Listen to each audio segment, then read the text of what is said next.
The Hound of the Baskervilles. Another Adventure of Sherlock Holmes. By A. Conan Doyle.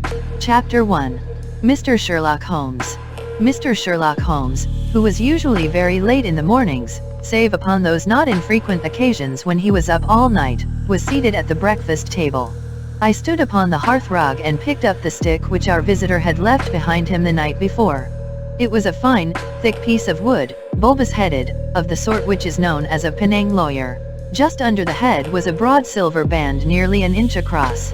To James Mortimer, M.R.C.S., from his friends of the C.C.H., was engraved upon it, with the date 1884. It was just such a stick as the old-fashioned family practitioner used to carry, dignified, solid, and reassuring. "Well, Watson, what do you make of it?" Holmes was sitting with his back to me, and I had given him no sign of my occupation. "How did you know what I was doing? I believe you have eyes in the back of your head." "I have, at least, a well-polished, silver-plated coffee pot in front of me," said he. "But, tell me, Watson, what do you make of our visitor's stick? Since we have been so unfortunate as to miss him and have no notion of his errand, this accidental souvenir becomes of importance. Let me hear you reconstruct the man by an examination of it." "I think," said I, following as far as I could the methods of my companion, "that Dr. Mortimer is a successful, elderly medical man, well esteemed since those who know him give him this mark of their appreciation." "Good," said Holmes. "Excellent. I think also that the probability is in favor of his being a country practitioner who does a great deal of his visiting on foot." "Why so?" "Because this stick, though originally a very handsome one, has been so knocked about that I can hardly imagine a town practitioner carrying it. The thick iron ferrule is worn down, so it is evident that he has done a great amount of walking with it." "Perfectly sound," said Holmes. "And then again, there is the Friends of the C.C.H. I should guess that to be the something hunt, the local hunt to whose members he has possibly given some surgical assistance, and which has made him a small presentation in return." "Really, Watson, you excel yourself," said Holmes, pushing back his chair and lighting a cigarette. "I am bound to say that in all the accounts which you have been so good as to give of my own small achievements you have habitually underrated your own abilities. It may be that you are not yourself luminous, but you are a conductor of light. Some people without possessing genius have a remarkable power of stimulating it. I confess, my dear fellow, that I am very much in your debt." He had never said as much before, and I must admit that his words gave me keen pleasure, for I had often been piqued by his indifference to my admiration and to the attempts which I had made to give publicity to his methods. I was proud, too, to think that I had so far mastered his system as to apply it in a way which earned his approval. He now took the stick from my hands and examined it for a few minutes with his naked eyes. Then, with an expression of interest, he laid down his cigarette, and carrying the cane to the window, he looked over it again with a convex lens. "Interesting, though elementary," said he as he returned to his favorite corner of the settee. "There are certainly one or two indications upon the stick. It gives us the basis for several deductions. Has anything escaped me?" I asked with some self-importance. "I trust that there is nothing of consequence which I have overlooked." "I am afraid, my dear Watson, that most of your conclusions were erroneous. When I said that you stimulated me, I meant, to be frank, that in noting your fallacies I was occasionally guided towards the truth. Not that you are entirely wrong in this instance. The man is certainly a country practitioner. And he walks a good deal. Then I was right. To that extent. But that was all. No, my dear Watson, not all, by no means all. I would suggest, for example, that a presentation to a doctor is more likely to come from a hospital than from a hunt, and that when the initials C.C. are placed before that hospital the words Charing Cross very naturally suggest themselves. You may be right. The probability lies in that direction. And if we take this as a working hypothesis we have a fresh basis from which to start our construction of this unknown visitor. Well, then, supposing that C.C.H. does stand for Charing Cross Hospital, what further inferences may we draw? Do none suggest themselves? You know my methods. Apply them. I can only think of the obvious conclusion that the man has practiced in town before going to the country. I think that we might venture a little farther than this. Look at it in this light. On what occasion would it be most probable that such a presentation would be made? When would his friends unite to give him a pledge of their goodwill? Obviously, at the moment when Dr. Mortimer withdrew from the service of the hospital in order to start a practice for himself.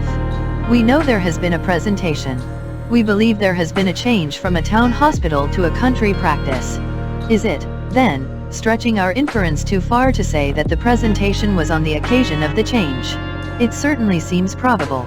Now, you will observe that he could not have been on the staff of the hospital, since only a man well established in a London practice could hold such a position, and such a one would not drift into the country. What was he, then? If he was in the hospital and yet not on the staff, he could only have been a house surgeon or a house physician, little more than a senior student. And he left 5 years ago. The date is on the stick. So your grave, middle-aged family practitioner vanishes into thin air, my dear Watson, and there emerges a young fellow under 30, amiable, unambitious, absent-minded, and the possessor of a favorite dog, which I should describe roughly as being larger than a terrier and smaller than a mastiff.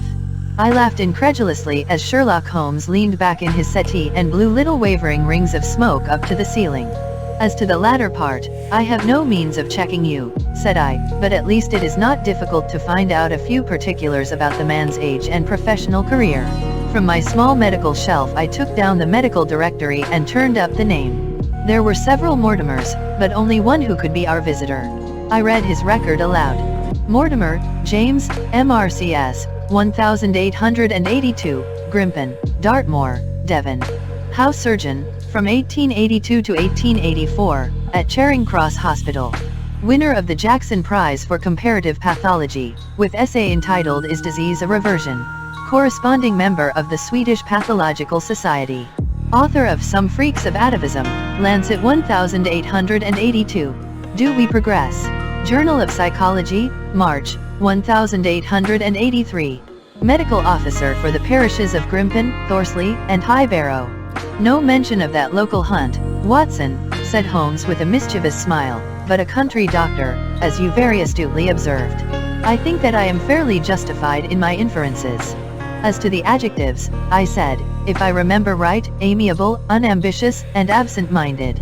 It is my experience that it is only an amiable man in this world who receives testimonials, only an unambitious one who abandons a London career for the country, and only an absent-minded one who leaves his stick and not his visiting card after waiting an hour in your room. And the dog has been in the habit of carrying this stick behind his master. Being a heavy stick, the dog has held it tightly by the middle, and the marks of his teeth are very plainly visible.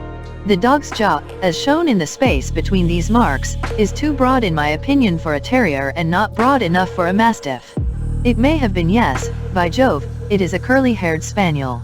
He had risen and paced the room as he spoke. Now he halted in the recess of the window. There was such a ring of conviction in his voice that I glanced up in surprise. My dear fellow, how can you possibly be so sure of that? For the very simple reason that I see the dog himself on our very doorstep, and there is the ring of its owner. Don't move, I beg you, Watson. He is a professional brother of yours, and your presence may be of assistance to me. Now is the dramatic moment of fate, Watson, when you hear a step upon the stair which is walking into your life, and you know not whether for good or ill. What does Dr. James Mortimer, the man of science, ask of Sherlock Holmes, the specialist in crime? Come in. The appearance of our visitor was a surprise to me, since I had expected a typical country practitioner. He was a very tall, thin man, with a long nose like a beak, which jutted out between two keen, grey eyes, set closely together and sparkling brightly from behind a pair of gold-rimmed glasses. He was clad in a professional but rather slovenly fashion, for his frock coat was dingy and his trousers frayed. Though young, his long back was already bowed, and he walked with a forward thrust of his head and a general air of peering benevolence. As he entered, his eyes fell upon the stick in Holmes's hand, and he ran towards it with an exclamation of joy. I am so very glad, said he. I was not sure whether I had left it here or in the shipping office. I would not lose that stick for the world. A presentation, I see, said Holmes. Yes, sir. From Charing Cross Hospital. From one or two friends there on the occasion of my marriage. Dear, that's bad, said Holmes, shaking his head. Dr. Mortimer blinked through his glasses in mild astonishment. Why was it bad? Only that you have disarranged our little deductions. Your marriage, you say?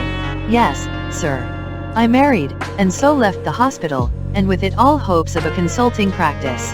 It was necessary to make a home of my own. Come, we are not so far wrong, after all, said Holmes. And now, Dr. James Mortimer. Mr. a humble M.R.C.S. And a man of precise mind, evidently. A dabbler in science, Mr. Holmes, a picker-up of shells on the shores of the great unknown ocean. I presume that it is Mr. Sherlock Holmes whom I am addressing and not. No, this is my friend Dr. Watson. Glad to meet you, sir. I have heard your name mentioned in connection with that of your friend. You interest me very much, Mr. Holmes. I had hardly expected so dolichocephalic a skull or such well-marked supraorbital development. Would you have any objection to my running my finger along your parietal fissure? A cast of your skull, sir, until the original is available, would be an ornament to any anthropological museum. It is not my intention to be fulsome, but I confess that I covet your skull. Sherlock Holmes waved our strange visitor into a chair. You are an enthusiast in your line of thought, I perceive, sir, as I am in mine, said he. I observe from your forefinger that you make your own cigarettes. Have no hesitation in lighting one. The man drew out paper and tobacco and twirled the one up in the other with surprising dexterity.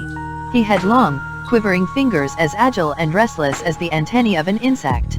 Holmes was silent, but his little darting glances showed me the interest which he took in our curious companion. I presume, sir, said he at last, that it was not merely for the purpose of examining my skull that you have done me the honor to call here last night and again today. No, sir, no, though I am happy to have had the opportunity of doing that as well. I came to you, Mr. Holmes, because I recognize that I am myself an unpractical man and because I am suddenly confronted with a most serious and extraordinary problem.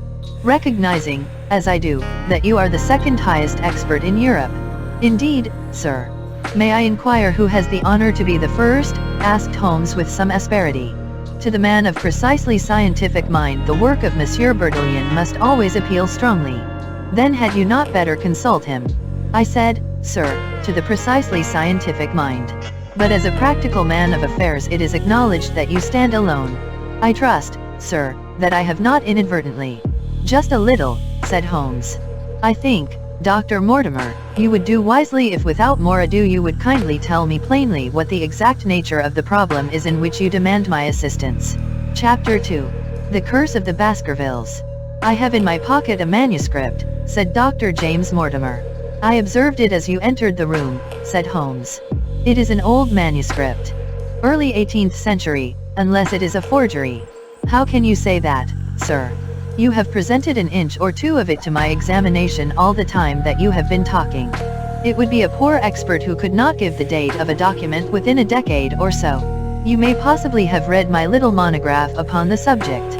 I put that at 1730. The exact date is 1742. Dr. Mortimer drew it from his breast pocket. This family paper was committed to my care by Sir Charles Baskerville, whose sudden and tragic death some 3 months ago created so much excitement in Devonshire. I may say that I was his personal friend as well as his medical attendant. He was a strong-minded man, sir, shrewd, practical, and as unimaginative as I am myself. Yet he took this document very seriously, and his mind was prepared for just such an end as did eventually overtake him. Holmes stretched out his hand for the manuscript and flattened it upon his knee. You will observe, Watson, the alternative use of the long S and the short. It is one of several indications which enabled me to fix the date. I looked over his shoulder at the yellow paper and the faded script. At the head was written, Baskerville Hall, and below in large, scrawling figures, 1742. It appears to be a statement of some sort. Yes, it is a statement of a certain legend which runs in the Baskerville family. But I understand that it is something more modern and practical upon which you wish to consult me. Most modern. A most practical, pressing matter, which must be decided within 24 hours. But the manuscript is short and is intimately connected with the affair. With your permission I will read it to you. Holmes leaned back in his chair, placed his fingertips together, and closed his eyes, with an air of resignation. Dr. Mortimer turned the manuscript to the light and read in a high, cracking voice the following curious, old-world narrative.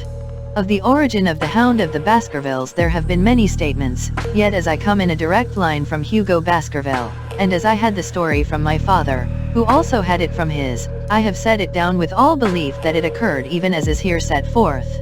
And I would have you believe, my sons, that the same justice which punishes sin may also most graciously forgive it, and that no ban is so heavy but that by prayer and repentance it may be removed. Learn then from this story not to fear the fruits of the past, but rather to be circumspect in the future, that those foul passions whereby our family has suffered so grievously may not again be loosed to our undoing.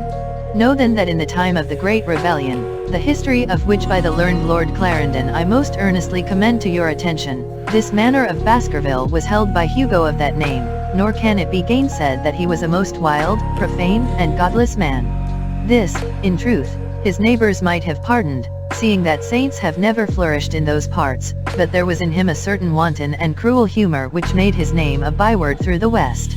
It chanced that this Hugo came to love, if, indeed, so dark a passion may be known under so bright a name, the daughter of a yeoman who held lands near the Baskerville estate. But the young maiden, being discreet and of good repute, would ever avoid him, for she feared his evil name. So it came to pass that one Michaelmas this Hugo, with 5 or 6 of his idle and wicked companions, stole down upon the farm and carried off the maiden, her father and brothers being from home, as he well knew. When they had brought her to the hall, the maiden was placed in an upper chamber, while Hugo and his friends sat down to a long carouse, as was their nightly custom.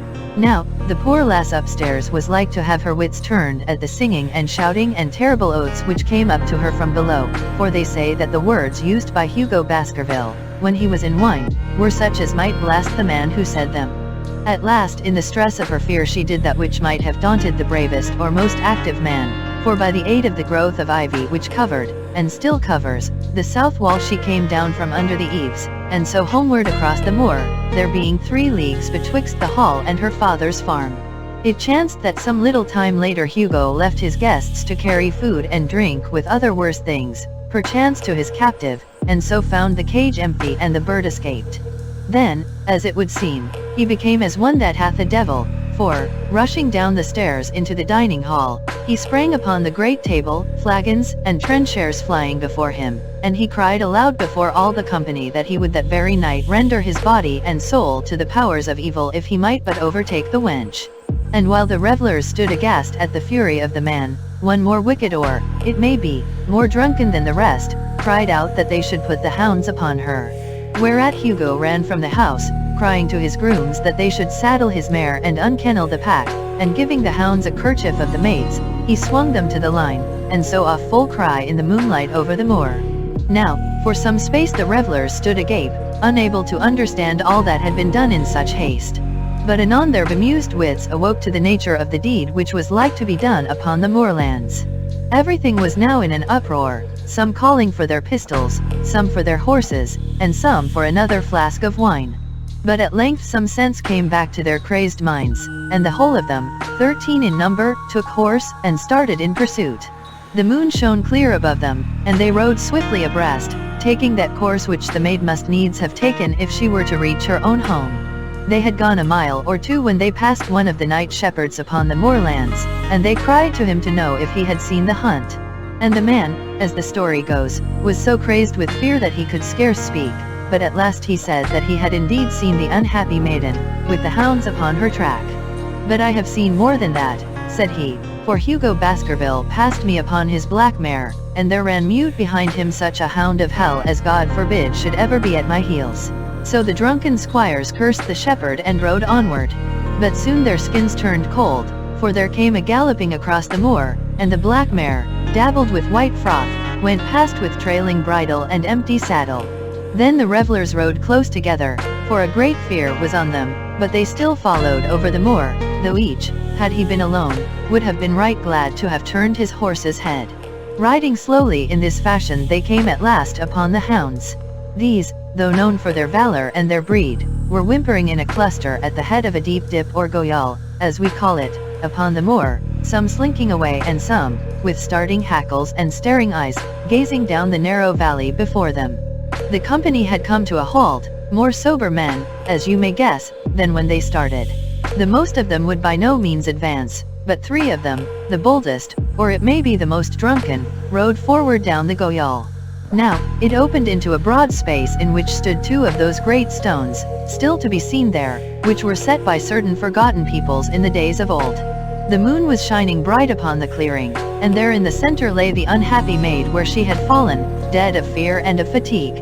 But it was not the sight of her body, nor yet was it that of the body of Hugo Baskerville lying near her, which raised the hair upon the heads of these three daredevil roisterers, but it was that, standing over Hugo, and plucking at his throat, there stood a foul thing, a great, black beast, shaped like a hound, yet larger than any hound that ever mortal eye has rested upon. And even as they looked the thing tore the throat out of Hugo Baskerville, on which, as it turned its blazing eyes and dripping jaws upon them, the three shrieked with fear and rode for dear life, still screaming, across the moor. One, it is said, died that very night of what he had seen, and the other twain were but broken men for the rest of their days. Such is the tale, my sons, of the coming of the hound which is said to have plagued the family so sorely ever since. If I have set it down it is because that which is clearly known hath less terror than that which is but hinted at and guessed. Nor can it be denied that many of the family have been unhappy in their deaths, which have been sudden, bloody, and mysterious. Yet may we shelter ourselves in the infinite goodness of Providence, which would not forever punish the innocent beyond that third or fourth generation which is threatened in Holy Writ. To that Providence, my sons, I hereby commend you, and I counsel you by way of caution to forbear from crossing the moor in those dark hours when the powers of evil are exalted. This from Hugo Baskerville to his sons Roger and John, with instructions that they say nothing thereof to their sister Elizabeth. When Dr. Mortimer had finished reading this singular narrative he pushed his spectacles up on his forehead and stared across at Mr. Sherlock Holmes.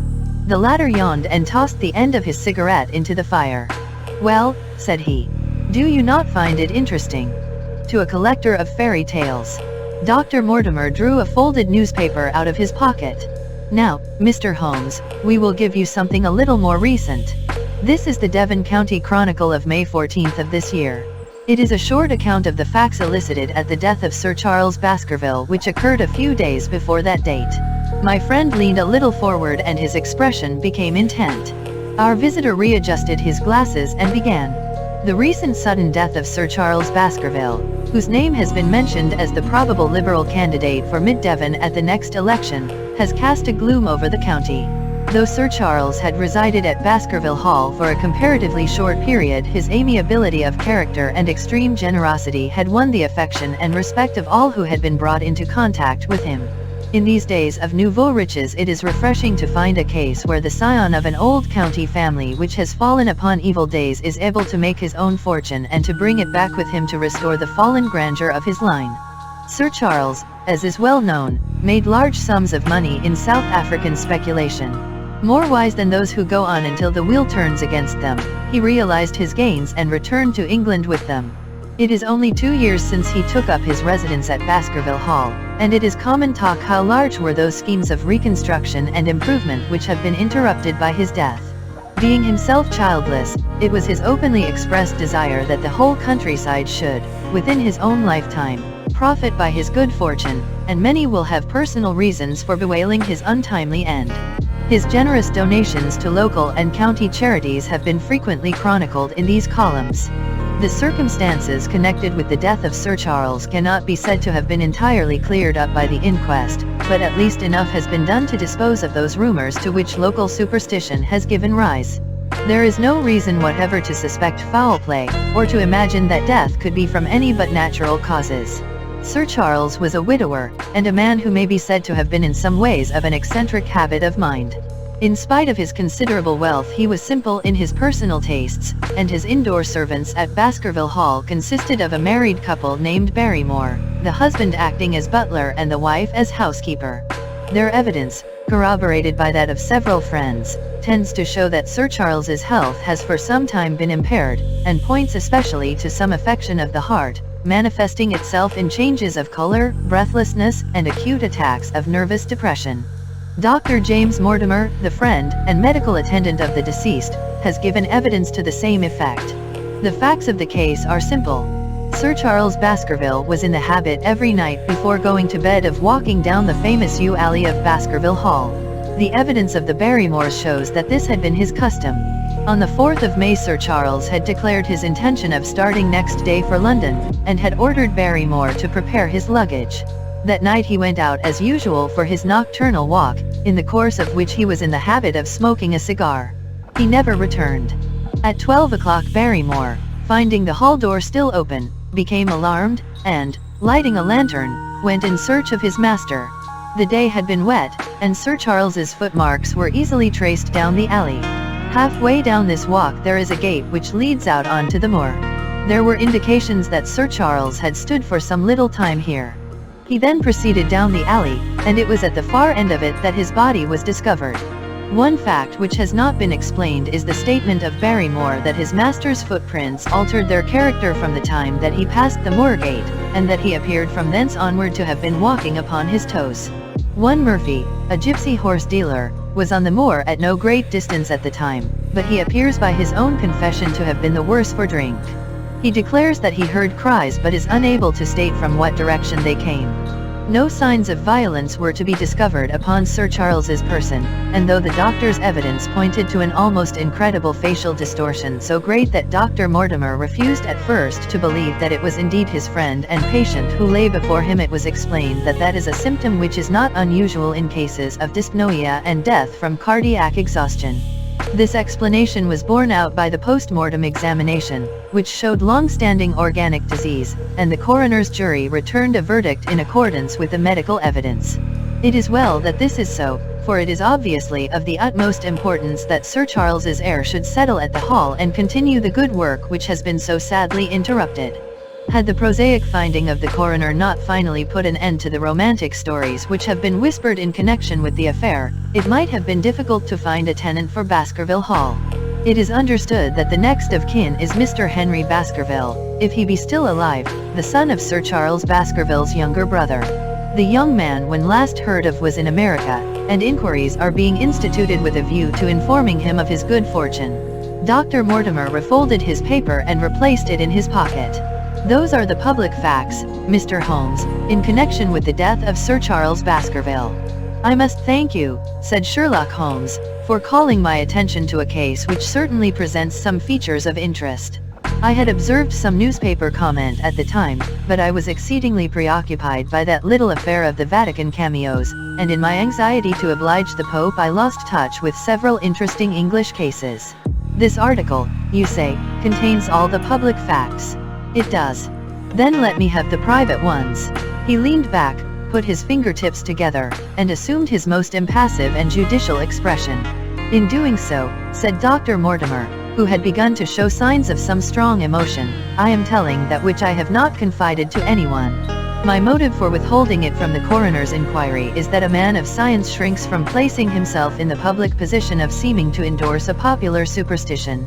I had the further motive that Baskerville Hall, as the paper says, would certainly remain untenanted if anything were done to increase its already rather grim reputation. For both these reasons I thought that I was justified in telling rather less than I knew, since no practical good could result from it, but with you there is no reason why I should not be perfectly frank. The moor is very sparsely inhabited, and those who live near each other are thrown very much together. For this reason I saw a good deal of Sir Charles Baskerville. With the exception of Mr. Frankland, of Laughter Hall, and Mr. Stapleton, the naturalist, there are no other men of education within many miles. Sir Charles was a retiring man, but the chance of his illness brought us together, and a community of interests in science kept us so. He had brought back much scientific information from South Africa, and many a charming evening we have spent together discussing the comparative anatomy of the Bushman and the Hottentot. Within the last few months it became increasingly plain to me that Sir Charles's nervous system was strained to the breaking point. He had taken this legend which I have read you exceedingly to heart, so much so that, although he would walk in his own grounds, nothing would induce him to go out upon the moor at night. Incredible as it may appear to you, Mr. Holmes, he was honestly convinced that a dreadful fate overhung his family, and certainly the records which he was able to give of his ancestors were not encouraging. The idea of some ghastly presence constantly haunted him, and on more than one occasion he has asked me whether I had on my medical journeys at night ever seen any strange creature or heard the baying of a hound. The latter question he put to me several times, and always with a voice which vibrated with excitement. I can well remember driving up to his house in the evening some 3 weeks before the fatal event. He chanced to be at his hall door. I had descended from my gig and was standing in front of him, when I saw his eyes fix themselves over my shoulder and stare past me with an expression of the most dreadful horror. I whisked round and had just time to catch a glimpse of something which I took to be a large black calf passing at the head of the drive. So excited and alarmed was he that I was compelled to go down to the spot where the animal had been and look around for it. It was gone, however, and the incident appeared to make the worst impression upon his mind. I stayed with him all the evening, and it was on that occasion, to explain the emotion which he had shown, that he confided to my keeping that narrative which I read to you when first I came. I mention this small episode because it assumes some importance in view of the tragedy which followed, but I was convinced at the time that the matter was entirely trivial and that his excitement had no justification. It was at my advice that Sir Charles was about to go to London. His heart was, I knew, affected, and the constant anxiety in which he lived, however chimerical the cause of it might be, was evidently having a serious effect upon his health. I thought that a few months among the distractions of town would send him back a new man. Mr. Stapleton, a mutual friend who was much concerned at his state of health, was of the same opinion.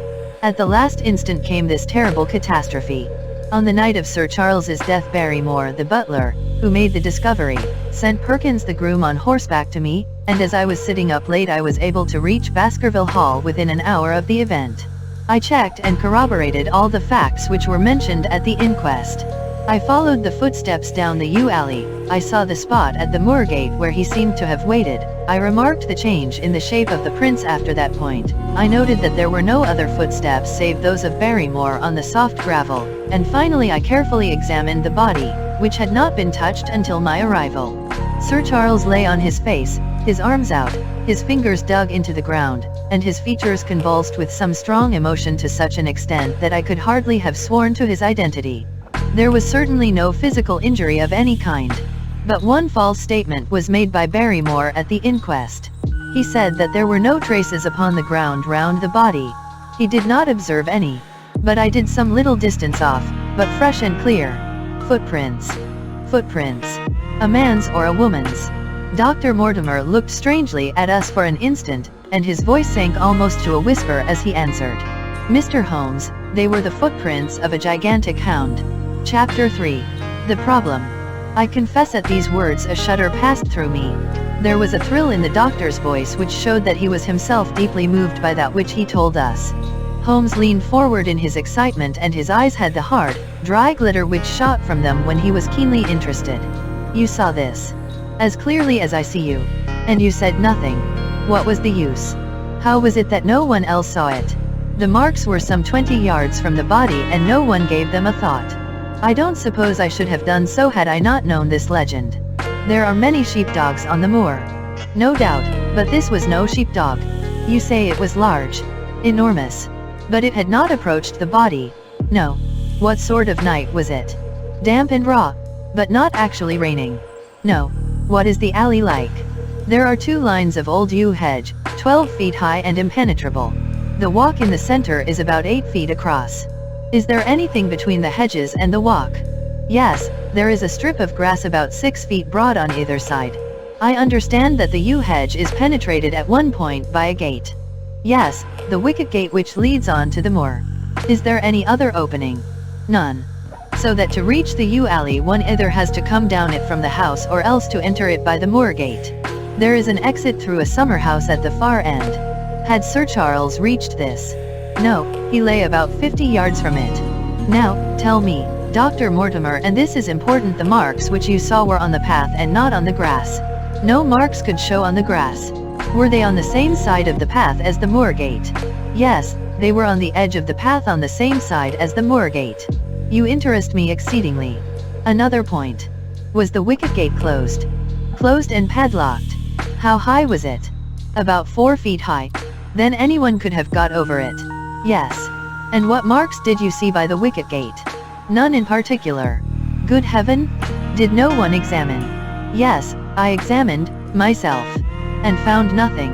It was all very confused. Sir Charles had evidently stood there for 5 or 10 minutes. How do you know that? Because the ash had twice dropped from his cigar. Excellent. This is a colleague, Watson, after our own heart. But the marks. He had left his own marks all over that small patch of gravel. I could discern no others. Sherlock Holmes struck his hand against his knee with an impatient gesture. If I had only been there, he cried. It is evidently a case of extraordinary interest, and one which presented immense opportunities to the scientific expert. That gravel page upon which I might have read so much has been long ere this smudged by the rain and defaced by the clogs of curious peasants. Oh, Dr. Mortimer, to think that you should not have called me in? You have indeed much to answer for. I could not call you in, Mr. Holmes, without disclosing these facts to the world, and I have already given my reasons for not wishing to do so. Besides, why do you hesitate? There is a realm in which the most acute and most experienced of detectives is helpless. You mean that the thing is supernatural? I did not positively say so. No, but you evidently think it. Since the tragedy, Mr. Holmes, there have come to my ears several incidents which are hard to reconcile with the settled order of nature. For example, I find that before the terrible event occurred several people had seen a creature upon the moor which corresponds with this Baskerville demon, and which could not possibly be any animal known to science. They all agreed that it was a huge creature, luminous, ghastly, and spectral. I have cross-examined these men, one of them a hard-headed countryman, one a farrier, and one a moorland farmer, who all tell the same story of this dreadful apparition, exactly corresponding to the hellhound of the legend. I assure you that there is a reign of terror in the district, and that it is a hardy man who will cross the moor at night. And you, a trained man of science, believe it to be supernatural. I do not know what to believe. Holmes shrugged his shoulders. I have hitherto confined my investigations to this world, said he. In a modest way I have combated evil, but to take on the father of evil himself would, perhaps, be too ambitious a task. Yet you must admit that the footmark is material. The original hound was material enough to tug a man's throat out, and yet he was diabolical as well. I see that you have quite gone over to the supernaturalists. But now, Dr. Mortimer, tell me this. If you hold these views, why have you come to consult me at all? You tell me in the same breath that it is useless to investigate Sir Charles's death, and that you desire me to do it. I did not say that I desired you to do it. Then, how can I assist you? By advising me as to what I should do with Sir Henry Baskerville, who arrives at Waterloo Station. Dr. Mortimer looked at his watch. In exactly 1 hour and a quarter. He being the heir. Yes. On the death of Sir Charles we inquired for this young gentleman and found that he had been farming in Canada. From the accounts which have reached us he is an excellent fellow in every way. I speak now not as a medical man but as a trustee and executor of Sir Charles's will. There is no other claimant, I presume. None. The only other kinsman whom we have been able to trace was Roger Baskerville, the youngest of 3 brothers, of whom poor Sir Charles was the elder. The second brother, who died young, is the father of this lad Henry. The third, Roger, was the black sheep of the family. He came of the old masterful Baskerville strain and was the very image, they tell me, of the family picture of old Hugo. He made England too hot to hold him, fled to Central America, and died there in 1876 of yellow fever. Henry is the last of the Baskervilles. In 1 hour and 5 minutes I meet him at Waterloo Station. I have had a wire that he arrived at Southampton this morning. Now, Mr. Holmes, what would you advise me to do with him? Why should he not go to the home of his fathers? It seems natural, does it not? And yet, consider that every Baskerville who goes there meets with an evil fate. I feel sure that if Sir Charles could have spoken with me before his death he would have warned me against bringing this, the last of the old race, and the heir to great wealth, to that deadly place. And yet it cannot be denied that the prosperity of the whole poor, bleak countryside depends upon his presence.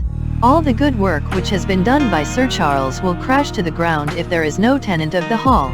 I fear lest I should be swayed too much by my own obvious interest in the matter, and that is why I bring the case before you and ask for your advice. Holmes considered for a little time. Put into plain words, the matter is this, said he. In your opinion there is a diabolical agency which makes Dartmoor an unsafe abode for a Baskerville. That is your opinion. At least I might go the length of saying that there is some evidence that this may be so. Exactly. But surely, if your supernatural theory be correct, it could work the young man evil in London as easily as in Devonshire. A devil with merely local powers like a parish vestry would be too inconceivable a thing. You put the matter more flippantly, Mr. Holmes, than you would probably do if you were brought into personal contact with these things. Your advice, then, as I understand it, is that the young man will be as safe in Devonshire as in London. He comes in 50 minutes. What would you recommend?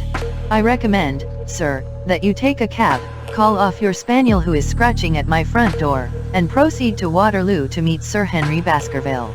And then you will say nothing to him at all until I have made up my mind about the matter. How long will it take you to make up your mind? 24 hours. At 10 o'clock tomorrow, Dr. Mortimer, I will be much obliged to you if you will call upon me here, and it will be of help to me in my plans for the future if you will bring Sir Henry Baskerville with you. I will do so, Mr. Holmes. He scribbled the appointment on his shirt cuff and hurried off in his strange, peering, absent-minded fashion. Holmes stopped him at the head of the stair. Only one more question, Dr. Mortimer. You say that before Sir Charles Baskerville's death several people saw this apparition upon the moor. 3 people did. Did any see it after? I have not heard of any. Thank you. Good morning. Holmes returned to his seat with that quiet look of inward satisfaction which meant that he had a congenial task before him. Going out, Watson? Unless I can help you. No, my dear fellow, it is at the hour of action that I turn to you for aid. But this is splendid, really unique from some points of view. When you pass Bradley's, would you ask him to send up a pound of the strongest shag tobacco? Thank you. It would be as well if you could make it convenient not to return before evening. Then I should be very glad to compare impressions as to this most interesting problem which has been submitted to us this morning. I knew that seclusion and solitude were very necessary for my friend in those hours of intense mental concentration during which he weighed every particle of evidence, constructed alternative theories, balanced one against the other, and made up his mind as to which points were essential and which immaterial. I therefore spent the day at my club and did not return to Baker Street until evening. It was nearly 9 o'clock when I found myself in the sitting room once more. My first impression as I opened the door was that a fire had broken out, for the room was so filled with smoke that the light of the lamp upon the table was blurred by it. As I entered, however, my fears were set at rest, for it was the acrid fumes of strong coarse tobacco which took me by the throat and set me coughing. Through the haze I had a vague vision of Holmes in his dressing gown coiled up in an armchair with his black clay pipe between his lips. Several rolls of paper lay around him. "Caught cold, Watson?" said he. "No, it's this poisonous atmosphere. I suppose it is pretty thick, now that you mention it." "Thick? It is intolerable. Open the window, then. You have been at your club all day, I perceive. My dear Holmes. Am I right?" "Certainly, but how?" He laughed at my bewildered expression. "There is a delightful freshness about you, Watson, which makes it a pleasure to exercise any small powers which I possess at your expense. A gentleman goes forth on a showery and miry day. He returns immaculate in the evening with the gloss still on his hat and his boots. He has been a fixture therefore all day. He is not a man with intimate friends. Where, then, could he have been? Is it not obvious? Well, it is rather obvious. The world is full of obvious things which nobody by any chance ever observes. Where do you think that I have been? A fixture also. On the contrary, I have been to Devonshire. In spirit. Exactly. My body has remained in this armchair and has, I regret to observe, consumed in my absence 2 large pots of coffee and an incredible amount of tobacco. After you left I sent down to Stamford's for the ordnance map of this portion of the moor, and my spirit has hovered over it all day. I flatter myself that I could find my way about. A large-scale map, I presume. Very large. He unrolled one section and held it over his knee. Here you have the particular district which concerns us. That is Baskerville Hall in the middle, with a wood round it. Exactly. I fancy the yew alley, though not marked under that name, must stretch along this line, with the moor, as you perceive, upon the right of it. This small clump of buildings here is the hamlet of Grimpen, where our friend Dr. Mortimer has his headquarters. Within a radius of 5 miles there are, as you see, only a very few scattered dwellings. Here is Laughter Hall, which was mentioned in the narrative. There is a house indicated here which may be the residence of the naturalist Stapleton, if I remember right, was his name. Here are 2 moorland farmhouses, Hightor and Foulmire. Then 14 miles away the great convict prison of Princetown. Between and around these scattered points extends the desolate, lifeless moor. This, then, is the stage upon which tragedy has been played, and upon which we may help to play it again. It must be a wild place. Yes, the setting is a worthy one. If the devil did desire to have a hand in the affairs of men, then you are yourself inclining to the supernatural explanation. The devil's agents may be of flesh and blood, may they not? There are 2 questions waiting for us at the outset. The one is whether any crime has been committed at all, the second is, what is the crime and how was it committed? Of course, if Dr. Mortimer's surmise should be correct, and we are dealing with forces outside the ordinary laws of nature, there is an end of our investigation.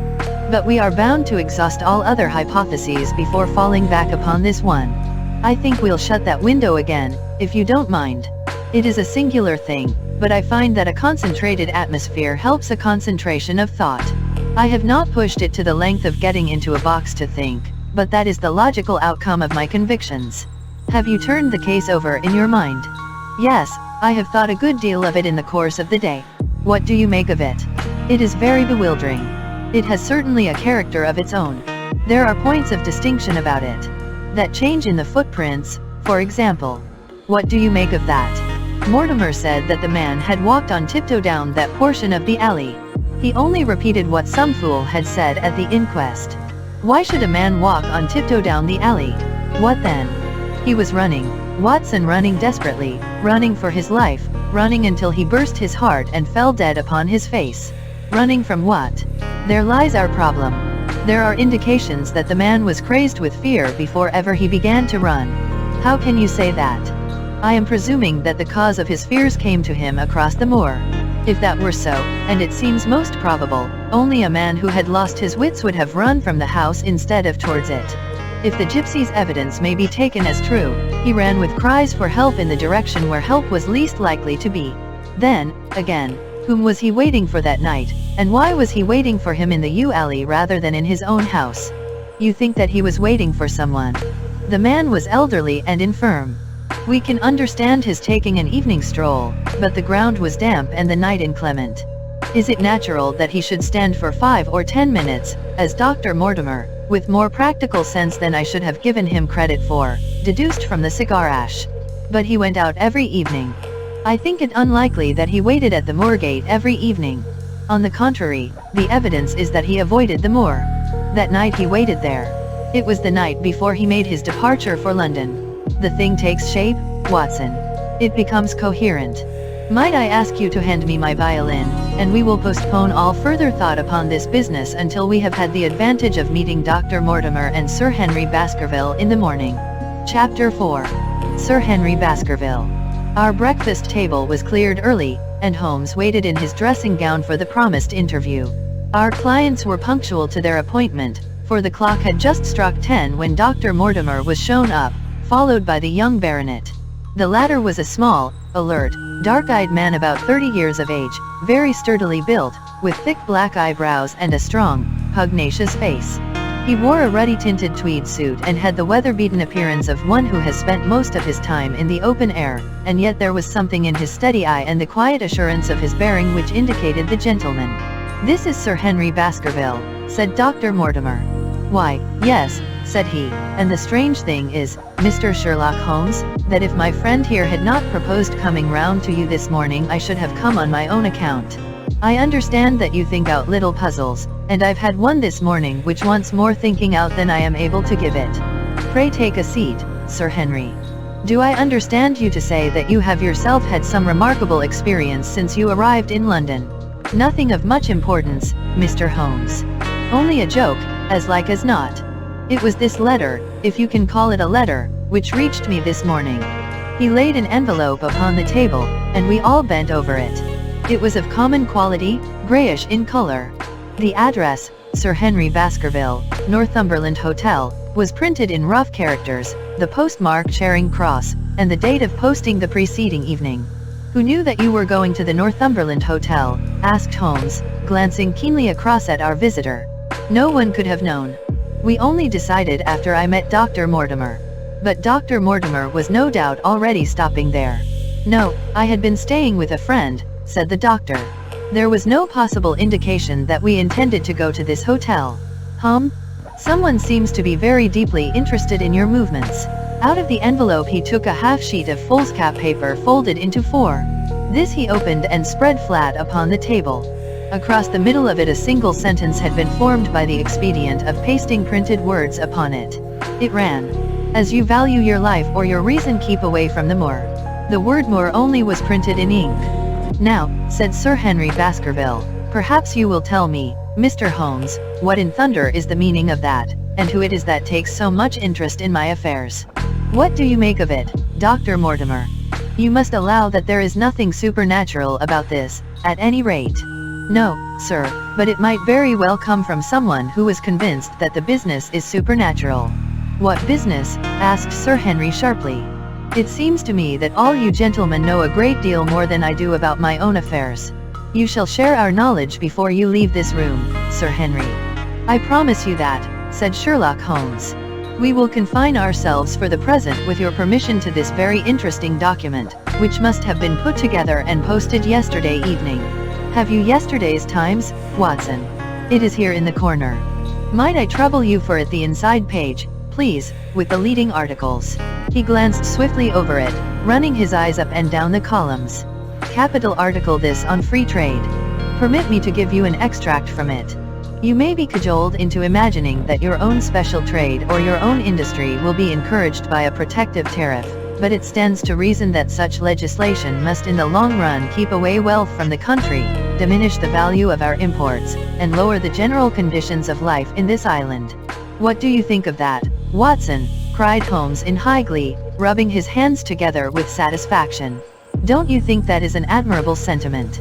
Dr. Mortimer looked at Holmes with an air of professional interest, and Sir Henry Baskerville turned a pair of puzzled dark eyes upon me. "I don't know much about the tariff and things of that kind," said he, "but it seems to me we've got a bit off the trail so far as that note is concerned." "On the contrary, I think we are particularly hot upon the trail, Sir Henry. Watson here knows more about my methods than you do, but I fear that even he has not quite grasped the significance of this sentence. No, I confess that I see no connection. And yet, my dear Watson, there is so very close a connection that the one is extracted out of the other.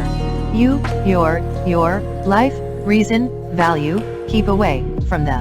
Don't you see now whence these words have been taken? By thunder, you're right. Well, if that isn't smart," cried Sir Henry. "If any possible doubt remained, it is settled by the fact that keep away and from the are cut out in one piece. Well, now so it is. Really, Mr. Holmes, this exceeds anything which I could have imagined," said Dr. Mortimer, gazing at my friend in amazement. "I could understand anyone saying that the words were from a newspaper, but that you should name which, and add that it came from the leading article, is really one of the most remarkable things which I have ever known. How did you do it? I presume, Doctor, that you could tell the skull of a Negro from that of an Eskimo." "Most certainly. But how?" "Because that is my special hobby. The differences are obvious. The supraorbital crest, the facial angle, the maxillary curve, But this is my special hobby, and the differences are equally obvious. There is as much difference to my eyes between the leaded bourgeois type of a Times article and the slovenly print of an evening halfpenny paper as there could be between your Negro and your Eskimo. The detection of types is one of the most elementary branches of knowledge to the special expert in crime, though I confess that once when I was very young I confused the Leeds Mercury with the Western Morning News. But a Times leader is entirely distinctive, and these words could have been taken from nothing else. As it was done yesterday, the strong probability was that we should find the words in yesterday's issue. So far as I can follow you, then, Mr. Holmes, said Sir Henry Baskerville, someone cut out this message with a scissors. Nail scissors, said Holmes. You can see that it was a very short blade scissors, since the cutter had to take 2 snips over keep away. That is so. Someone, then, cut out the message with a pair of short blade scissors, pasted it with paste. Gum, said Holmes. With gum onto the paper. But I want to know why the word Moor should have been written. Because he could not find it in print. The other words were all simple and might be found in any issue, but Moor would be less common. Why, of course, that would explain it. Have you read anything else in this message, Mr. Holmes? There are one or two indications, and yet the utmost pains have been taken to remove all clues. The address, you observe, is printed in rough characters. But the Times is a paper which is seldom found in any hands but those of the highly educated. We may take it, therefore, that the letter was composed by an educated man who wished to pose as an uneducated one, and his effort to conceal his own writing suggests that that writing might be known, or come to be known, by you. Again, you will observe that the words are not gummed on in an accurate line, but that some are much higher than others. Life, for example, is quite out of its proper place. That may point to carelessness, or it may point to agitation and hurry upon the part of the cutter. On the whole, I incline to the latter view, since the matter was evidently important, and it is unlikely that the composer of such a letter would be careless. If he were in a hurry, it opens up the interesting question why he should be in a hurry, since any letter posted up to early morning would reach Sir Henry before he would leave his hotel. Did the composer fear an interruption, and from whom? We are coming now rather into the region of guesswork, said Dr. Mortimer. Say, rather, into the region where we balance probabilities and choose the most likely. It is the scientific use of the imagination, but we have always some material basis on which to start our speculation. Now, you would call it a guess, no doubt, but I am almost certain that this address has been written in a hotel. How in the world can you say that? If you examine it carefully, you will see that both the pen and the ink have given the writer trouble. The pen has spluttered twice in a single word and has run dry 3 times in a short address, showing that there was very little ink in the bottle. Now, a private pen or ink bottle is seldom allowed to be in such a state, and the combination of the two must be quite rare. But you know the hotel ink and the hotel pen, where it is rare to get anything else. Yes, I have very little hesitation in saying that could we examine the waste paper baskets of the hotels around Charing Cross until we found the remains of the mutilated Times leader, we could lay our hands straight upon the person who sent this singular message. Hello? Hello? What's this? He was carefully examining the foolscap, upon which the words were pasted, holding it only an inch or two from his eyes. Well, nothing, said he, throwing it down. It is a blank half-sheet of paper, without even a watermark upon it. I think we have drawn as much as we can from this curious letter, and now, Sir Henry, has anything else of interest happened to you since you have been in London? Why, no, Mr. Holmes. I think not. You have not observed anyone follow or watch you. I seem to have walked right into the thick of a dime novel, said our visitor. Why in thunder should anyone follow or watch me? We are coming to that. You have nothing else to report to us before we go into this matter. Well, it depends upon what you think worth reporting. I think anything out of the ordinary routine of life well worth reporting. Sir Henry smiled. I don't know much of British life yet, for I have spent nearly all my time in the States and in Canada. But I hope that to lose one of your boots is not part of the ordinary routine of life over here. You have lost one of your boots. My dear sir, cried Dr. Mortimer, it is only mislaid. You will find it when you return to the hotel. What is the use of troubling Mr. Holmes with trifles of this kind? Well, he asked me for anything outside the ordinary routine. Exactly, said Holmes, however foolish the incident may seem. You have lost one of your boots, you say. Well, mislaid it, anyhow. I put them both outside my door last night, and there was only one in the morning. I could get no sense out of the chap who cleans them. The worst of it is that I only bought the pair last night in the Strand, and I have never had them on. If you have never worn them, why did you put them out to be cleaned? They were tan boots and had never been varnished. That was why I put them out. Then I understand that on your arrival in London yesterday you went out at once and bought a pair of boots. I did a good deal of shopping. Dr. Mortimer here went round with me. You see, if I am to be squire down there I must dress the part, and it may be that I have got a little careless in my ways out west. Among other things I bought these brown boots, gave $6 for them and had one stolen before ever I had them on my feet. It seems a singularly useless thing to steal, said Sherlock Holmes. I confess that I share Dr. Mortimer's belief that it will not be long before the missing boot is found. And, now, gentlemen, said the baronet with decision, it seems to me that I have spoken quite enough about the little that I know. It is time that you kept your promise and gave me a full account of what we are all driving at. Your request is a very reasonable one, Holmes answered. Dr. Mortimer, I think you could not do better than to tell your story as you told it to us." Thus encouraged, our scientific friend drew his papers from his pocket and presented the whole case as he had done upon the morning before. Sir Henry Baskerville listened with the deepest attention and with an occasional exclamation of surprise. "Well, I seem to have come into an inheritance with a vengeance," said he when the long narrative was finished. "Of course, I've heard of the Hound ever since I was in the nursery. It's the pet story of the family, though I never thought of taking it seriously before. But as to my uncle's death, well, it all seems boiling up in my head, and I can't get it clear yet." "You don't seem quite to have made up your mind whether it's a case for a policeman or a clergyman." "Precisely. And now there's this affair of the letter to me at the hotel. I suppose that fits into its place. It seems to show that someone knows more than we do about what goes on upon the moor," said Dr. Mortimer.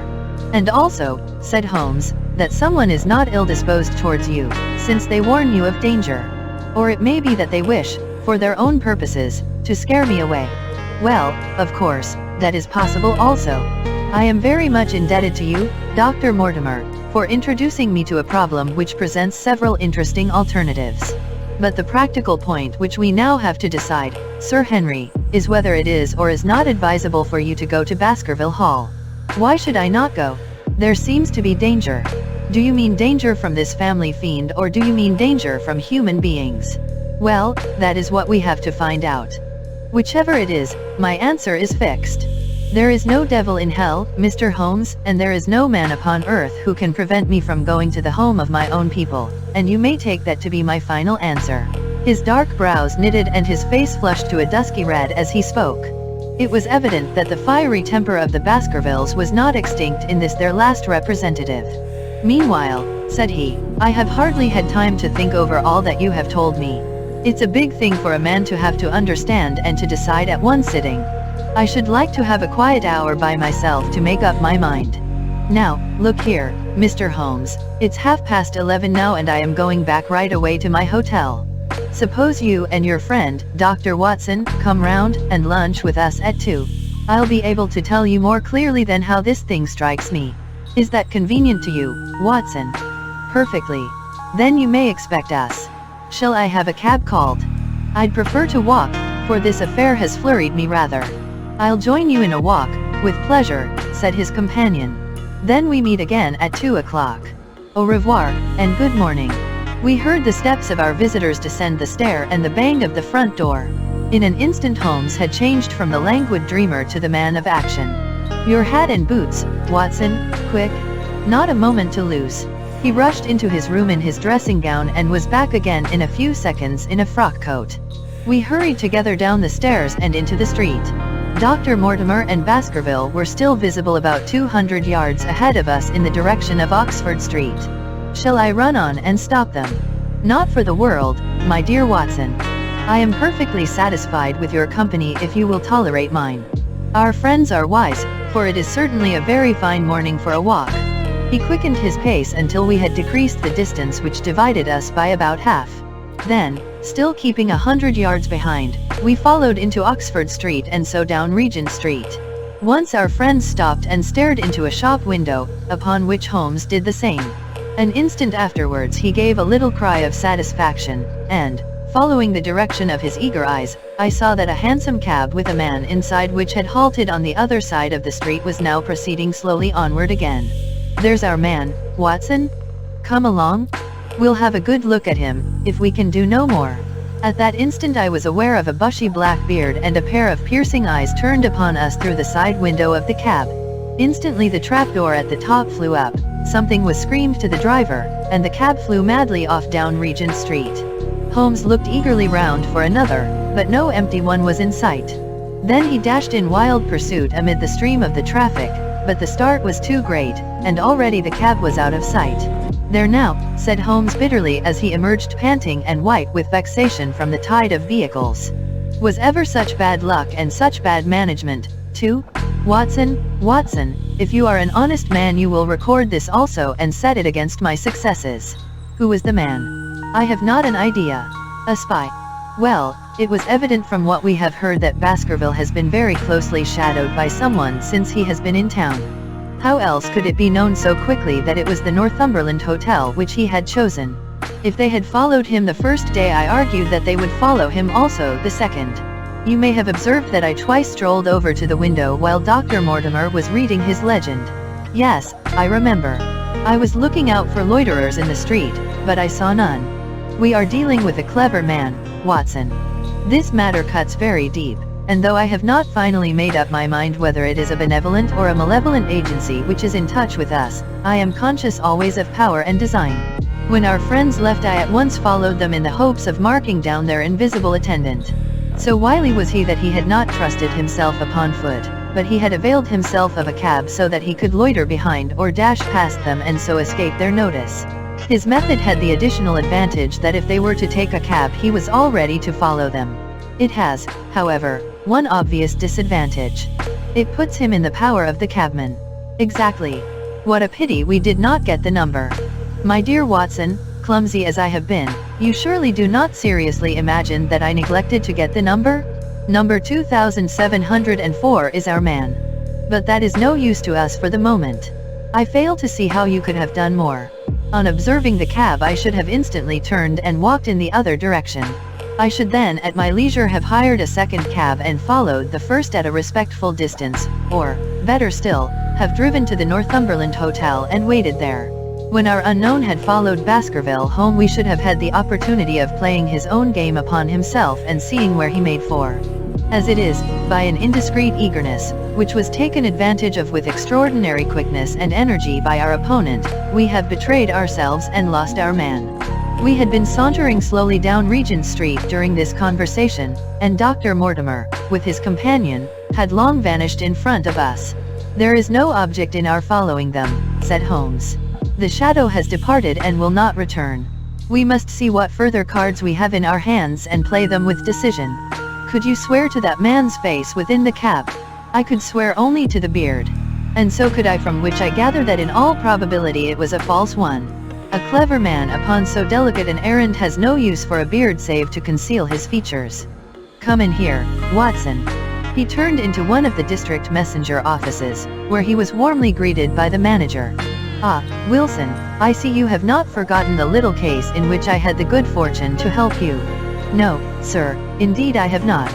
You saved my good name, and perhaps my life. My dear fellow, you exaggerate.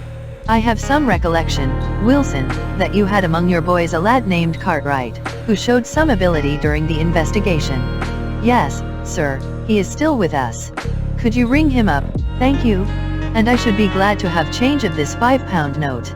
A lad of 14, with a bright, keen face, had obeyed the summons of the manager. He stood now gazing with great reverence at the famous detective. Let me have the hotel directory, said Holmes. Thank you. Now, Cartwright, there are the names of 23 hotels here, all in the immediate neighborhood of Charing Cross. Do you see? Yes, sir. You will visit each of these in turn. Yes, sir. You will begin in each case by giving the outside porter 1 shilling. Here are 23 shillings. Yes, sir. You will tell him that you want to see the waste paper of yesterday. You will say that an important telegram has miscarried and that you are looking for it. You understand? Yes, sir. But what you are really looking for is the center page of the Times with some holes cut in it with scissors. Here is a copy of the Times. It is this page. You could easily recognize it, could you not? Yes, sir. In each case the outside porter will send for the hall porter, to whom also you will give 1 shilling. Here are 23 shillings. You will then learn in possibly 20 cases out of the 23 that the waste of the day before has been burned or removed. In the 3 other cases you will be shown a heap of paper and you will look for this page of the Times among it. The odds are enormously against your finding it. There are 10 shillings over in case of emergencies. Let me have a report by wire at Baker Street before evening. And now, Watson, it only remains for us to find out by wire the identity of the cabman, number 2704, and then we will drop into one of the Bond Street picture galleries and fill in the time until we are due at the hotel. Chapter 5. 3 Broken Threads. Sherlock Holmes had, in a very remarkable degree, the power of detaching his mind at will. For 2 hours the strange business in which we had been involved appeared to be forgotten, and he was entirely absorbed in the pictures of the modern Belgian masters. He would talk of nothing but art, of which he had the crudest ideas, from our leaving the gallery until we found ourselves at the Northumberland Hotel. "Sir Henry Baskerville is upstairs expecting you," said the clerk. "He asked me to show you up at once when you came." "Have you any objection to my looking at your register?" said Holmes. "Not in the least." The book showed that 2 names had been added after that of Baskerville. One was Theophilus Johnson and family, of Newcastle, the other Mrs. Oldmore and maid, of High Lodge, Alton. "Surely that must be the same Johnson whom I used to know," said Holmes to the porter. "A lawyer, is he not, grey-headed, and walks with a limp?" "No, sir, this is Mr. Johnson, the coal owner, a very active gentleman, not older than yourself." "Surely you are mistaken about his trade?" "No, sir, he has used this hotel for many years, and he is very well known to us." "Ah, that settles it.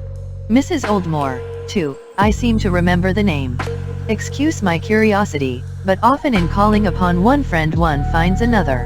She is an invalid lady, sir. Her husband was once mayor of Gloucester. She always comes to us when she is in town." "Thank you, I am afraid I cannot claim her acquaintance. We have established a most important fact by these questions, Watson," he continued in a low voice as we went upstairs together. "We know now that the people who are so interested in our friend have not settled down in his own hotel. That means that while they are, as we have seen, very anxious to watch him, they are equally anxious that he should not see them. Now, this is a most suggestive fact. What does it suggest? It suggests, hello, my dear fellow, what on earth is the matter?" As we came round the top of the stairs we had run up against Sir Henry Baskerville himself. His face was flushed with anger, and he held an old and dusty boot in one of his hands. So furious was he that he was hardly articulate, and when he did speak it was in a much broader and more western dialect than any which we had heard from him in the morning. "Seems to me they are playing me for a sucker in this hotel," he cried. "They'll find they've started into monkey with the wrong man unless they are careful. By thunder, if that chap can't find my missing boot there will be trouble. I can take a joke with the best, Mr. Holmes, but they've got a bit over the mark this time." "Still looking for your boot?" "Yes, sir, and mean to find it." "But, surely, you said that it was a new brown boot." "So it was, sir. And now it's an old black one." "What, you don't mean to say?" "That's just what I do mean to say. I only had 3 pairs in the world, the new brown, the old black, and the patent leathers, which I am wearing. Last night they took one of my brown ones, and today they have sneaked one of the black." "Well, have you got it? Speak out, man, and don't stand staring." An agitated German waiter had appeared upon the scene. "No, sir, I have made inquiry all over the hotel, but I can hear no word of it." "Well, either that boot comes back before sundown or I'll see the manager and tell him that I go right straight out of this hotel." "It shall be found, sir, I promise you that if you will have a little patience it will be found. Mind it is, for it's the last thing of mine that I'll lose in this den of thieves." Well, Mr. Holmes, you'll excuse my troubling you about such a trifle. I think it's well worth troubling about." "Why, you look very serious over it. How do you explain it?" "I just don't attempt to explain it. It seems the very maddest, queerest thing that ever happened to me." "The queerest perhaps," said Holmes thoughtfully. "What do you make of it yourself?" "Well, I don't profess to understand it yet. This case of yours is very complex, Sir Henry. When taken in conjunction with your uncle's death I am not sure that of all the 500 cases of capital importance which I have handled there is one which cuts so deep. But we hold several threads in our hands, and the odds are that one or other of them guides us to the truth. We may waste time in following the wrong one, but sooner or later we must come upon the right." We had a pleasant luncheon in which little was said of the business which had brought us together. It was in the private sitting room to which we afterwards repaired that Holmes asked Baskerville what were his intentions. "To go to Baskerville Hall." "And when?" "At the end of the week." "On the whole," said Holmes, "I think that your decision is a wise one. I have ample evidence that you are being dogged in London, and amid the millions of this great city it is difficult to discover who these people are or what their object can be. If their intentions are evil they might do you a mischief, and we should be powerless to prevent it. You did not know, Dr. Mortimer, that you were followed this morning from my house." Dr. Mortimer started violently. "Followed? By whom?" "That, unfortunately, is what I cannot tell you." Have you among your neighbors or acquaintances on Dartmoor any man with a black, full beard? No, or, let me see why, yes. Barrymore, Sir Charles's butler, is a man with a full, black beard. Huh? Where is Barrymore? He is in charge of the hall. We had best ascertain if he is really there, or if by any possibility he might be in London. How can you do that? Give me a telegraph form. Is all ready for Sir Henry? That will do. Addressed to Mr. Barrymore, Baskerville Hall. What is the nearest telegraph office? Grimpen. Very good, we will send a second wire to the postmaster, Grimpen, telegram to Mr. Barrymore to be delivered into his own hand. If absent, please return wire to Sir Henry Baskerville, Northumberland Hotel. That should let us know before evening whether Barrymore is at his post in Devonshire or not. That's so, said Baskerville. By the way, Dr. Mortimer, who is this Barrymore, anyhow? He is the son of the old caretaker, who is dead. They have looked after the hall for 4 generations now. So far as I know, he and his wife are as respectable a couple as any in the county. At the same time, said Baskerville, it's clear enough that so long as there are none of the family at the hall, these people have a mighty fine home and nothing to do. That is true. Did Barrymore profit at all by Sir Charles's will? Asked Holmes. He and his wife had £500 each. Huh? Did they know that they would receive this? Yes, Sir Charles was very fond of talking about the provisions of his will. That is very interesting. I hope, said Dr. Mortimer, that you do not look with suspicious eyes upon everyone who received a legacy from Sir Charles, for I also had £1,000 left to me. Indeed? And anyone else? There were many insignificant sums to individuals, and a large number of public charities. The residue all went to Sir Henry. And how much was the residue? £740,000. Holmes raised his eyebrows in surprise. I had no idea that so gigantic a sum was involved, said he. Sir Charles had the reputation of being rich, but we did not know how very rich he was until we came to examine his securities.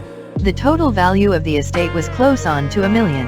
Dear me, it is a stake for which a man might well play a desperate game. And one more question, Dr. Mortimer. Supposing that anything happened to our young friend here, you will forgive the unpleasant hypothesis? Who would inherit the estate? Since Roger Baskerville, Sir Charles's younger brother, died unmarried, the estate would descend to the Desmonds, who are distant cousins. James Desmond is an elderly clergyman in Westmoreland. Thank you. These details are all of great interest. Have you met Mr. James Desmond? Yes, he once came down to visit Sir Charles. He is a man of venerable appearance and of saintly life. I remember that he refused to accept any settlement from Sir Charles, though he pressed it upon him. And this man of simple tastes would be the heir to Sir Charles's thousands. He would be the heir to the estate because that is entailed. He would also be the heir to the money unless it were willed otherwise by the present owner, who can, of course, do what he likes with it. And have you made your will, Sir Henry? No, Mr. Holmes, I have not. I've had no time, for it was only yesterday that I learned how matters stood. But in any case, I feel that the money should go with the title and estate. That was my poor uncle's idea. How is the owner going to restore the glories of the Baskervilles if he has not money enough to keep up the property? House, land, and dollars must go together. Quite so. Well, Sir Henry, I am of one mind with you as to the advisability of your going down to Devonshire without delay. There is only one provision which I must make. You certainly must not go alone. Dr. Mortimer returns with me. But Dr. Mortimer has his practice to attend to, and his house is miles away from yours. With all the goodwill in the world, he may be unable to help you. No, Sir Henry, you must take with you someone, a trusty man, who will be always by your side. Is it possible that you could come yourself, Mr. Holmes? If matters came to a crisis, I should endeavor to be present in person, but you can understand that, with my extensive consulting practice and with the constant appeals which reach me from many quarters, it is impossible for me to be absent from London for an indefinite time.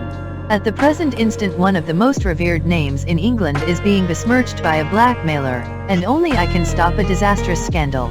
You will see how impossible it is for me to go to Dartmoor. Whom would you recommend, then? Holmes laid his hand upon my arm. If my friend would undertake it, there is no man who is better worth having at your side when you are in a tight place. No one can say so more confidently than I. The proposition took me completely by surprise, but before I had time to answer, Baskerville seized me by the hand and wrung it heartily. "Well, now, that is real kind of you, Dr. Watson," said he. "You see how it is with me, and you know just as much about the matter as I do. If you will come down to Baskerville Hall and see me through, I'll never forget it." The promise of adventure had always a fascination for me, and I was complimented by the words of Holmes and by the eagerness with which the baronet hailed me as a companion. "I will come, with pleasure," said I. "I do not know how I could employ my time better." "And you will report very carefully to me," said Holmes.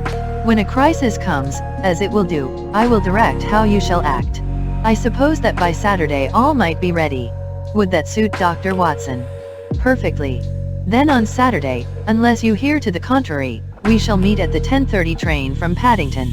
We had risen to depart when Baskerville gave a cry of triumph, and diving into one of the corners of the room he drew a brown boot from under a cabinet. "My missing boot," he cried. "May all our difficulties vanish as easily," said Sherlock Holmes. "But it is a very singular thing," Dr. Mortimer remarked. "I searched this room carefully before lunch." "And so did I," said Baskerville. "Every inch of it.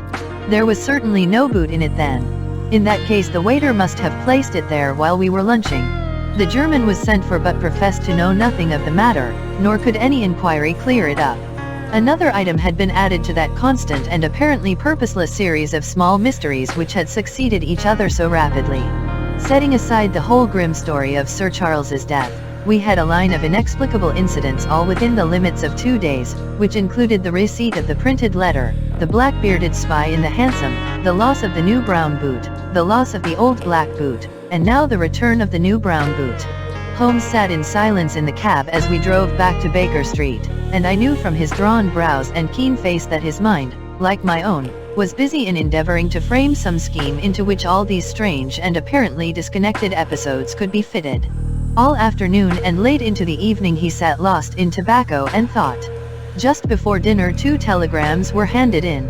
The first ran, "Have just heard that Barrymore is at the Hall, Baskerville."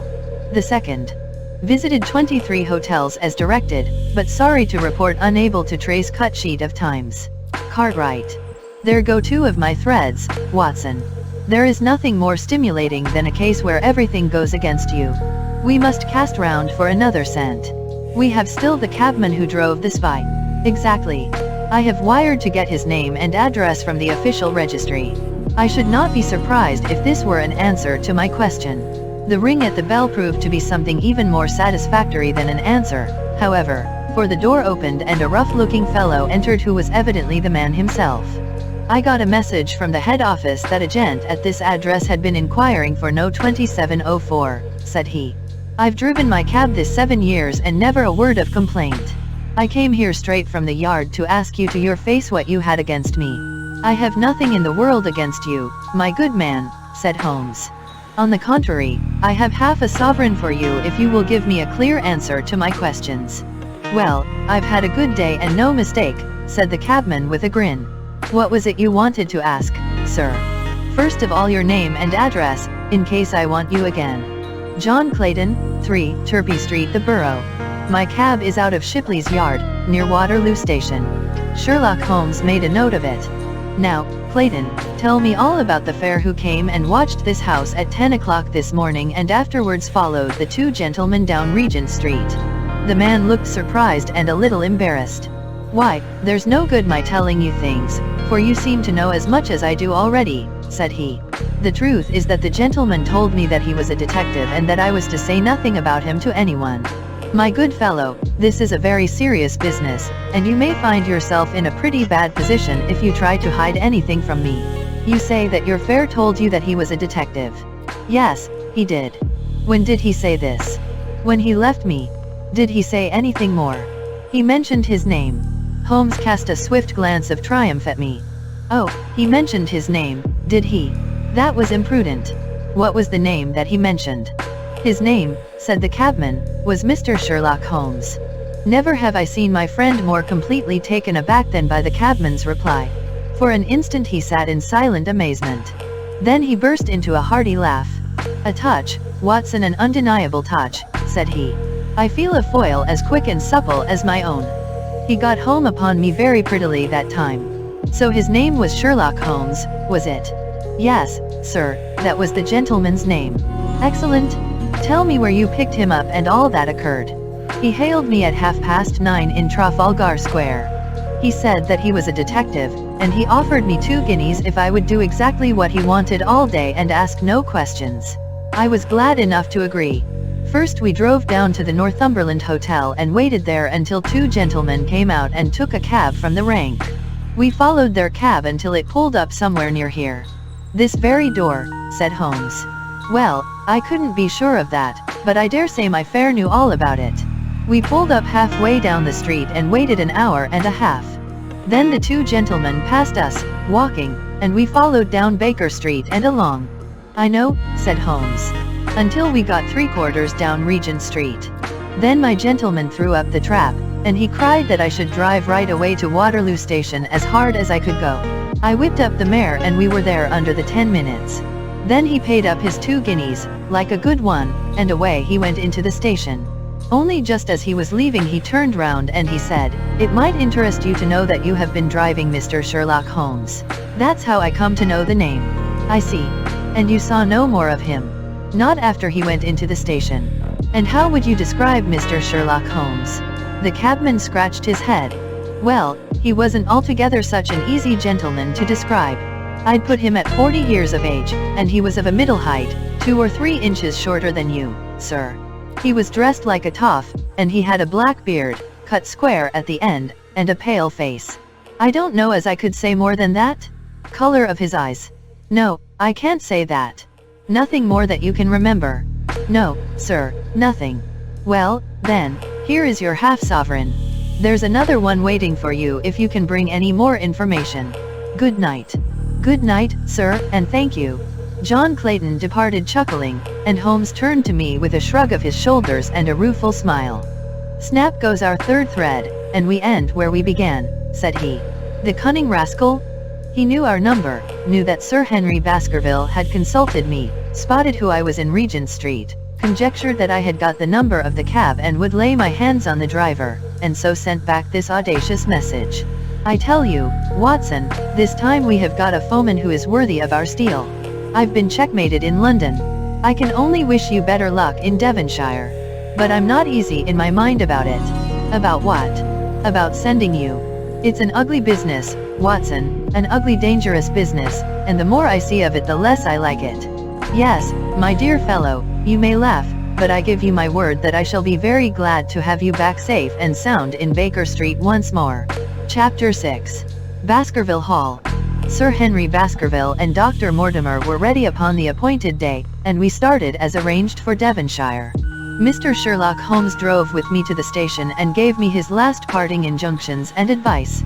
"I will not bias your mind by suggesting theories or suspicions, Watson," said he. "I wish you simply to report facts in the fullest possible manner to me, and you can leave me to do the theorizing." "What sort of facts?" I asked. "Anything which may seem to have a bearing, however indirect, upon the case, and especially the relations between young Baskerville and his neighbors, or any fresh particulars concerning the death of Sir Charles. I have made some inquiries myself in the last few days, but the results have, I fear, been negative.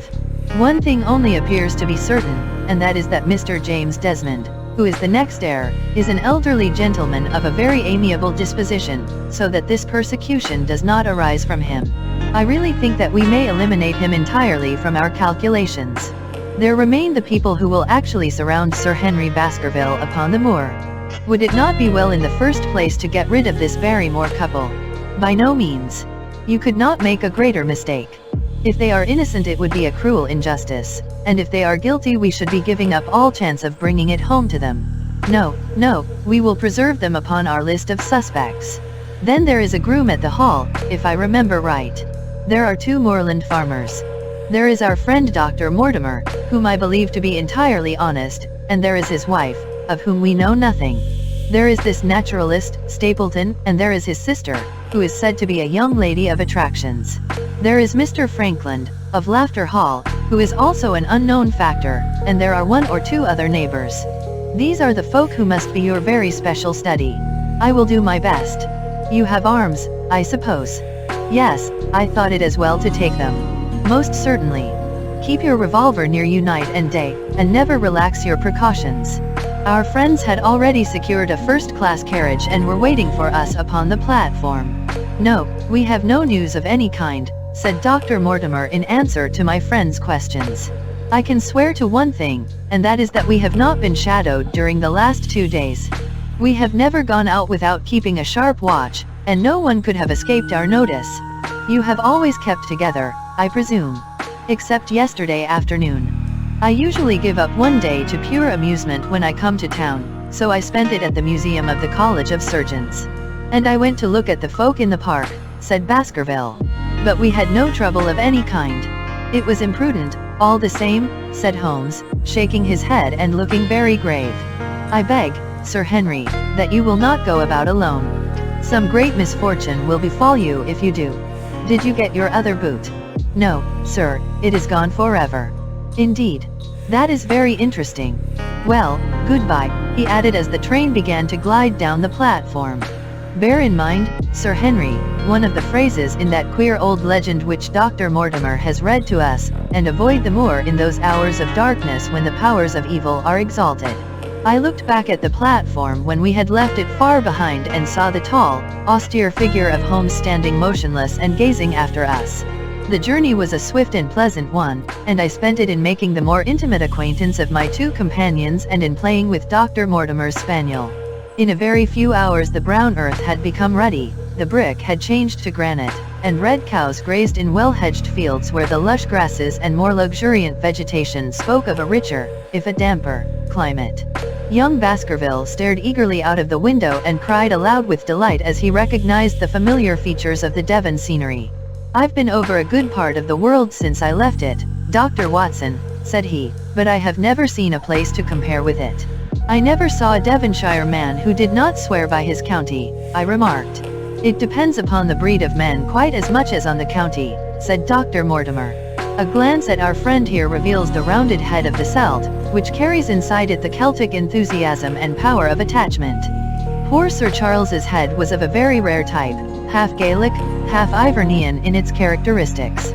But you were very young when you last saw Baskerville Hall, were you not? I was a boy in my teens at the time of my father's death and had never seen the hall, for he lived in a little cottage on the south coast. Thence I went straight to a friend in America. I tell you it is all as new to me as it is to Dr. Watson, and I'm as keen as possible to see the moor. Are you? Then your wish is easily granted, for there is your first sight of the moor, said Dr. Mortimer, pointing out of the carriage window. Over the green squares of the fields and the low curve of a wood there rose in the distance a grey, melancholy hill, with a strange jagged summit, dim and vague in the distance, like some fantastic landscape in a dream. Baskerville sat for a long time, his eyes fixed upon it, and I read upon his eager face how much it meant to him, this first sight of that strange spot where the men of his blood had held sway so long and left their mark so deep.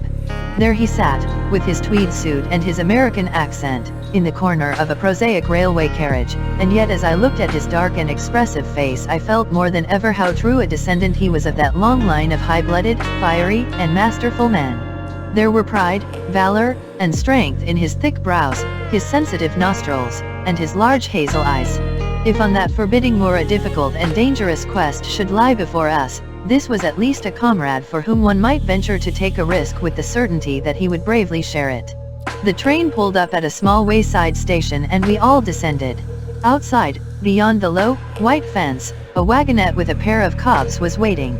Our coming was evidently a great event, for station master and porters clustered round us to carry out our luggage. It was a sweet, simple country spot, but I was surprised to observe that by the gate there stood two soldierly men in dark uniforms who leaned upon their short rifles and glanced keenly at us as we passed. The coachman, a hard-faced, gnarled little fellow, saluted Sir Henry Baskerville, and in a few minutes we were flying swiftly down the broad, white road. Rolling pasture lands curved upward on either side of us, and old gabled houses peeped out from amid the thick green foliage, but behind the peaceful and sunlit countryside there rose ever, dark against the evening sky, the long, gloomy curve of the moor, broken by the jagged and sinister hills. The wagonette swung round into a side road, and we curved upward through deep lanes worn by centuries of wheels, High banks on either side, heavy with dripping moss and fleshy heart-stung ferns. Bronzing bracken and mottled bramble gleamed in the light of the sinking sun. Still steadily rising, we passed over a narrow granite bridge and skirted a noisy stream which gushed swiftly down, foaming and roaring amid the grey boulders. Both road and stream wound up through a valley dense with scrub oak and fir. At every turn Baskerville gave an exclamation of delight, looking eagerly about him and asking countless questions. To his eyes all seemed beautiful, but to me a tinge of melancholy lay upon the countryside, which bore so clearly the mark of the waning year. Yellow leaves carpeted the lanes and fluttered down upon us as we passed. The rattle of our wheels died away as we drove through drifts of rotting vegetation, sad gifts, as it seemed to me, for nature to throw before the carriage of the returning heir of the Baskervilles. "Hello," cried Dr. Mortimer, "what is this?" A steep curve of heath-clad land, an outlying spur of the moor, lay in front of us. On the summit, hard and clear like an equestrian statue upon its pedestal, was a mounted soldier, dark and stern, his rifle poised ready over his forearm. He was watching the road along which we traveled. "What is this, Perkins?" asked Dr. Mortimer. Our driver half turned in his seat. "There's a convict escaped from Princetown, sir. He's been out 3 days now, and the warders watch every road and every station, but they've had no sight of him yet. The farmers about here don't like it, sir, and that's a fact. Well, I understand that they get £5 if they can give information." "Yes, sir, but the chance of £5 is but a poor thing compared to the chance of having your throat cut. You see, it isn't like any ordinary convict. This is a man that would stick at nothing." "Who is he, then?" "It is Selden, the Notting Hill murderer." I remembered the case well, for it was one in which Holmes had taken an interest on account of the peculiar ferocity of the crime and the wanton brutality which had marked all the actions of the assassin. The commutation of his death sentence had been due to some doubts as to his complete sanity, so atrocious was his conduct. Our wagonette had topped a rise, and in front of us rose the huge expanse of the moor, mottled with gnarled and craggy cairns and tors. A cold wind swept down from it and set us shivering. Somewhere there, on that desolate plain, was lurking this fiendish man, hiding in a burrow like a wild beast, his heart full of malignancy against the whole race which had cast him out. It needed but this to complete the grim suggestiveness of the barren waste, the chilling wind, and the darkling sky. Even Baskerville fell silent and pulled his overcoat more closely around him. We had left the fertile country behind and beneath us. We looked back on it now, the slanting rays of a low sun turning the streams to threads of gold and glowing on the red earth new turned by the plow and the broad tangle of the woodlands. The road in front of us grew bleaker and wilder over huge russet and olive slopes, sprinkled with giant boulders. Now and then we passed a moorland cottage, walled and roofed with stone, with no creeper to break its harsh outline. Suddenly we looked down into a cup-like depression, patched with stunted oaks and firs which had been twisted and bent by the fury of years of storm. 2 high, narrow towers rose over the trees. The driver pointed with his whip. "Baskerville Hall," said he. Its master had risen and was staring with flushed cheeks and shining eyes. A few minutes later we had reached the lodge gates, a maze of fantastic tracery in wrought iron, with weather-bitten pillars on either side, blotched with lichens, and surmounted by the boar's heads of the Baskervilles. The lodge was a ruin of black granite and bared ribs of rafters, but facing it was a new building, half constructed, the first fruit of Sir Charles's South African gold. Through the gateway we passed into the avenue, where the wheels were again hushed amid the leaves, and the old trees shot their branches in a somber tunnel over our heads. Baskerville shuddered as he looked up the long, dark drive to where the house glimmered like a ghost at the farther end. "Was it here?" he asked in a low voice. No, the yew alley is on the other side." The young heir glanced round with a gloomy face. "It's no wonder my uncle felt as if trouble were coming on him in such a place as this," said he. "It's enough to scare any man. I'll have a row of electric lamps up here inside of 6 months, and you won't know it again, with 1,000 candle power Swan and Edison right here in front of the hall door." The avenue opened into a broad expanse of turf, and the house lay before us. In the fading light I could see that the center was a heavy block of building from which a porch projected.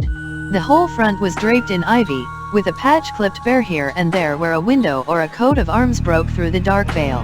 From this central block rose the twin towers, ancient, crenellated, and pierced with many loopholes. To right and left of the turrets were more modern wings of black granite. A dull light shone through heavy mullionied windows, and from the high chimneys which rose from the steep, high-angled roof there sprang a single black column of smoke. "Welcome, Sir Henry. Welcome to Baskerville Hall." A tall man had stepped from the shadow of the porch to open the door of the wagonette. The figure of a woman was silhouetted against the yellow light of the hall. She came out and helped the man to hand down our bags. "You don't mind my driving straight home, Sir Henry," said Dr. Mortimer.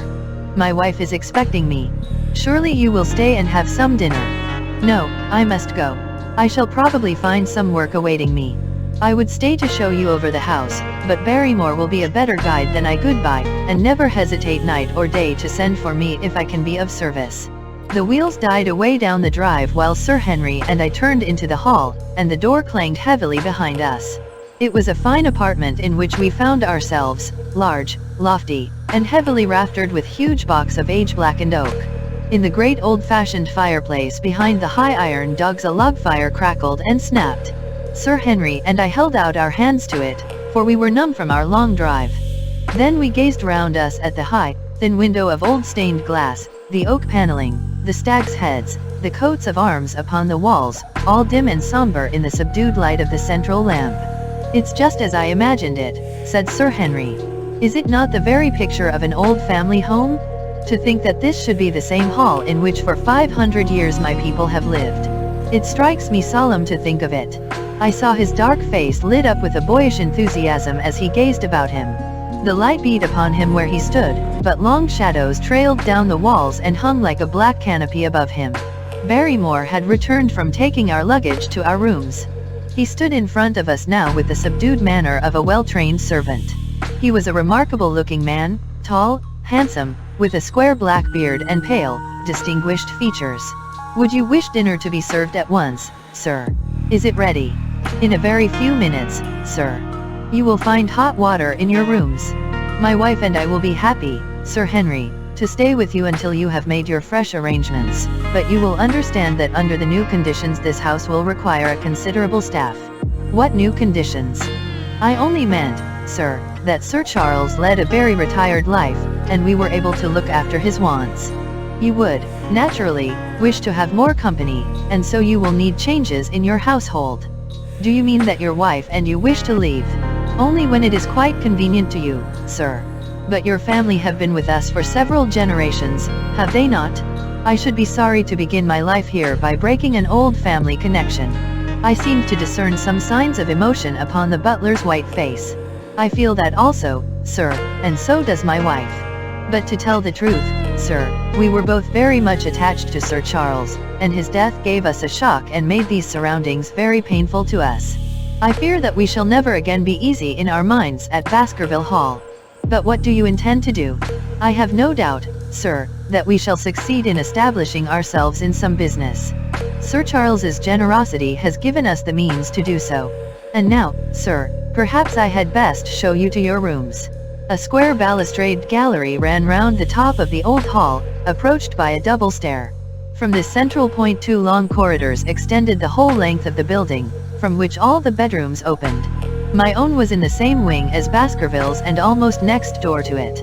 These rooms appeared to be much more modern than the central part of the house, and the bright paper and numerous candles did something to remove the somber impression which our arrival had left upon my mind. But the dining room which opened out of the hall was a place of shadow and gloom.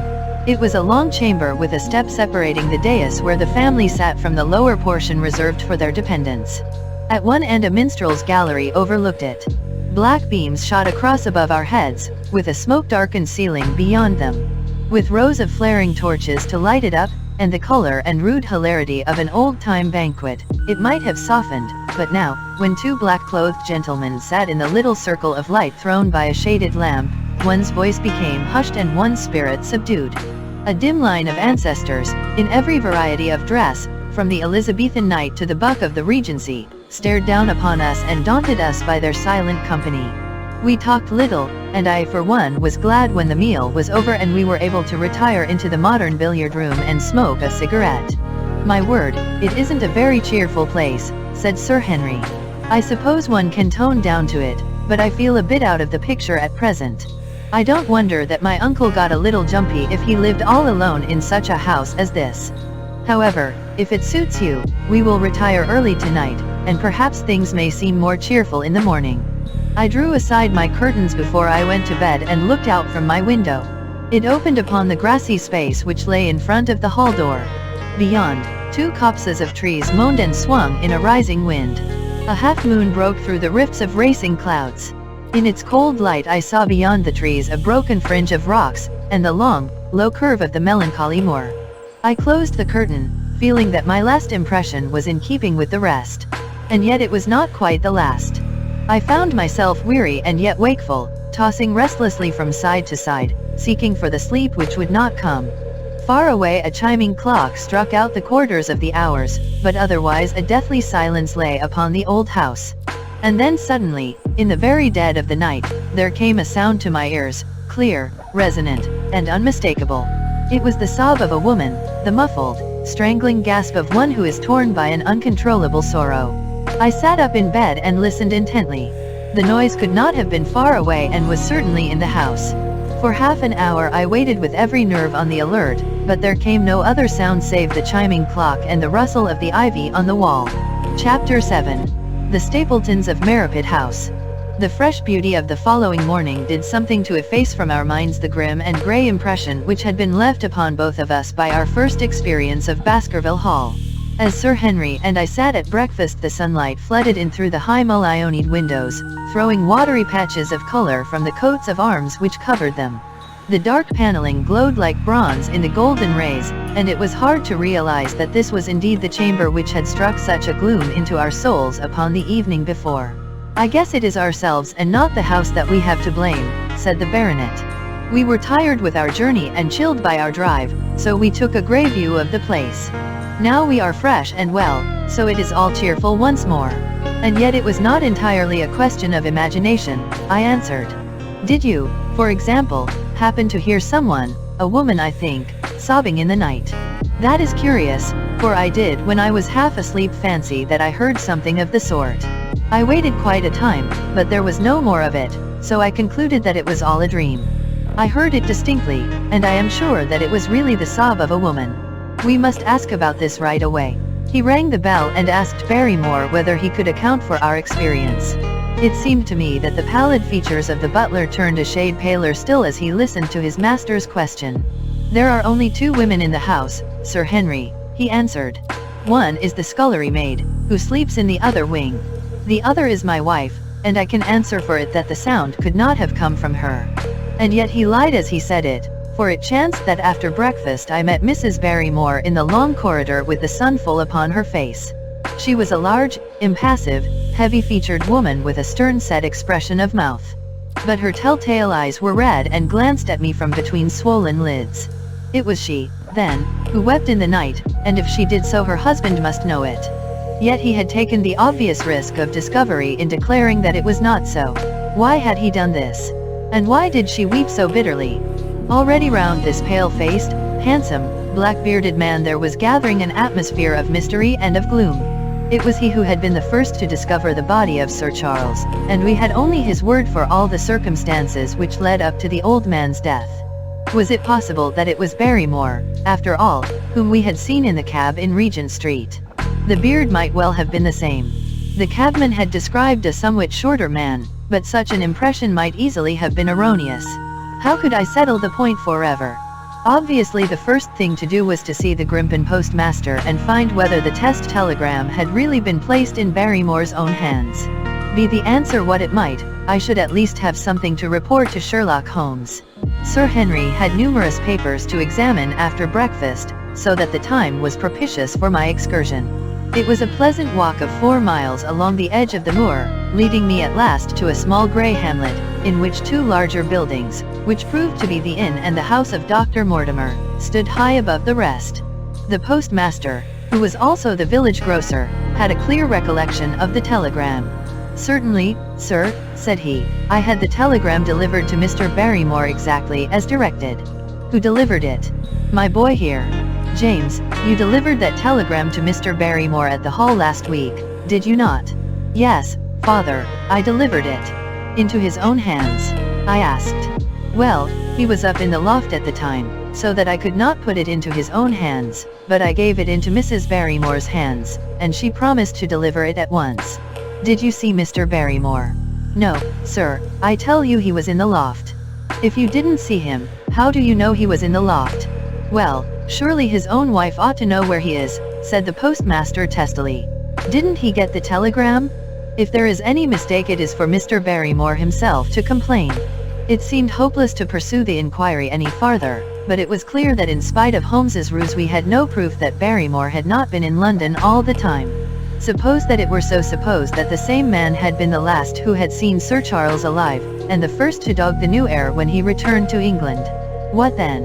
Was he the agent of others, or had he some sinister design of his own? What interest could he have in persecuting the Baskerville family? I thought of the strange warning clipped out of the leading article of the Times. Was that his work, or was it possibly the doing of someone who was bent upon counteracting his schemes? The only conceivable motive was that which had been suggested by Sir Henry, that if the family could be scared away, a comfortable and permanent home would be secured for the Barrymores. But surely such an explanation as that would be quite inadequate to account for the deep and subtle scheming which seemed to be weaving an invisible net round the young baronet. Holmes himself had said that no more complex case had come to him in all the long series of his sensational investigations. I prayed, as I walked back along the grey, lonely road, that my friend might soon be freed from his preoccupations and able to come down to take this heavy burden of responsibility from my shoulders. Suddenly my thoughts were interrupted by the sound of running feet behind me and by a voice which called me by name. I turned, expecting to see Dr. Mortimer, but to my surprise it was a stranger who was pursuing me. He was a small, slim, clean-shaven, prim-faced man, flaxen-haired and lean-jawed, between 30 and 40 years of age, dressed in a grey suit and wearing a straw hat. A tin box for botanical specimens hung over his shoulder, and he carried a green butterfly net in one of his hands. "You will, I am sure, excuse my presumption, Dr. Watson," said he as he came panting up to where I stood. "Here on the moor we are homely folk and do not wait for formal introductions. You may possibly have heard my name from our mutual friend, Mortimer. I am Stapleton, of Merripit House." "Your net and box would have told me as much," said I, for I knew that Mr. Stapleton was a naturalist. "But how did you know me?" "I have been calling on Mortimer, and he pointed you out to me from the window of his surgery as you passed. As our road lay the same way, I thought that I would overtake you and introduce myself. I trust that Sir Henry is none the worse for his journey." "He is very well, thank you." We were all rather afraid that after the sad death of Sir Charles the new baronet might refuse to live here. It is asking much of a wealthy man to come down and bury himself in a place of this kind, but I need not tell you that it means a very great deal to the countryside. Sir Henry has, I suppose, no superstitious fears in the matter. I do not think that it is likely. Of course you know the legend of the fiend dog which haunts the family. I have heard it. It is extraordinary how credulous the peasants are about here. Any number of them are ready to swear that they have seen such a creature upon the moor. He spoke with a smile, but I seemed to read in his eyes that he took the matter more seriously. The story took a great hold upon the imagination of Sir Charles, and I have no doubt that it led to his tragic end. But how? His nerves were so worked up that the appearance of any dog might have had a fatal effect upon his diseased heart. I fancy that he really did see something of the kind upon that last night in the yew alley. I feared that some disaster might occur, for I was very fond of the old man, and I knew that his heart was weak. How did you know that? My friend Mortimer told me. You think, then, that some dog pursued Sir Charles, and that he died of fright in consequence. Have you any better explanation? I have not come to any conclusion. Has Mr. Sherlock Holmes? The words took away my breath for an instant, but a glance at the placid face and steadfast eyes of my companion showed that no surprise was intended. "It is useless for us to pretend that we do not know you, Dr. Watson," said he. "The records of your detective have reached us here, and you could not celebrate him without being known yourself. When Mortimer told me your name, he could not deny your identity. If you are here, then it follows that Mr. Sherlock Holmes is interesting himself in the matter, and I am naturally curious to know what view he may take. I am afraid that I cannot answer that question. May I ask if he is going to honor us with a visit himself?" "He cannot leave town at present. He has other cases which engage his attention." "What a pity! He might throw some light on that which is so dark to us. But as to your own researches, if there is any possible way in which I can be of service to you, I trust that you will command me. If I had any indication of the nature of your suspicions or how you propose to investigate the case, I might perhaps even now give you some aid or advice. I assure you that I am simply here upon a visit to my friend, Sir Henry, and that I need no help of any kind. Excellent, said Stapleton. You are perfectly right to be wary and discreet. I am justly reproved for what I feel was an unjustifiable intrusion, and I promise you that I will not mention the matter again. We had come to a point where a narrow grassy path struck off from the road and wound away across the moor. A steep, boulder-sprinkled hill lay upon the right, which had in bygone days been cut into a granite quarry. The face which was turned towards us formed a dark cliff, with ferns and brambles growing in its niches. From over a distant rise there floated a grey plume of smoke. A moderate walk along this moor path brings us to Merripit House, said he. Perhaps you will spare an hour that I may have the pleasure of introducing you to my sister. My first thought was that I should be by Sir Henry's side. But then I remembered the pile of papers and bills with which his study table was littered. It was certain that I could not help with those. And Holmes had expressly said that I should study the neighbors upon the moor. I accepted Stapleton's invitation, and we turned together down the path.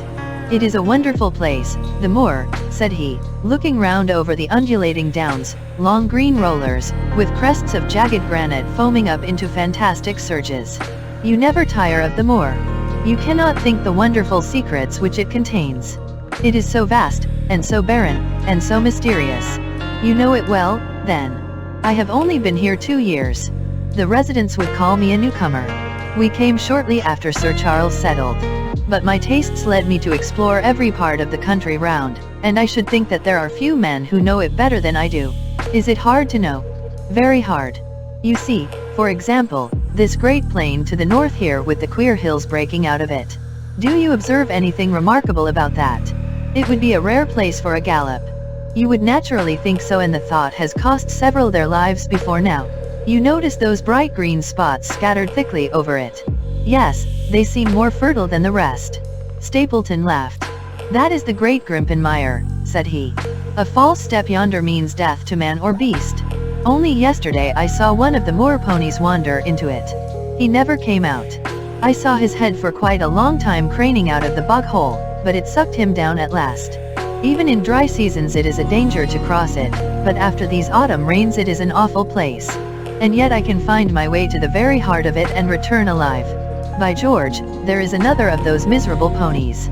Something brown was rolling and tossing among the green sedges. Then a long, agonized, writhing neck shot upward, and a dreadful cry echoed over the moor. It turned me cold with horror, but my companion's nerves seemed to be stronger than mine. It's gone, said he. The mire has him. 2 in 2 days, and many more, perhaps, for they get in the way of going there in the dry weather and never know the difference until the mire has them in its clutches. It's a bad place, the great Grimpen Mire. And you say you can penetrate it? Yes, there are 1 or 2 paths which a very active man can take. I have found them out. But why should you wish to go into so horrible a place? Well, you see the hills beyond? They are really islands cut off on all sides by the impassable mire, which has crawled round them in the course of years. That is where the rare plants and the butterflies are, if you have the wit to reach them. I shall try my luck some day. He looked at me with a surprised face. For God's sake, put such an idea out of your mind, said he. Your blood would be upon my head. I assure you that there would not be the least chance of your coming back alive. It is only by remembering certain complex landmarks that I am able to do it. Hello, I cried. What is that? A long, low moan, indescribably sad, swept over the moor. It filled the whole air, and yet it was impossible to say whence it came. From a dull murmur it swelled into a deep roar, and then sank back into a melancholy, throbbing murmur once again.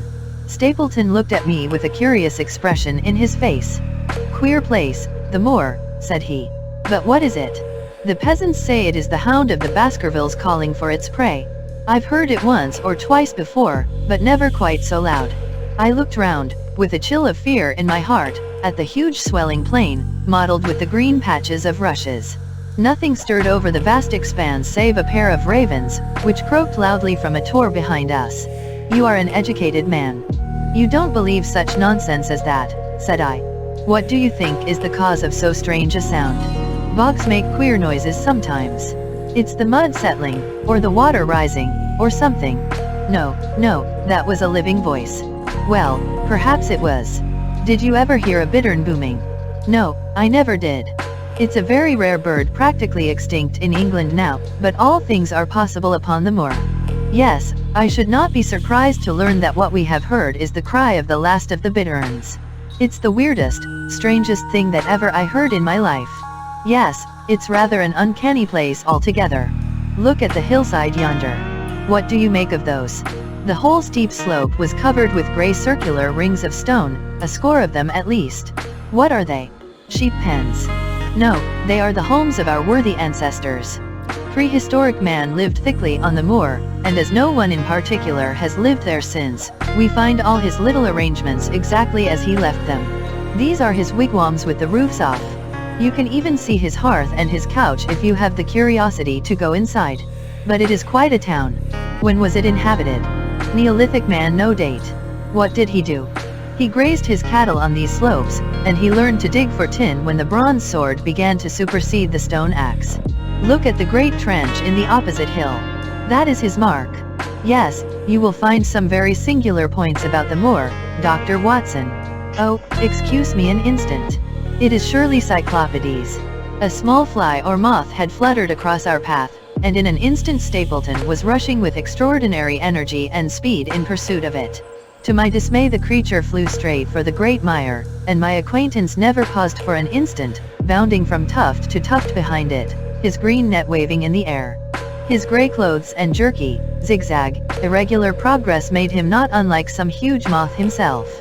I was standing watching his pursuit with a mixture of admiration for his extraordinary activity and fear lest he should lose his footing in the treacherous mire, when I heard the sound of steps and, turning round, found a woman near me upon the path. She had come from the direction in which the plume of smoke indicated the position of Merripit House, but the dip of the moor had hid her until she was quite close. I could not doubt that this was the Miss Stapleton of whom I had been told, since ladies of any sort must be few upon the moor, and I remembered that I had heard someone describe her as being a beauty. The woman who approached me was certainly that, and of a most uncommon type. There could not have been a greater contrast between brother and sister, for Stapleton was neutral tinted, with light hair and grey eyes, while she was darker than any brunette whom I have seen in England, slim, elegant, and tall. She had a proud, finely cut face, so regular that it might have seemed impassive were it not for the sensitive mouth and the beautiful dark, eager eyes. With her perfect figure and elegant dress she was, indeed, a strange apparition upon a lonely moorland path. Her eyes were on her brother as I turned, and then she quickened her pace towards me. I had raised my hat and was about to make some explanatory remark when her own words turned all my thoughts into a new channel. "Go back," she said. "Go straight back to London, instantly." I could only stare at her in stupid surprise. Her eyes blazed at me, and she tapped the ground impatiently with her foot. "Why should I go back?" I asked. "I cannot explain." She spoke in a low, eager voice, with a curious lisp in her utterance. "But for God's sake do what I ask you. Go back and never set foot upon the moor again." "But I have only just come." Man, she cried. "Can you not tell when a warning is for your own good? Go back to London. Start tonight. Get away from this place at all costs." "Hush, my brother is coming." "Not a word of what I have said. Would you mind getting that orchid for me among the mare's tails yonder? We are very rich in orchids on the moor, though, of course, you are rather late to see the beauties of the place." Stapleton had abandoned the chase and came back to us breathing hard and flushed with his exertions. "Hello, Beryl," said he, and it seemed to me that the tone of his greeting was not altogether a cordial one. "Well, Jack, you are very hot." "Yes, I was chasing a Cyclopides. He is very rare and seldom found in the late autumn. What a pity that I should have missed him." He spoke unconcernedly, but his small light eyes glanced incessantly from the girl to me.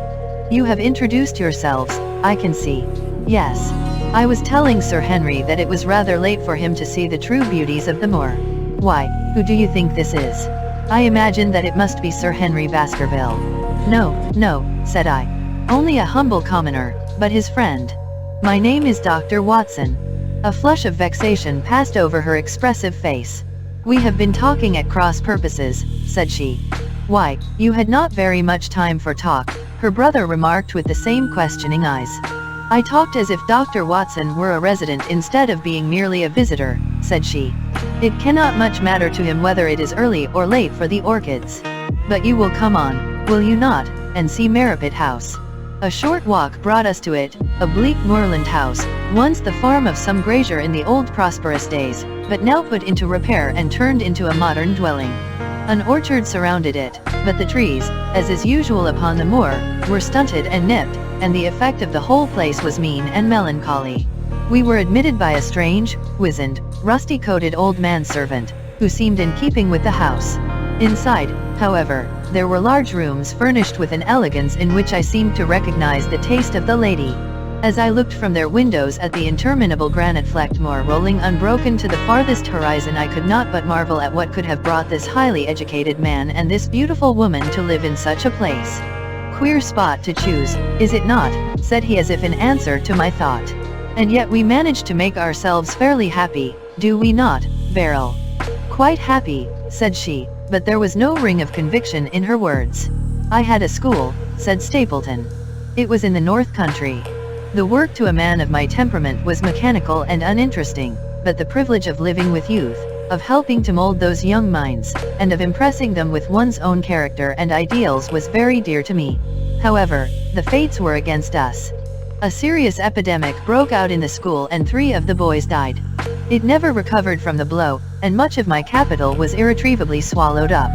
And yet, if it were not for the loss of the charming companionship of the boys, I could rejoice over my own misfortune, for, with my strong tastes for botany and zoology, I find an unlimited field of work here, and my sister is as devoted to nature as I am. All this, Dr. Watson, has been brought upon your head by your expression as you surveyed the moor out of our window. It certainly did cross my mind that it might be a little dull less for you, perhaps, than for your sister." "No, no, I am never dull," said she quickly. "We have books, we have our studies, and we have interesting neighbors. Dr. Mortimer is a most learned man in his own line. Poor Sir Charles was also an admirable companion. We knew him well and miss him more than I can tell. Do you think that I should intrude if I were to call this afternoon and make the acquaintance of Sir Henry? I am sure that he would be delighted. Then perhaps you would mention that I propose to do so. We may in our humble way do something to make things more easy for him until he becomes accustomed to his new surroundings. Will you come upstairs, Dr. Watson, and inspect my collection of Lepidoptera? I think it is the most complete one in the southwest of England. By the time that you have looked through them, lunch will be almost ready." But I was eager to get back to my charge. The melancholy of the moor, the death of the unfortunate pony, the weird sound which had been associated with the grim legend of the Baskervilles, all these things tinged my thoughts with sadness.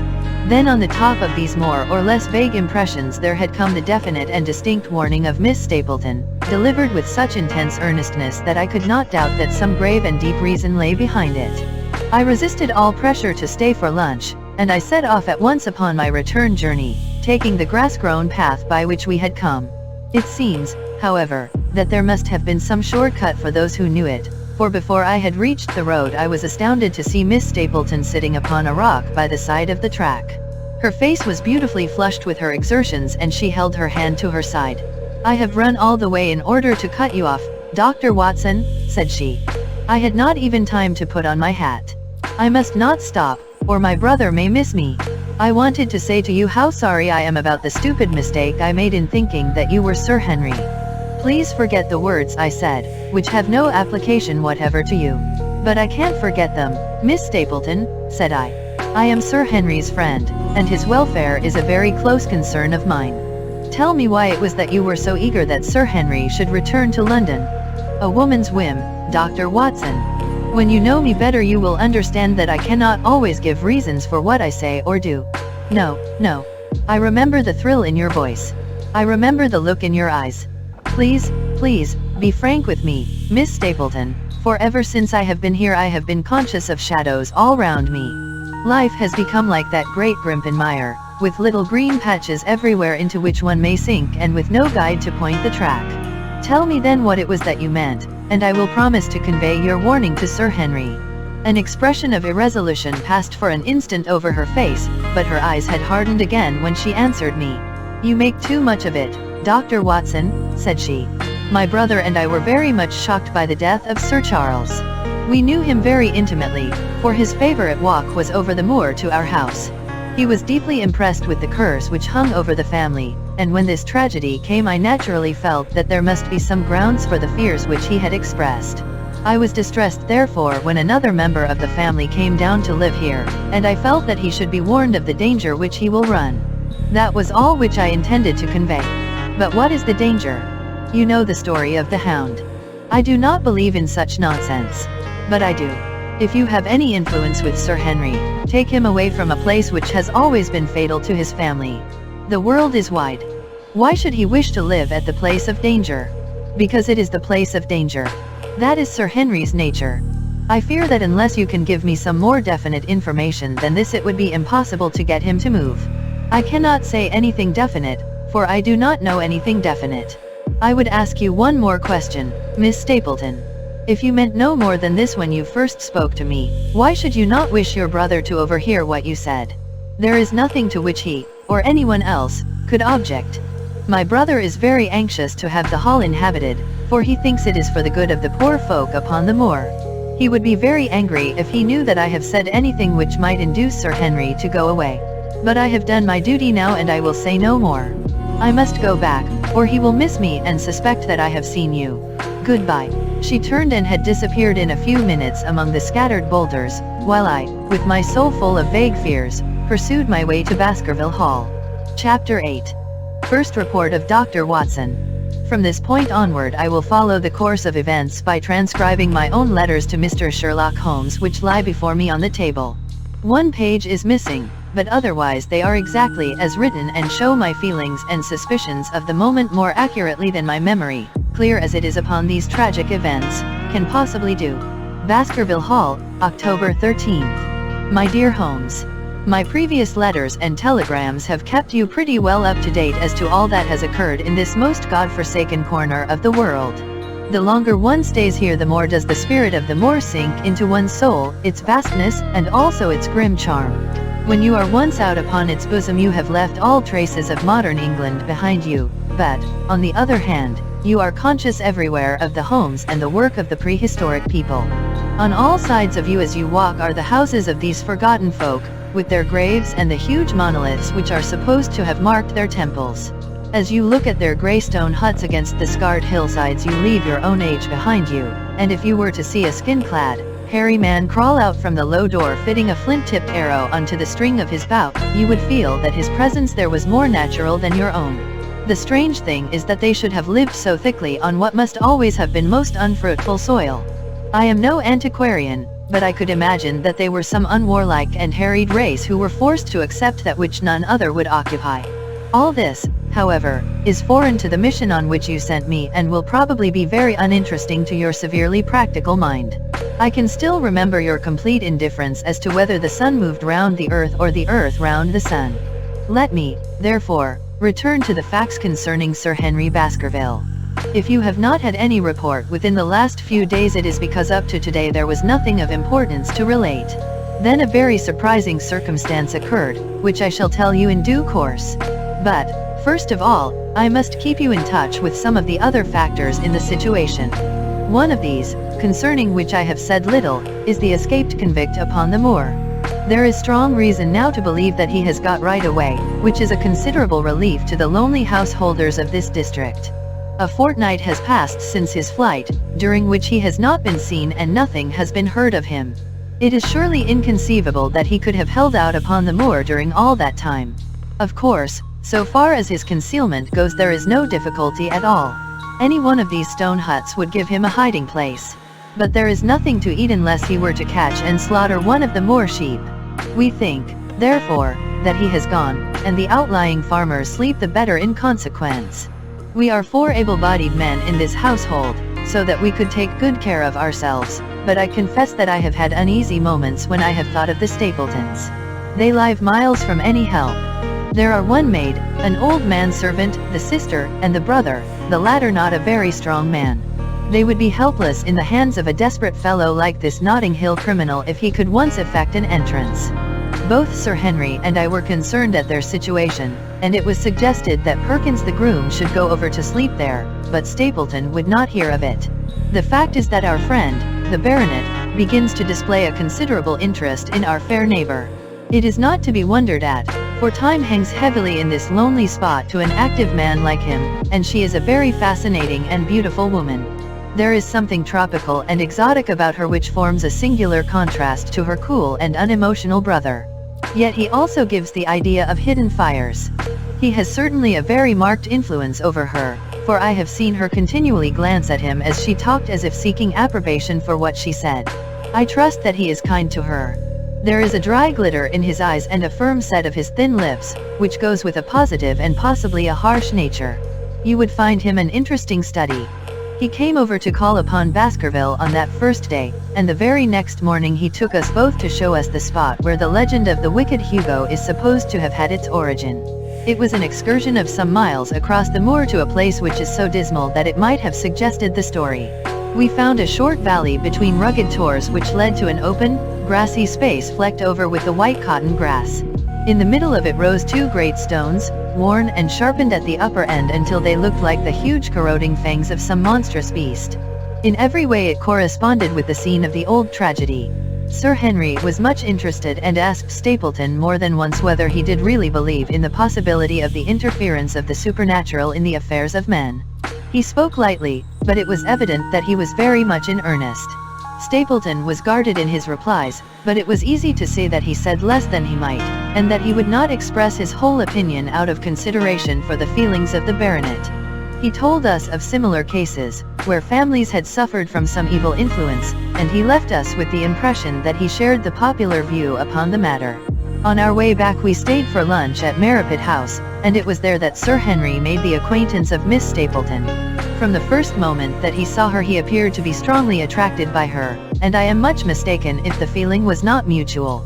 He referred to her again and again on our walk home, and since then hardly a day has passed that we have not seen something of the brother and sister. They dine here tonight, and there is some talk of our going to them next week.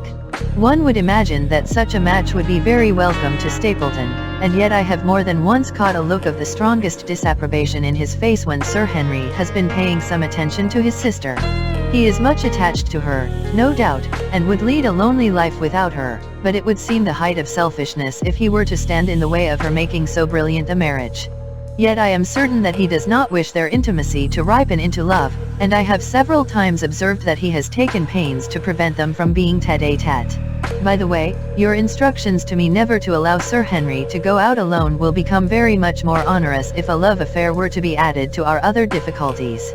My popularity would soon suffer if I were to carry out your orders to the letter.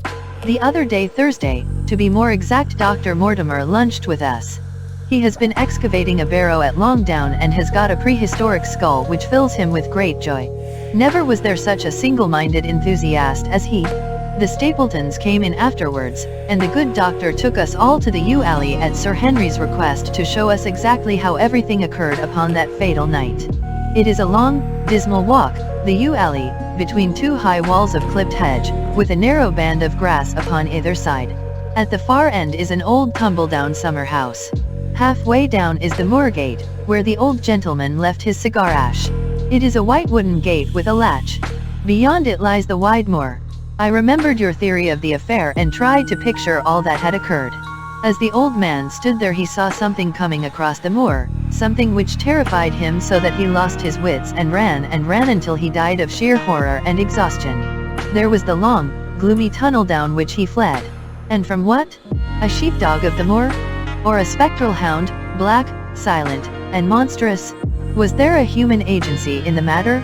Did the pale, watchful Barrymore know more than he cared to say? It was all dim and vague, but always there is the dark shadow of crime behind it. One other neighbor I have met since I wrote last. This is Mr. Frankland, of Laughter Hall, who lives some 4 miles to the south of us. He is an elderly man, red-faced, white-haired, and choleric. His passion is for the British law, and he has spent a large fortune in litigation. He fights for the mere pleasure of fighting and is equally ready to take up either side of a question, so that it is no wonder that he has found it a costly amusement. Sometimes he will shut up a right-of-way and defy the parish to make him open it. At others he will with his own hands tear down some other man's gate and declare that a path has existed there from time immemorial, defying the owner to prosecute him for trespass. He is learned in old manorial and communal rights, and he applies his knowledge sometimes in favor of the villagers of Fernworthy and sometimes against them, so that he is periodically either carried in triumph down the village street or else burned in effigy, according to his latest exploit. He is said to have about 7 lawsuits upon his hands at present, which will probably swallow up the remainder of his fortune and so draw his sting and leave him harmless for the future. Apart from the law he seems a kindly, good-natured person, and I only mention him because you were particular that I should send some description of the people who surround us. He is curiously employed at present, for, being an amateur astronomer, he has an excellent telescope, with which he lies upon the roof of his own house and sweeps the moor all day in the hope of catching a glimpse of the escaped convict. If he would confine his energies to this all would be well, but there are rumors that he intends to prosecute Dr. Mortimer for opening a grave without the consent of the next of kin because he dug up the Neolithic skull in the barrow on Longdown. He helps to keep our lives from being monotonous and gives a little comic relief where it is badly needed. And now, having brought you up to date in the escaped convict, the Stapletons, Dr. Mortimer, and Franklin, of Laughter Hall, let me end on that which is most important and tell you more about the Barrymores, and especially about the surprising development of last night. First of all about the test telegram, which you sent from London in order to make sure that Barrymore was really here. I have already explained that the testimony of the postmaster shows that the test was worthless and that we have no proof one way or the other. I told Sir Henry how the matter stood, and he at once, in his downright fashion, had Barrymore up and asked him whether he had received the telegram himself. Barrymore said that he had. "Did the boy deliver it into your own hands?" asked Sir Henry. Barrymore looked surprised, and considered for a little time. "No," said he, "I was in the box room at the time, and my wife brought it up to me." "Did you answer it yourself?" "No, I told my wife what to answer and she went down to write it." In the evening he recurred to the subject of his own accord. "I could not quite understand the object of your questions this morning, Sir Henry," said he. "I trust that they do not mean that I have done anything to forfeit your confidence." Sir Henry had to assure him that it was not so and pacify him by giving him a considerable part of his old wardrobe, the London outfit having now all arrived. "Mrs. Barrymore is of interest to me. She is a heavy, solid person, very limited, intensely respectable, and inclined to be puritanical. You could hardly conceive a less emotional subject. Yet I have told you how, on the first night here, I heard her sobbing bitterly, and since then I have more than once observed traces of tears upon her face. Some deep sorrow gnaws ever at her heart. Sometimes I wonder if she has a guilty memory which haunts her, and sometimes I suspect Barrymore of being a domestic tyrant. I have always felt that there was something singular and questionable in this man's character, but the adventure of last night brings all my suspicions to a head. And yet it may seem a small matter in itself. You are aware that I am not a very sound sleeper, and since I have been on guard in this house my slumbers have been lighter than ever. Last night, about 2 in the morning, I was aroused by a stealthy step passing my room. I rose, opened my door, and peeped out. A long black shadow was trailing down the corridor. It was thrown by a man who walked softly down the passage with a candle held in his hand. He was in shirt and trousers, with no covering to his feet. I could merely see the outline, but his height told me that it was Barrymore. He walked very slowly and circumspectly, and there was something indescribably guilty and furtive in his whole appearance. I have told you that the corridor is broken by the balcony which runs round the hall, but that it is resumed upon the farther side. I waited until he had passed out of sight and then I followed him. When I came round the balcony he had reached the end of the farther corridor, and I could see from the glimmer of light through an open door that he had entered one of the rooms. Now, all these rooms are unfurnished and unoccupied so that his expedition became more mysterious than ever. The light shone steadily as if he were standing motionless. I crept down the passage as noiselessly as I could and peeped round the corner of the door. Barrymore was crouching at the window with the candle held against the glass. His profile was half turned towards me, and his face seemed to be rigid with expectation as he stared out into the blackness of the moor. For some minutes he stood watching intently. Then he gave a deep groan and with an impatient gesture he put out the light. Instantly I made my way back to my room, and very shortly came the stealthy steps passing once more upon their return journey. Long afterwards, when I had fallen into a light sleep, I heard a key turn somewhere in a lock, but I could not tell whence the sound came. What it all means I cannot guess, but there is some secret business going on in this house of gloom which sooner or later we shall get to the bottom of. I do not trouble you with my theories, for you asked me to furnish you only with facts. I have had a long talk with Sir Henry this morning, and we have made a plan of campaign founded upon my observations of last night. I will not speak about it just now, but it should make my next report interesting reading. Chapter 9. The Light upon the Moor. Second Report of Dr. Watson. Baskerville Hall, October 15th. My dear Holmes, if I was compelled to leave you without much news during the early days of my mission, you must acknowledge that I am making up for lost time, and that events are now crowding thick and fast upon us. In my last report I ended upon my talk note with Barrymore at the window, and now I have quite a budget already which will, unless I am much mistaken, considerably surprise you. Things have taken a turn which I could not have anticipated. In some ways they have within the last 48 hours become much clearer, and in some ways they have become more complicated. But I will tell you all and you shall judge for yourself. Before breakfast on the morning following my adventure I went down the corridor and examined the room in which Barrymore had been on the night before. The western window through which he had stared so intently has, I noticed, one peculiarity above all other windows in the house: it commands the nearest outlook on to the moor. There is an opening between two trees which enables one from this point of view to look right down upon it, while from all the other windows it is only a distant glimpse which can be obtained. It follows, therefore, that Barrymore, since only this window would serve the purpose, must have been looking out for something or somebody upon the moor.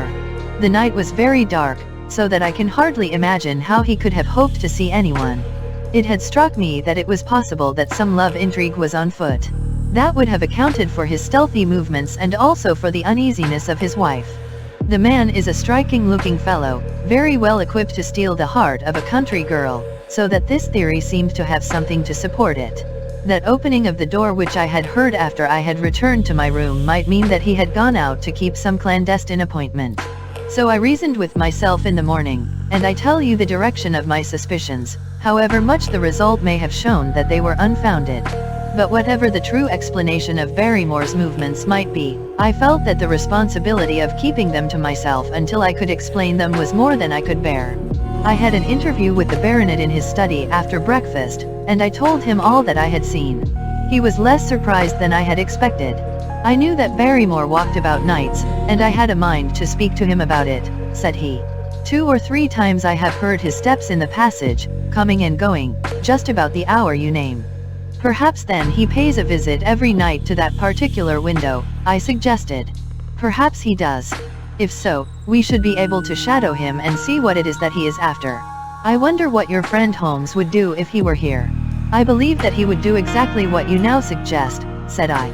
He would follow Barrymore and see what he did. Then we shall do it together. But surely he would hear us. The man is rather deaf, and in any case we must take our chance of that. We'll sit up in my room tonight and wait until he passes. Sir Henry rubbed his hands with pleasure, and it was evident that he hailed the adventure as a relief to his somewhat quiet life upon the moor. The baronet has been in communication with the architect who prepared the plans for Sir Charles, and with a contractor from London, so that we may expect great changes to begin here soon. There have been decorators and furnishers up from Plymouth, and it is evident that our friend has large ideas and means to spare no pains or expense to restore the grandeur of his family.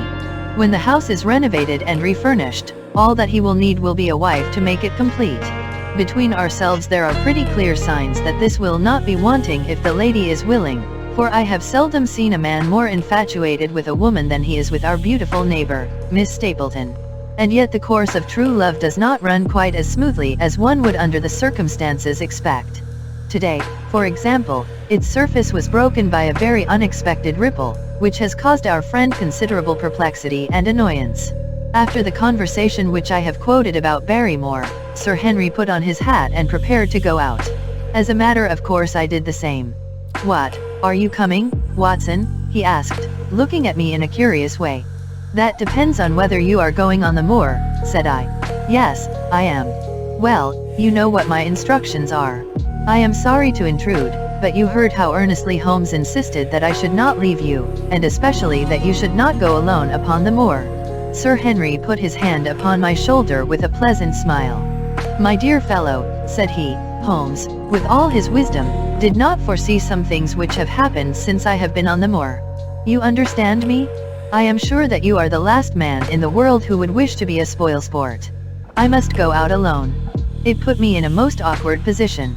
I was at a loss what to say or what to do, and before I had made up my mind he picked up his cane and was gone. But when I came to think the matter over, my conscience reproached me bitterly for having on any pretext allowed him to go out of my sight. I imagined what my feelings would be if I had to return to you and to confess that some misfortune had occurred through my disregard for your instructions. I assure you my cheeks flushed at the very thought. It might not even now be too late to overtake him, so I set off at once in the direction of Merripit House. I hurried along the road at the top of my speed without seeing anything of Sir Henry, until I came to the point where the moor path branches off. There, fearing that perhaps I had come in the wrong direction after all, I mounted a hill from which I could command a view, the same hill which is cut into the dark quarry. Thence I saw him at once. He was on the moor path about a quarter of a mile off, and a lady was by his side who could only be Miss Stapleton. It was clear that there was already an understanding between them and that they had met by appointment.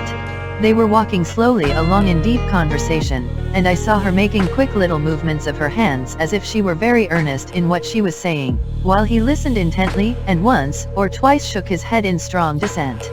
I stood among the rocks watching them, very much puzzled as to what I should do next. To follow them and break into their intimate conversation seemed to be an outrage, and yet my clear duty was never for an instant to let him out of my sight.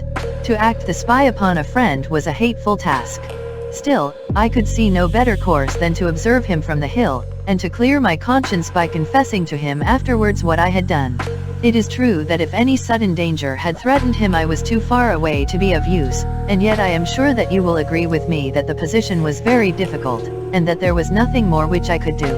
Our friend, Sir Henry, and the lady had halted on the path and were standing deeply absorbed in their conversation, when I was suddenly aware that I was not the only witness of their interview. A wisp of green floating in the air caught my eye, and another glance showed me that it was carried on a stick by a man who was moving among the broken ground. It was Stapleton with his butterfly net. He was very much closer to the pair than I was, and he appeared to be moving in their direction. At this instant Sir Henry suddenly drew Miss Stapleton to his side.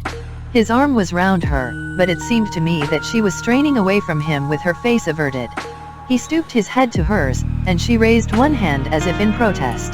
Next moment I saw them spring apart and turn hurriedly round. Stapleton was the cause of the interruption. He was running wildly towards them, his absurd net dangling behind him. He gesticulated and almost danced with excitement in front of the lovers. What the scene meant I could not imagine, but it seemed to me that Stapleton was abusing Sir Henry, who offered explanations, which became more angry as the other refused to accept them. The lady stood by in haughty silence. Finally Stapleton turned upon his heel and beckoned in a peremptory way to his sister, who, after an irresolute glance at Sir Henry, walked off by the side of her brother. The naturalist's angry gestures showed that the lady was included in his displeasure. The baronet stood for a minute looking after them, and then he walked slowly back the way that he had come, his head hanging, the very picture of dejection. What all this meant I could not imagine, but I was deeply ashamed to have witnessed so intimate a scene without my friend's knowledge. I ran down the hill therefore and met the baronet at the bottom. His face was flushed with anger and his brows were wrinkled, like one who is at his wits' ends what to do. "Hello, Watson? Where have you dropped from?" said he. "You don't mean to say that you came after me in spite of all?" I explained everything to him, how I had found it impossible to remain behind, how I had followed him, and how I had witnessed all that had occurred. For an instant his eyes blazed at me, but my frankness disarmed his anger, and he broke at last into a rather rueful laugh. "You would have thought the middle of that prairie a fairly safe place for a man to be private," said he, "but, by thunder, the whole countryside seems to have been out to see me do my wooing, and a mighty poor wooing at that. Where had you engaged a seat?" "I was on that hill. Quite in the back row, eh?" But her brother was well up to the front. "Did you see him come out on us?" Yes, I did. Did he ever strike you as being crazy, this brother of hers? I can't say that he ever did. I dare say not. I always thought him sane enough until today, but you can take it from me that either he or I ought to be in a straitjacket. What's the matter with me, anyhow?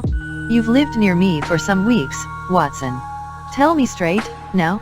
Is there anything that would prevent me from making a good husband to a woman that I loved? I should say not. He can't object to my worldly position, so it must be myself that he has this down on. What has he against me? I never hurt man or woman in my life that I know of. And yet he would not so much as let me touch the tips of her fingers. Did he say so? That, and a deal more. I tell you, Watson, I've only known her these few weeks, but from the first I just felt that she was made for me, and she, too, she was happy when she was with me, and that I'll swear. There's a light in a woman's eyes that speaks louder than words. But he has never let us get together, and it was only today for the first time that I saw a chance of having a few words with her alone. She was glad to meet me, but when she did, it was not love that she would talk about, and she wouldn't have let me talk about it either if she could have stopped it. She kept coming back to it that this was a place of danger, and that she would never be happy until I had left it. I told her that since I had seen her I was in no hurry to leave it, and that if she really wanted me to go, the only way to work it was for her to arrange to go with me. With that I offered in as many words to marry her, but before she could answer, down came this brother of hers, running at us with a face on him like a madman. He was just white with rage, and those light eyes of his were blazing with fury. What was I doing with the lady? How dared I offer her attentions which were distasteful to her? Did I think that because I was a baronet I could do what I liked? If he had not been her brother I should have known better how to answer him. As it was, I told him that my feelings towards his sister were such as I was not ashamed of, and that I hoped that she might honor me by becoming my wife. That seemed to make the matter no better, so then I lost my temper too, and I answered him rather more hotly than I should perhaps, considering that she was standing by. So it ended by his going off with her, as you saw, and here am I as badly puzzled a man as any in this county. Just tell me what it all means, Watson, and I'll owe you more than ever I can hope to pay. I tried one or two explanations, but, indeed, I was completely puzzled myself. Our friend's title, his fortune, his age, his character, and his appearance are all in his favor, and I know nothing against him unless it be this dark fate which runs in his family. That his advances should be rejected so brusquely without any reference to the lady's own wishes, and that the lady should accept the situation without protest, is very amazing. However, our conjectures were set at rest by a visit from Stapleton himself that very afternoon. He had come to offer apologies for his rudeness of the morning, and after a long private interview with Sir Henry in his study, the upshot of their conversation was that the breach is quite healed, and that we are to dine at Merripit House next Friday as a sign of it.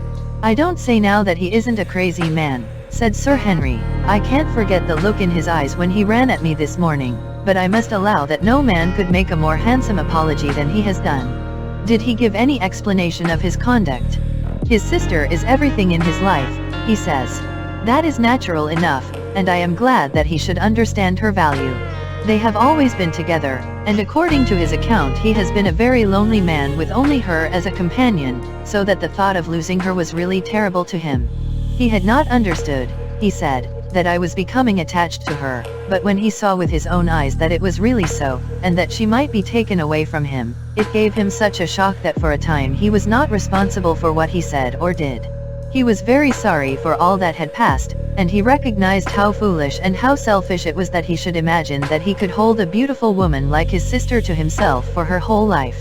If she had to leave him, he had rather it was to a neighbor like myself than to anyone else. But in any case it was a blow to him, and it would take him some time before he could prepare himself to meet it.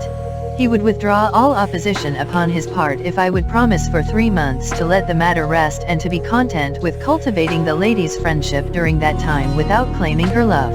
This I promised, and so the matter rests. So there is one of our small mysteries cleared up. It is something to have touched bottom anywhere in this bog in which we are floundering. We know now why Stapleton looked with disfavor upon his sister's suitor, even when that suitor was so eligible a one as Sir Henry. And now I pass on to another thread which I have extricated out of the tangled skein, the mystery of the sobs in the night, of the tear-stained face of Mrs. Barrymore, of the secret journey of the butler to the western lattice window. Congratulate me, my dear Holmes, and tell me that I have not disappointed you as an agent, that you do not regret the confidence which you showed in me when you sent me down. All these things have by one night's work been thoroughly cleared. I have said by one night's work, but, in truth, it was by 2 nights' work, for on the first we drew entirely blank. I sat up with Sir Henry in his rooms until nearly 3 o'clock in the morning, but no sound of any sort did we hear except the chiming clock upon the stairs. It was a most melancholy vigil and ended by each of us falling asleep in our chairs. Fortunately we were not discouraged, and we determined to try again. The next night we lowered the lamp and sat smoking cigarettes without making the least sound. It was incredible how slowly the hours crawled by, and yet we were helped through it by the same sort of patient interest which the hunter must feel as he watches the trap into which he hopes the game may wander. 1 struck, and 2, and we had almost for the second time given it up in despair, when in an instant we both sat bolt upright in our chairs with all our weary senses keenly on the alert once more. We had heard the creak of a step in the passage. Very stealthily we heard it pass along until it died away in the distance. Then the baronet gently opened his door and we set out in pursuit.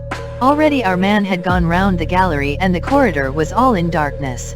Softly we stole along until we had come into the other wing. We were just in time to catch a glimpse of the tall, black-bearded figure, his shoulders rounded as he tiptoed down the passage. Then he passed through the same door as before, and the light of the candle framed it in the darkness and shot one single yellow beam across the gloom of the corridor. We shuffled cautiously towards it, trying every plank before we dared to put our whole weight upon it. We had taken the precaution of leaving our boots behind us, but, even so, the old boards snapped and creaked beneath our tread. Sometimes it seemed impossible that he should fail to hear our approach. However, the man is fortunately rather deaf, and he was entirely preoccupied in that which he was doing. When at last we reached the door and peeped through, we found him crouching at the window, candle in hand, his white, intent face pressed against the pane, exactly as I had seen him 2 nights before. We had arranged no plan of campaign, but the baronet is a man to whom the most direct way is always the most natural. He walked into the room, and as he did so Barrymore sprang up from the window with a sharp hiss of his breath and stood, livid and trembling, before us. His dark eyes, glaring out of the white mask of his face, were full of horror and astonishment as he gazed from Sir Henry to me. "What are you doing here, Barrymore?" "Nothing, sir." His agitation was so great that he could hardly speak, and the shadows sprang up and down from the shaking of his candle. "It was the window, sir. I go round at night to see that they are fastened." "On the 2nd floor?" "Yes, sir, all the windows." "Look here, Barrymore," said Sir Henry sternly, "we have made up our minds to have the truth out of you, so it will save you trouble to tell it sooner rather than later. Come, now. No lies. What were you doing at that window?" The fellow looked at us in a helpless way, and he wrung his hands together like one who is in the last extremity of doubt and misery. "I was doing no harm, sir. I was holding a candle to the window." "And why were you holding a candle to the window?" "Don't ask me, Sir Henry, don't ask me. I give you my word, sir, that it is not my secret, and that I cannot tell it. If it concerned no one but myself I would not try to keep it from you." A sudden idea occurred to me, and I took the candle from the trembling hand of the butler. "He must have been holding it as a signal," said I. "Let us see if there is any answer." I held it as he had done, and stared out into the darkness of the night. Vaguely I could discern the black bank of the trees and the lighter expanse of the moor, for the moon was behind the clouds. And then I gave a cry of exultation, for a tiny pinpoint of yellow light had suddenly transfixed the dark veil, and glowed steadily in the center of the black square framed by the window. "There it is," I cried. "No, no, sir, it is nothing, nothing at all," the butler broke in, "I assure you, sir." "Move your light across the window, Watson," cried the baronet. "See, the other moves also. Now, you rascal, do you deny that it is a signal? Come, speak up. Who is your confederate out yonder, and what is this conspiracy that is going on?" The man's face became openly defiant. "It is my business, and not yours. I will not tell." "Then you leave my employment right away." "Very good, sir. If I must, I must. And you go in disgrace. By thunder, you may well be ashamed of yourself. Your family has lived with mine for over 100 years under this roof, and here I find you deep in some dark plot against me. No, no, sir, no, not against you. It was a woman's voice, and Mrs. Barrymore, paler and more horror-struck than her husband, was standing at the door. Her bulky figure in a shawl and skirt might have been comic were it not for the intensity of feeling upon her face. "We have to go, Eliza. This is the end of it. You can pack our things," said the butler. "Oh, John, have I brought you to this? It is my doing, Sir Henry, all mine. He has done nothing except for my sake and because I asked him." "Speak out, then. What does it mean?" "My unhappy brother is starving on the moor. We cannot let him perish at our very gates. The light is a signal to him that food is ready for him, and his light out yonder is to show the spot to which to bring it."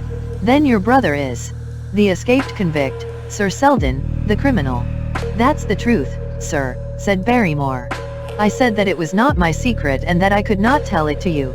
But now you have heard it, and you will see that if there was a plot it was not against you." This, then, was the explanation of the stealthy expeditions at night and the light at the window. Sir Henry and I both stared at the woman in amazement. Was it possible that this stolidly respectable person was of the same blood as one of the most notorious criminals in the country? "Yes, sir, my name was Selden, and he is my younger brother. We humored him too much when he was a lad and gave him his own way in everything until he came to think that the world was made for his pleasure, and that he could do what he liked in it. Then as he grew older he met wicked companions, and the devil entered into him until he broke my mother's heart and dragged our name in the dirt. From crime to crime he sank lower and lower until it is only the mercy of God which has snatched him from the scaffold, but to me, sir, he was always the little curly-headed boy that I had nursed and played with as an elder sister would. That was why he broke prison, sir. He knew that I was here and that we could not refuse to help him. When he dragged himself here one night, weary and starving, with the warders hard at his heels, what could we do? We took him in and fed him and cared for him. Then you returned, sir, and my brother thought he would be safer on the moor than anywhere else until the hue and cry was over, so he lay in hiding there. But every second night we made sure if he was still there by putting a light in the window, and if there was an answer my husband took out some bread and meat to him. Every day we hoped that he was gone, but as long as he was there we could not desert him. That is the whole truth, as I am an honest Christian woman, and you will see that if there is blame in the matter it does not lie with my husband but with me, for whose sake he has done all that he has." The woman's words came with an intense earnestness which carried conviction with them. "Is this true, Barrymore?" "Yes, Sir Henry. Every word of it." "Well, I cannot blame you for standing by your own wife. Forget what I have said. Go to your room, you two, and we shall talk further about this matter in the morning." When they were gone we looked out of the window again. Sir Henry had flung it open, and the cold night wind beat in upon our faces. Far away in the black distance there still glowed that one tiny point of yellow light. "I wonder he dares," said Sir Henry. "It may be so placed as to be only visible from here." "Very likely." "How far do you think it is?" "Out by the cleft tor, I think. Not more than a mile or two off." "Hardly that?" "Well, it cannot be far if Barrymore had to carry out the food to it. And he is waiting, this villain, beside that candle. By thunder, Watson, I am going out to take that man." The same thought had crossed my own mind. It was not as if the Barrymores had taken us into their confidence. Their secret had been forced from them. The man was a danger to the community, an unmitigated scoundrel for whom there was neither pity nor excuse. We were only doing our duty in taking this chance of putting him back where he could do no harm. With his brutal and violent nature, others would have to pay the price if we held our hands. Any night, for example, our neighbors the Stapletons might be attacked by him, and it may have been the thought of this which made Sir Henry so keen upon the adventure. "I will come," said I. "Then get your revolver and put on your boots. The sooner we start the better, as the fellow may put out his light and be off." In 5 minutes we were outside the door, starting upon our expedition. We hurried through the dark shrubbery, amid the dull moaning of the autumn wind and the rustle of the falling leaves. The night air was heavy with the smell of damp and decay. Now and again the moon peeped out for an instant, but clouds were driving over the face of the sky, and just as we came out on the moor a thin rain began to fall. The light still burned steadily in front. "Are you armed?" I asked. "I have a hunting crop. We must close in on him rapidly, for he is said to be a desperate fellow. We shall take him by surprise and have him at our mercy before he can resist." "I say, Watson," said the baronet, What would Holmes say to this? How about that hour of darkness in which the power of evil is exalted? As if in answer to his words there rose suddenly out of the vast gloom of the moor that strange cry which I had already heard upon the borders of the great Grimpenmire. It came with the wind through the silence of the night, a long, deep mutter, then a rising howl, and then the sad moan in which it died away. Again and again it sounded, the whole air throbbing with it, strident, wild, and menacing. The baronet caught my sleeve and his face glimmered white through the darkness. My God, what's that, Watson? I don't know. It's a sound they have on the moor. I heard it once before. It died away, and an absolute silence closed in upon us. We stood straining our ears, but nothing came. Watson, said the baronet, it was the cry of a hound. My blood ran cold in my veins, for there was a break in his voice which told of the sudden horror which had seized him. What do they call this sound? He asked. Who? The folk on the countryside. Oh, they are ignorant people. Why should you mind what they call it? Tell me, Watson. What do they say of it? I hesitated but could not escape the question. They say it is the cry of the Hound of the Baskervilles. He groaned and was silent for a few moments. A hound it was, he said at last, but it seemed to come from miles away, over yonder, I think. It was hard to say whence it came. It rose and fell with the wind. Isn't that the direction of the great Grimpenmire? Yes, it is. Well, it was up there. Come now, Watson, didn't you think yourself that it was the cry of a hound? I am not a child. You need not fear to speak the truth. Stapleton was with me when I heard it last. He said that it might be the calling of a strange bird. No, it was a hound. My God, can there be some truth in all these stories? Is it possible that I am really in danger from so dark a cause? You don't believe it, do you, Watson? No. And yet it was one thing to laugh about it in London, and it is another to stand out here in the darkness of the moor and to hear such a cry as that. And my uncle? There was the footprint of the hound beside him as he lay. It all fits together. I don't think that I am a coward, Watson, but that sound seemed to freeze my very blood. Feel my hand. It was as cold as a block of marble. You'll be all right tomorrow. I don't think I'll get that cry out of my head. What do you advise that we do now? Shall we turn back? No, by thunder, we have come out to get our man, and we will do it. We after the convict, and a hellhound, as likely as not, after us. Come on. We'll see it through if all the fiends of the pit were loose upon the moor. We stumbled slowly along in the darkness, with the black loom of the craggy hills around us, and the yellow speck of light burning steadily in front. There is nothing so deceptive as the distance of a light upon a pitch-dark night, and sometimes the glimmer seemed to be far away upon the horizon and sometimes it might have been within a few yards of us. But at last we could see whence it came, and then we knew that we were indeed very close. A guttering candle was stuck in a crevice of the rocks which flanked it on each side so as to keep the wind from it and also to prevent it from being visible, save in the direction of Baskerville Hall. A boulder of granite concealed our approach, and crouching behind it we gazed over it at the signal light.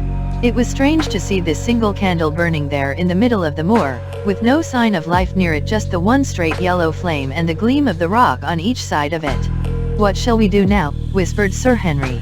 Wait here. He must be near his light. Let us see if we can get a glimpse of him. The words were hardly out of my mouth when we both saw him. Over the rocks, in the crevice of which the candle burned, there was thrust out an evil yellow face, a terrible animal face, all seamed and scored with vile passions. Foul with mire, with a bristling beard, and hung with matted hair, it might well have belonged to one of those old savages who dwelt in the burrows on the hillsides. The light beneath him was reflected in his small, cunning eyes which peered fiercely to right and left through the darkness like a crafty and savage animal who has heard the steps of the hunters. Something had evidently aroused his suspicions. It may have been that Barrymore had some private signal which we had neglected to give, or the fellow may have had some other reason for thinking that all was not well, but I could read his fears upon his wicked face. Any instant he might dash out the light and vanish in the darkness. I sprang forward therefore, and Sir Henry did the same. At the same moment the convict screamed out a curse at us and hurled a rock which splintered up against the boulder which had sheltered us. I caught one glimpse of his short, squat, strongly built figure as he sprang to his feet and turned to run. At the same moment by a lucky chance the moon broke through the clouds. We rushed over the brow of the hill, and there was our man running with great speed down the other side, springing over the stones in his way with the activity of a mountain goat. A lucky long shot of my revolver might have crippled him, but I had brought it only to defend myself if attacked and not to shoot an unarmed man who was running away. We were both swift runners and in fairly good training, but we soon found that we had no chance of overtaking him.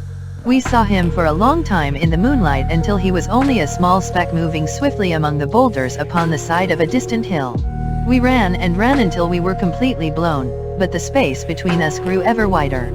Finally we stopped and sat panting on two rocks, while we watched him disappearing in the distance. And it was at this moment that there occurred a most strange and unexpected thing. We had risen from our rocks and were turning to go home, having abandoned the hopeless chase. The moon was low upon the right, and the jagged pinnacle of a granite tor stood up against the lower curve of its silver disk. There, outlined as black as an ebony statue on that shining background, I saw the figure of a man upon the tor. Do not think that it was a delusion, Holmes. I assure you that I have never in my life seen anything more clearly. As far as I could judge, the figure was that of a tall, thin man. He stood with his legs a little separated, his arms folded, his head bowed, as if he were brooding over that enormous wilderness of peat and granite which lay before him. He might have been the very spirit of that terrible place. It was not the convict. This man was far from the place where the latter had disappeared. Besides, he was a much taller man. With a cry of surprise I pointed him out to the baronet, but in the instant during which I had turned to grasp his arm the man was gone. There was the sharp pinnacle of granite still cutting the lower edge of the moon, but its peak bore no trace of that silent and motionless figure. I wished to go in that direction and to search the tor, but it was some distance away. The baronet's nerves were still quivering from that cry, which recalled the dark story of his family, and he was not in the mood for fresh adventures. He had not seen this lonely man upon the tor and could not feel the thrill which his strange presence and his commanding attitude had given to me. "A warder, no doubt," said he. "The Moor has been thick with them since this fellow escaped. Well, perhaps his explanation may be the right one, but I should like to have some further proof of it. Today we mean to communicate to the Princetown people where they should look for their missing man, but it is hard lines that we have not actually had the triumph of bringing him back as our own prisoner. Such are the adventures of last night, and you must acknowledge, my dear Holmes, that I have done you very well in the matter of a report.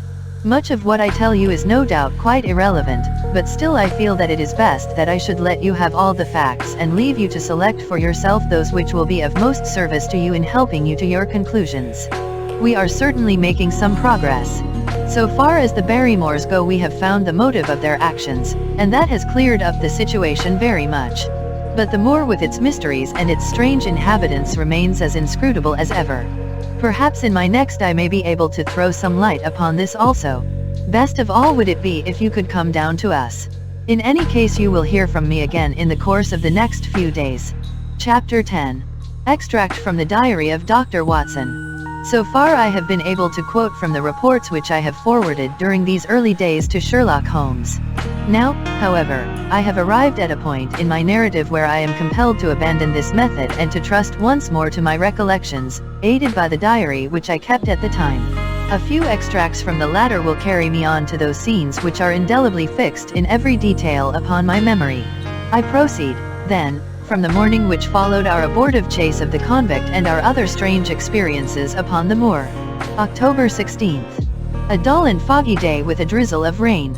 The house is banked in with rolling clouds, which rise now and then to show the dreary curves of the moor, with thin, silver veins upon the sides of the hills, and the distant boulders gleaming where the light strikes upon their wet faces.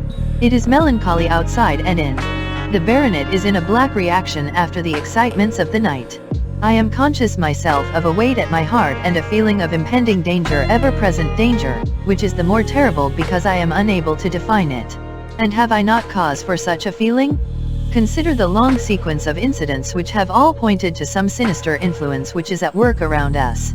There is the death of the last occupant of the hall, fulfilling so exactly the conditions of the family legend, and there are the repeated reports from peasants of the appearance of a strange creature upon the moor.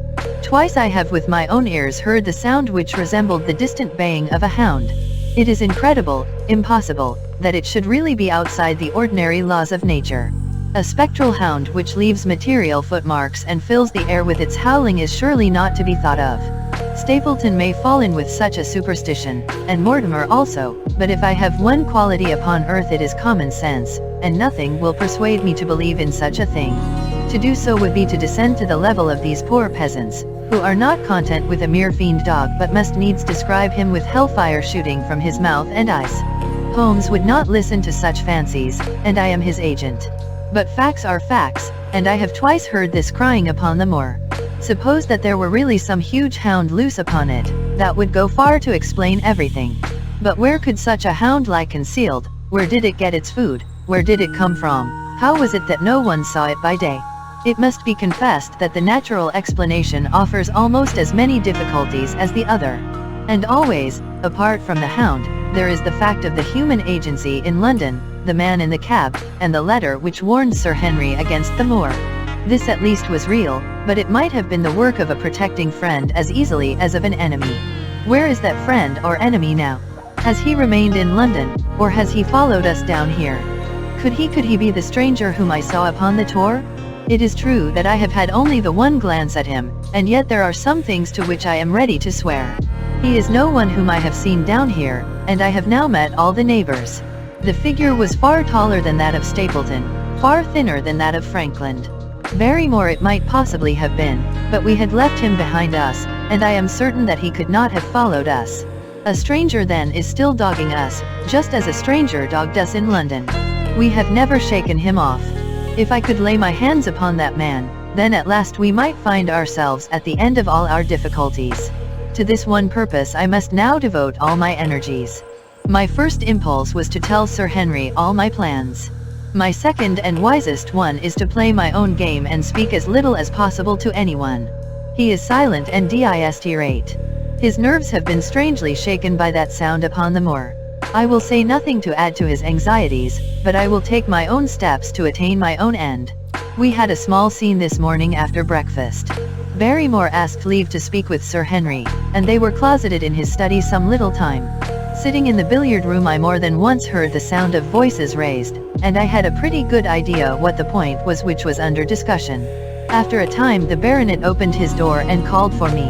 Barrymore considers that he has a grievance, he said. He thinks that it was unfair on our part to hunt his brother-in-law down when he, of his own free will, had told us the secret. The butler was standing very pale but very collected before us. I may have spoken too warmly, sir, said he, and if I have, I am sure that I beg your pardon. At the same time, I was very much surprised when I heard you two gentlemen come back this morning and learned that you had been chasing Selden. The poor fellow has enough to fight against without my putting more upon his track. If you had told us of your own free will it would have been a different thing, said the baronet. You only told us, or rather your wife only told us, when it was forced from you and you could not help yourself. I didn't think you would have taken advantage of it, Sir Henry, indeed I didn't. The man is a public danger. There are lonely houses scattered over the moor, and he is a fellow who would stick at nothing. You only want to get a glimpse of his face to see that. Look at Mr. Stapleton's house, for example, with no one but himself to defend it. There's no safety for anyone until he is under lock and key. He'll break into no house, sir. I give you my solemn word upon that. But he will never trouble anyone in this country again. I assure you, Sir Henry, that in a very few days the necessary arrangements will have been made and he will be on his way to South America. For God's sake, sir, I beg of you not to let the police know that he is still on the moor. They have given up the chase there, and he can lie quiet until the ship is ready for him. You can't tell on him without getting my wife and me into trouble. I beg you, sir, to say nothing to the police. What do you say, Watson? I shrugged my shoulders. If he were safely out of the country it would relieve the taxpayer of a burden. But how about the chance of his holding someone up before he goes? He would not do anything so mad, sir. We have provided him with all that he can want. To commit a crime would be to show where he was hiding. That is true, said Sir Henry. Well, Barrymore. God bless you, sir, and thank you from my heart. It would have killed my poor wife had he been taken again. I guess we are aiding and abetting a felony, Watson? But, after what we have heard I don't feel as if I could give the man up, so there is an end of it. All right, Barrymore, you can go. With a few broken words of gratitude the man turned, but he hesitated and then came back. "You've been so kind to us, sir, that I should like to do the best I can for you in return.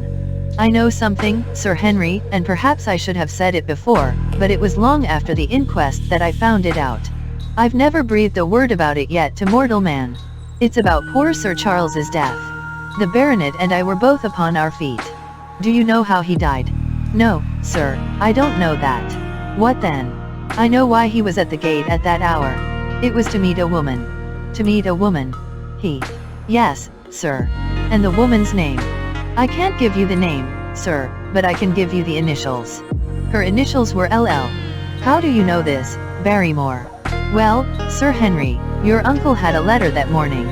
He had usually a great many letters, for he was a public man and well known for his kind heart, so that everyone who was in trouble was glad to turn to him. But that morning, as it chanced, there was only this one letter, so I took the more notice of it. It was from Coombe Tracy, and it was addressed in a woman's hand. Well, sir, I thought no more of the matter, and never would have done had it not been for my wife. Only a few weeks ago she was cleaning out Sir Charles's study. It had never been touched since his death, and she found the ashes of a burned letter in the back of the grate. The greater part of it was charred to pieces, but one little slip, the end of a page, hung together, and the writing could still be read, though it was grey on a black ground. It seemed to us to be a postscript at the end of the letter, and it said, Please, as you are a gentleman, burn this letter, and be at the gate by 10 o'clock. Beneath it were signed the initials LL. Have you got that slip?" "No, sir, it crumbled all to bits after we moved it." "Had Sir Charles received any other letters in the same writing?" "Well, sir, I took no particular notice of his letters. I should not have noticed this one, only it happened to come alone." "And you have no idea who LL is?" "No, sir. No more than you have. But I expect if we could lay our hands upon that lady we should know more about Sir Charles's death." "I cannot understand, Barrymore, how you came to conceal this important information." "Well, sir, it was immediately after that our own trouble came to us. And then again, sir, we were both of us very fond of Sir Charles, as we well might be considering all that he has done for us. To rake this up couldn't help our poor master, and it's well to go carefully when there's a lady in the case. Even the best of us. You thought it might injure his reputation. Well, sir, I thought no good could come of it. But now you have been kind to us, and I feel as if it would be treating you unfairly not to tell you all that I know about the matter." "Very good, Barrymore, you can go." When the butler had left us, Sir Henry turned to me. "Well, Watson, what do you think of this new light? It seems to leave the darkness rather blacker than before." "So I think. But if we can only trace LL it should clear up the whole business. We have gained that much. We know that there is someone who has the facts if we can only find her. What do you think we should do? Let Holmes know all about it at once. It will give him the clue for which he has been seeking. I am much mistaken if it does not bring him down." I went at once to my room and drew up my report of the morning's conversation for Holmes. It was evident to me that he had been very busy of late, for the notes which I had from Baker Street were few and short, with no comments upon the information which I had supplied and hardly any reference to my mission. No doubt his blackmailing case is absorbing all his faculties. And yet this new factor must surely arrest his attention and renew his interest. I wish that he were here. October 17th. All day today the rain poured down, rustling on the ivy and dripping from the eaves. I thought of the convict out upon the bleak, cold, shelterless moor. Poor devil! Whatever his crimes, he has suffered something to atone for them. And then I thought of that other one, the face in the cab, the figure against the moon. Was he also out in that deluged, the unseen watcher, the man of darkness? In the evening I put on my waterproof and I walked far upon the sodden moor, full of dark imaginings, the rain beating upon my face and the wind whistling about my ears. God help those who wander into the great mire now, for even the firm uplands are becoming a morass. I found the black tor upon which I had seen the solitary watcher, and from its craggy summit I looked out myself across the melancholy downs. Rain squalls drifted across their russet face, and the heavy, slate-colored clouds hung low over the landscape, trailing in grey wreaths down the sides of the fantastic hills. In the distant hollow on the left, half hidden by the mist, the two thin towers of Baskerville Hall rose above the trees. They were the only signs of human life which I could see, save only those prehistoric huts which lay thickly upon the slopes of the hills. Nowhere was there any trace of that lonely man whom I had seen on the same spot 2 nights before. As I walked back I was overtaken by Dr. Mortimer driving in his dog-cart over a rough moorland track which led from the outlying farmhouse of Foulmire. He has been very attentive to us, and hardly a day has passed that he has not called at the hall to see how we were getting on. He insisted upon my climbing into his dog-cart, and he gave me a lift homeward. I found him much troubled over the disappearance of his little spaniel. It had wandered on to the moor and had never come back. I gave him such consolation as I might, but I thought of the pony on the Grimpen Mire, and I do not fancy that he will see his little dog again. By the way, Mortimer, said I as we jolted along the rough road, I suppose there are few people living within driving distance of this whom you do not know. Hardly any, I think. Can you, then, tell me the name of any woman whose initials are LL? He thought for a few minutes. No, said he. There are a few gypsies and labouring folk for whom I can't answer, but among the farmers or gentry there is no one whose initials are those. Wait a bit though, he added after a pause. There is Laura Lyons, her initials are LL, but she lives in Coombe Tracey. Who is she? I asked. She is Franklin's daughter. What? Old Franklin the Crank. Exactly. She married an artist named Lyons, who came sketching on the moor. He proved to be a blackguard and deserted her. The fault from what I hear may not have been entirely on one side. Her father refused to have anything to do with her because she had married without his consent and perhaps for 1 or 2 other reasons as well. So, between the old sinner and the young one the girl has had a pretty bad time. How does she live? I fancy old Franklin allows her a pittance, but it cannot be more, for his own affairs are considerably involved. Whatever she may have deserved, one could not allow her to go hopelessly to the bad. Her story got about, and several of the people here did something to enable her to earn an honest living. Stapleton did for one, and Sir Charles for another. I gave a trifle myself. It was to set her up in a typewriting business. He wanted to know the object of my inquiries, but I managed to satisfy his curiosity without telling him too much, for there is no reason why we should take anyone into our confidence. Tomorrow morning I shall find my way to Coombe Tracey, and if I can see this Mrs. Laura Lyons, of equivocal reputation, a long step will have been made towards clearing one incident in this chain of mysteries.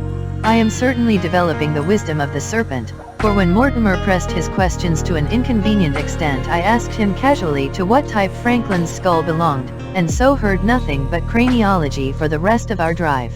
I have not lived for years with Sherlock Holmes for nothing. I have only one other incident to record upon this tempestuous and melancholy day. This was my conversation with Barrymore just now, which gives me one more strong card which I can play in due time. Mortimer had stayed to dinner, and he and the baronet played écarté afterwards. The butler brought me my coffee into the library, and I took the chance to ask him a few questions. Well, said I, has this precious relation of yours departed, or is he still lurking out yonder? I don't know, sir.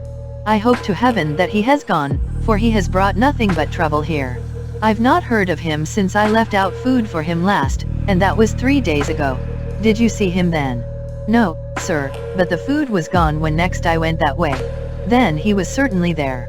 So you would think, sir, unless it was the other man who took it. I sat with my coffee cup halfway to my lips and stared at Barrymore. You know that there is another man then? Yes, sir, there is another man upon the moor. Have you seen him? No, sir. How do you know of him then? Selden told me of him, sir, a week ago or more. He's in hiding, too, but he's not a convict as far as I can make out. I don't like it, Dr. Watson, I tell you straight, sir, that I don't like it. He spoke with a sudden passion of earnestness. Now, listen to me, Barrymore. I have no interest in this matter but that of your master. I have come here with no object except to help him. Tell me, frankly, what it is that you don't like. Barrymore hesitated for a moment, as if he regretted his outburst or found it difficult to express his own feelings in words. It's all these goings-on, sir, he cried at last, waving his hand towards the rain-lashed window which faced the moor. There's foul play somewhere, and there's black villainy brewing, to that I'll swear. Very glad I should be, sir, to see Sir Henry on his way back to London again. But what is it that alarms you? Look at Sir Charles's death. That was bad enough, for all that the coroner said. Look at the noises on the moor at night. There's not a man would cross it after sundown if he was paid for it. Look at this stranger hiding out yonder, and watching and waiting. What's he waiting for? What does it mean? It means no good to anyone of the name of Baskerville, and very glad I shall be to be quit of it all on the day that Sir Henry's new servants are ready to take over the hall. But about this stranger, said I. Can you tell me anything about him? What did Selden say?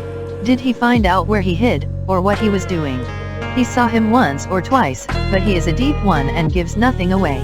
At first he thought that he was the police, but soon he found that he had some lay of his own.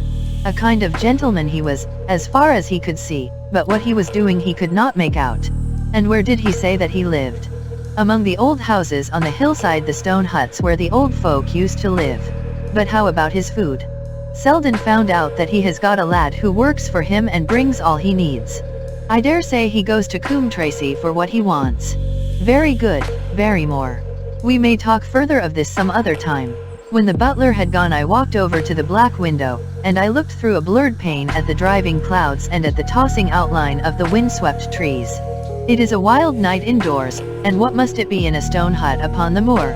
What passion of hatred can it be which leads a man to lurk in such a place at such a time? And what deep and earnest purpose can he have which calls for such a trial?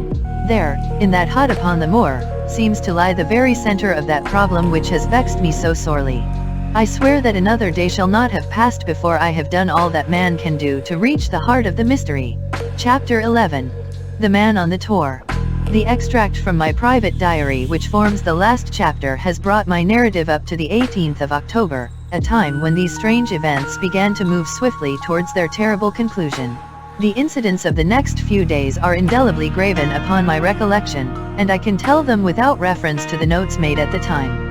I start them from the day which succeeded that upon which I had established two facts of great importance, the one that Mrs. Laura Lyons of Coombe Tracey had written to Sir Charles Baskerville and made an appointment with him at the very place and hour that he met his death, the other that the lurking man upon the moor was to be found among the stone huts upon the hillside. With these two facts in my possession, I felt that either my intelligence or my courage must be deficient if I could not throw some further light upon these dark places.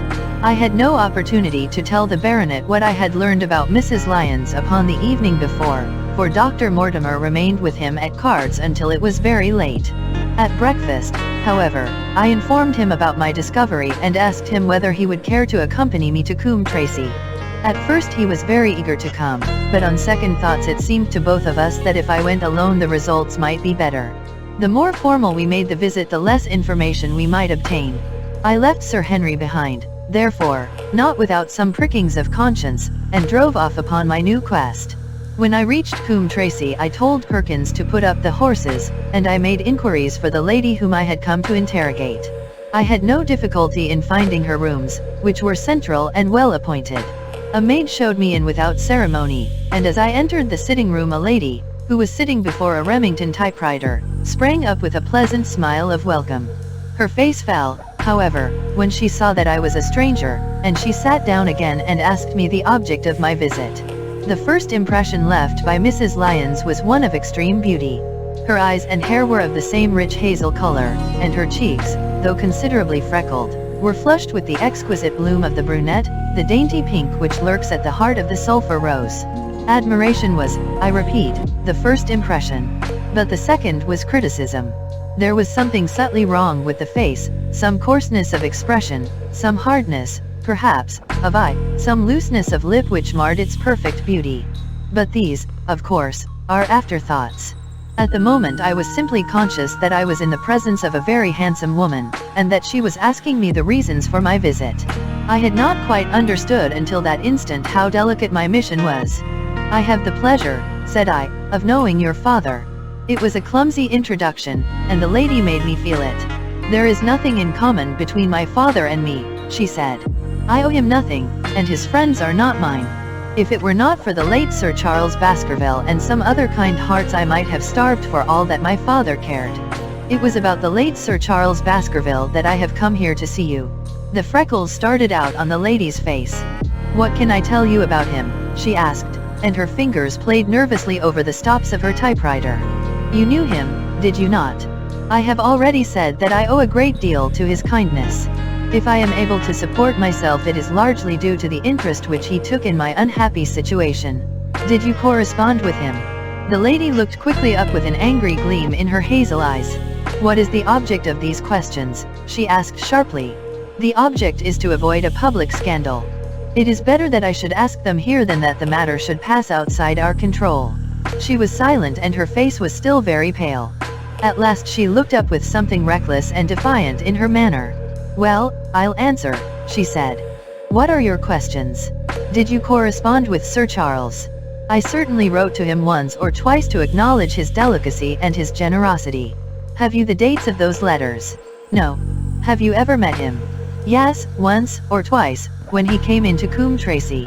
He was a very retiring man, and he preferred to do good by stealth. But if you saw him so seldom and wrote so seldom, how did he know enough about your affairs to be able to help you, as you say that he has done? She met my difficulty with the utmost readiness. There were several gentlemen who knew my sad history and united to help me. One was Mr. Stapleton, a neighbor and intimate friend of Sir Charles's. He was exceedingly kind, and it was through him that Sir Charles learned about my affairs. I knew already that Sir Charles Baskerville had made Stapleton his almoner upon several occasions, so the lady's statement bore the impress of truth upon it. Did you ever write to Sir Charles asking him to meet you? I continued. Mrs. Lyons flushed with anger again. Really, sir, this is a very extraordinary question.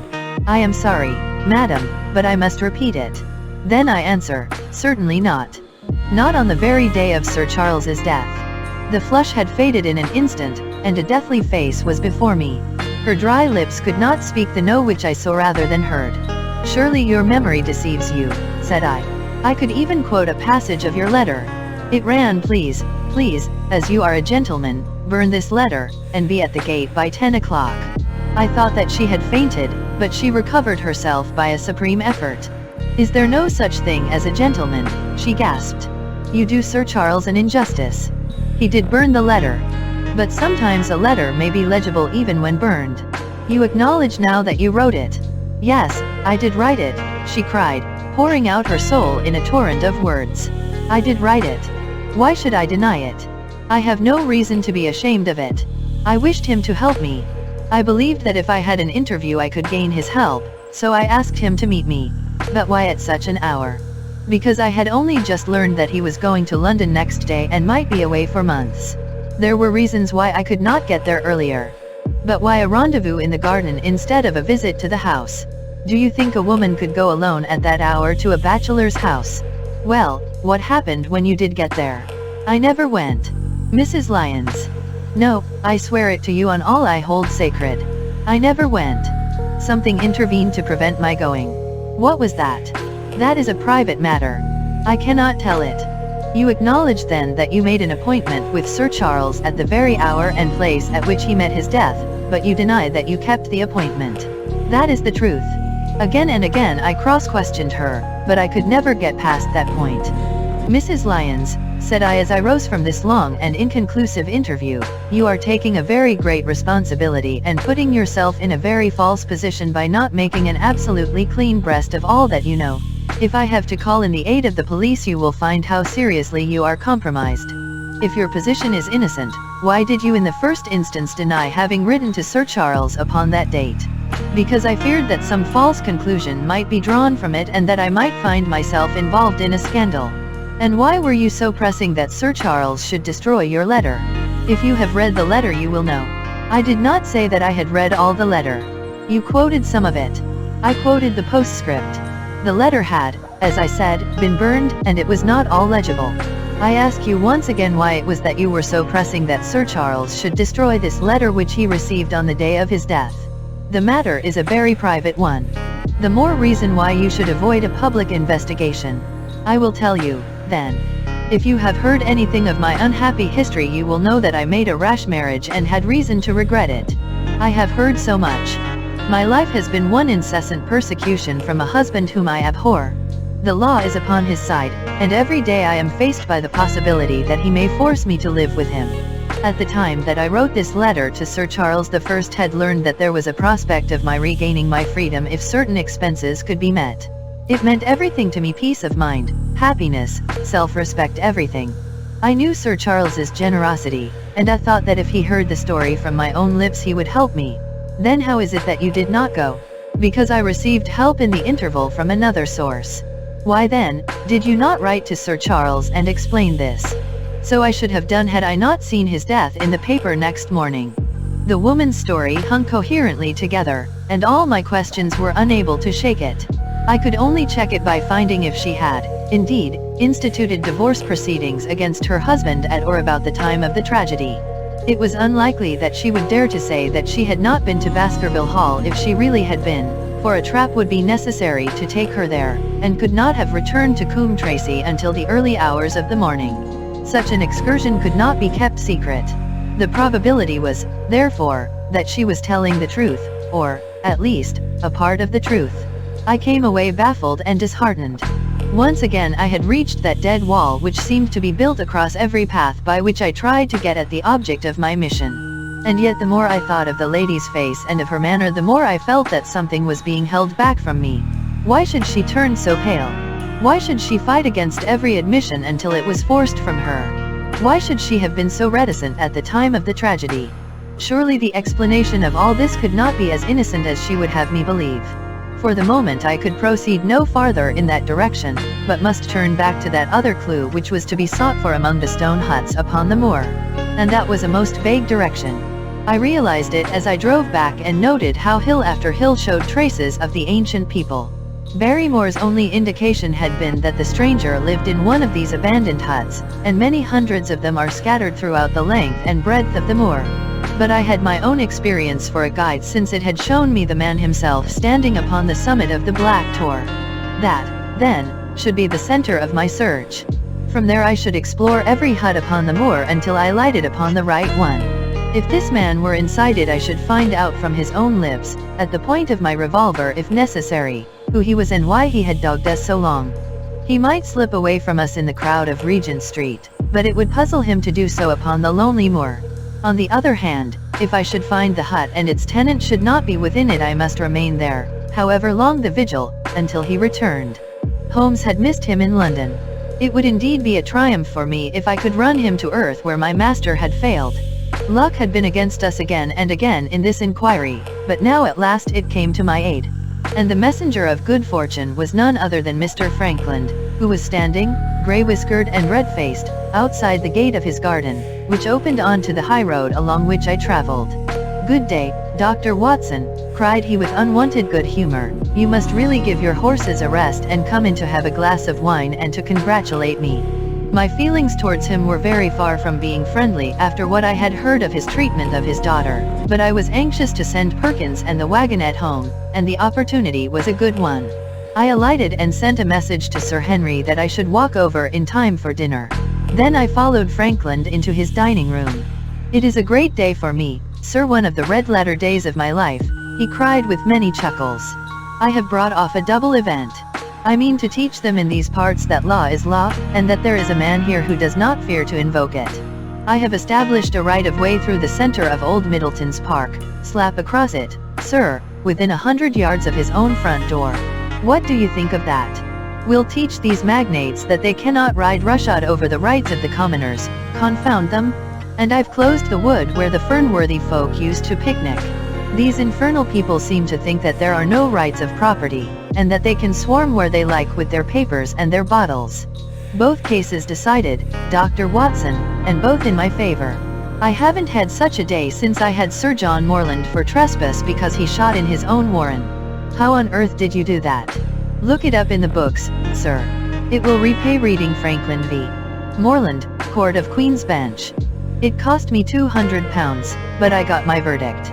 Did it do you any good? None, sir, none. I am proud to say that I had no interest in the matter. I act entirely from a sense of public duty. I have no doubt, for example, that the Fernworthy people will burn me in effigy tonight. I told the police last time they did it that they should stop these disgraceful exhibitions. The county constabulary is in a scandalous state, sir, and it has not afforded me the protection to which I am entitled. The case of Frankland v. Regina will bring the matter before the attention of the public. I told them that they would have occasion to regret their treatment of me, and already my words have come true. How so? I asked. The old man put on a very knowing expression. Because I could tell them what they are dying to know, but nothing would induce me to help the rascals in any way. I had been casting round for some excuse by which I could get away from his gossip, but now I began to wish to hear more of it. I had seen enough of the contrary nature of the old sinner to understand that any strong sign of interest would be the surest way to stop his confidences. Some poaching case, no doubt, said I with an indifferent manner. Ha, ha, my boy, a very much more important matter than that? What about the convict on the moor? I stared. You don't mean that you know where he is, said I. I may not know exactly where he is, but I am quite sure that I could help the police to lay their hands on him. Has it never struck you that the way to catch that man was to find out where he got his food and so trace it to him? He certainly seemed to be getting uncomfortably near the truth. No doubt, said I, but how do you know that he is anywhere upon the moor? I know it because I have seen with my own eyes the messenger who takes him his food. My heart sank for Barrymore. It was a serious thing to be in the power of this spiteful old busybody. But his next remark took a weight from my mind. You'll be surprised to hear that his food is taken to him by a child. I see him every day through my telescope upon the roof. He passes along the same path at the same hour, and to whom should he be going except to the convict? Here was luck indeed. And yet I suppressed all appearance of interest. A child? Barrymore had said that our unknown was supplied by a boy. It was on his track, and not upon the convicts, that Frankland had stumbled. If I could get his knowledge it might save me a long and weary hunt. But incredulity and indifference were evidently my strongest cards. I should say that it was much more likely that it was the son of one of the moorland shepherds taking out his father's dinner. The least appearance of opposition struck fire out of the old autocrat. His eyes looked malignantly at me, and his grey whiskers bristled like those of an angry cat. Indeed, sir, said he, pointing out over the wide-stretching moor. Do you see that black tor over yonder? Well, do you see the low hill beyond with the thorn bush upon it? It is the stoniest part of the whole moor. Is that a place where a shepherd would be likely to take his station?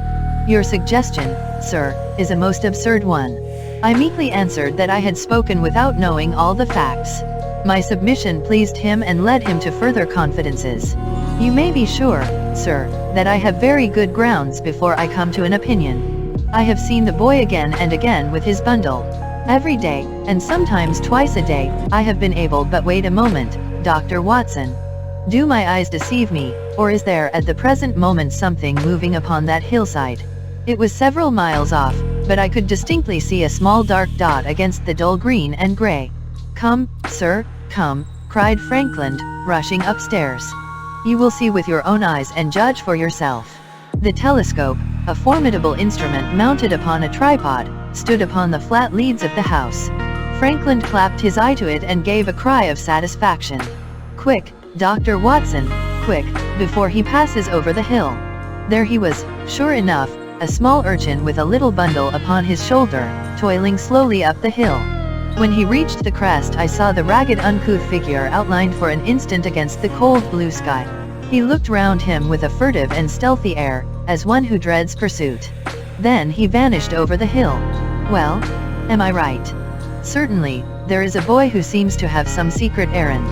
And what the errand is even a county constable could guess. But not one word shall they have from me, and I bind you to secrecy also, Dr. Watson. Not a word? You understand. Just as you wish. They have treated me shamefully. When the facts come out in Frankland v. Regina, I venture to think that a thrill of indignation will run through the country. Nothing would induce me to help the police in any way. For all they cared it might have been me, instead of my effigy, which these rascals burned at the stake. Surely you are not going. You will help me to empty the decanter in honor of this great occasion. But I resisted all his solicitations and succeeded in dissuading him from his announced intention of walking home with me. I kept the road as long as his eye was on me, and then I struck off across the moor and made for the stony hill over which the boy had disappeared. Everything was working in my favor, and I swore that it should not be through lack of energy or perseverance that I should miss the chance which fortune had thrown in my way. The sun was already sinking when I reached the summit of the hill, and the long slopes beneath me were all golden green on one side and grey shadow on the other. A haze lay low upon the farthest skyline, out of which jutted the fantastic shapes of Believer and Vixen Tor. Over the wide expanse there was no sound and no movement. One great grey bird, a gull, or curlew, soared aloft in the blue heaven. He and I seemed to be the only living things between the huge arch of the sky and the desert beneath it. The barren scene, the sense of loneliness, and the mystery and urgency of my task all struck a chill into my heart. The boy was nowhere to be seen. But down beneath me in a cleft of the hills there was a circle of the old stone huts, and in the middle of them there was one which retained sufficient roof to act as a screen against the weather. My heart leaped within me as I saw it. This must be the burrow where the stranger lurked. At last my foot was on the threshold of his hiding place. His secret was within my grasp. As I approached the hut, walking as warily as Stapleton would do when with poised net he drew near the settled butterfly, I satisfied myself that the place had indeed been used as a habitation. A vague pathway among the boulders led to the dilapidated opening which served as a door. All was silent within. The unknown might be lurking there, or he might be prowling on the moor. My nerves tingled with the sense of adventure. Throwing aside my cigarette, I closed my hand upon the butt of my revolver and, walking swiftly up to the door, I looked in. The place was empty, but there were ample signs that I had not come upon a false scent. This was certainly where the man lived. Some blankets rolled in a waterproof lay upon that very stone slab upon which Neolithic man had once slumbered. The ashes of a fire were heaped in a rude grate. Beside it lay some cooking utensils and a bucket half full of water. A litter of empty tins showed that the place had been occupied for some time, and I saw, as my eyes became accustomed to the checkered light, a pannikin and a half-full bottle of spirits standing in the corner. In the middle of the hut a flat stone served the purpose of a table, and upon this stood a small cloth bundle, the same, no doubt, which I had seen through the telescope upon the shoulder of the boy. It contained a loaf of bread, a tin tongue, and 2 tins of preserved peaches. As I set it down again, after having examined it, my heart leaped to see that beneath it there lay a sheet of paper with writing upon it. I raised it, and this was what I read, roughly scrawled in pencil: Dr. Watson has gone to Coombe Tracy. For a minute I stood there with the paper in my hands thinking out the meaning of this curt message. It was I, then, and not Sir Henry, who was being dogged by this secret man. He had not followed me himself, but he had set an agent, the boy, perhaps upon my track, and this was his report. Possibly I had taken no steps since I had been upon the moor which had not been observed and reported. Always there was this feeling of an unseen force, a fine net drawn round us with infinite skill and delicacy, holding us so lightly that it was only at some supreme moment that one realized that one was indeed entangled in its meshes. If there was one report there might be others, so I looked round the hut in search of them. There was no trace, however, of anything of the kind, nor could I discover any sign which might indicate the character or intentions of the man who lived in this singular place, save that he must be of Spartan habits and cared little for the comforts of life. When I thought of the heavy rains and looked at the gaping roof, I understood how strong and immutable must be the purpose which had kept him in that inhospitable abode. Was he our malignant enemy, or was he by chance our guardian angel? I swore that I would not leave the hut until I knew. Outside the sun was sinking low and the west was blazing with scarlet and gold. Its reflection was shot back in ruddy patches by the distant pools which lay amid the great Grimpen mire. There were the 2 towers of Baskerville Hall, and there a distant blur of smoke which marked the village of Grimpen. Between the two, behind the hill, was the house of the Stapletons. All was sweet and mellow and peaceful in the golden evening light, and yet as I looked at them my soul shared none of the peace of nature but quivered at the vagueness and the terror of that interview which every instant was bringing nearer. With tingling nerves but a fixed purpose, I sat in the dark recess of the hut and waited with somber patience for the coming of its tenant. And then at last I heard him. Far away came the sharp clink of a boot striking upon a stone. Then another and yet another, coming nearer and nearer. I shrank back into the darkest corner and cocked the pistol in my pocket, determined not to discover myself until I had an opportunity of seeing something of the stranger. There was a long pause which showed that he had stopped. Then once more the footsteps approached and a shadow fell across the opening of the hut. "It is a lovely evening, my dear Watson," said a well-known voice. "I really think that you will be more comfortable outside than in." Chapter 12. Death on the Moor. For a moment or two I sat breathless, hardly able to believe my ears. Then my senses and my voice came back to me, while a crushing weight of responsibility seemed in an instant to be lifted from my soul. That cold, incisive, ironical voice could belong to but one man in all the world. Holmes. I cried. Holmes. Come out, said he, and please be careful with the revolver. I stooped under the rude lintel, and there he sat upon a stone outside, his grey eyes dancing with amusement as they fell upon my astonished features. He was thin and worn, but clear and alert, his keen face bronzed by the sun and roughened by the wind.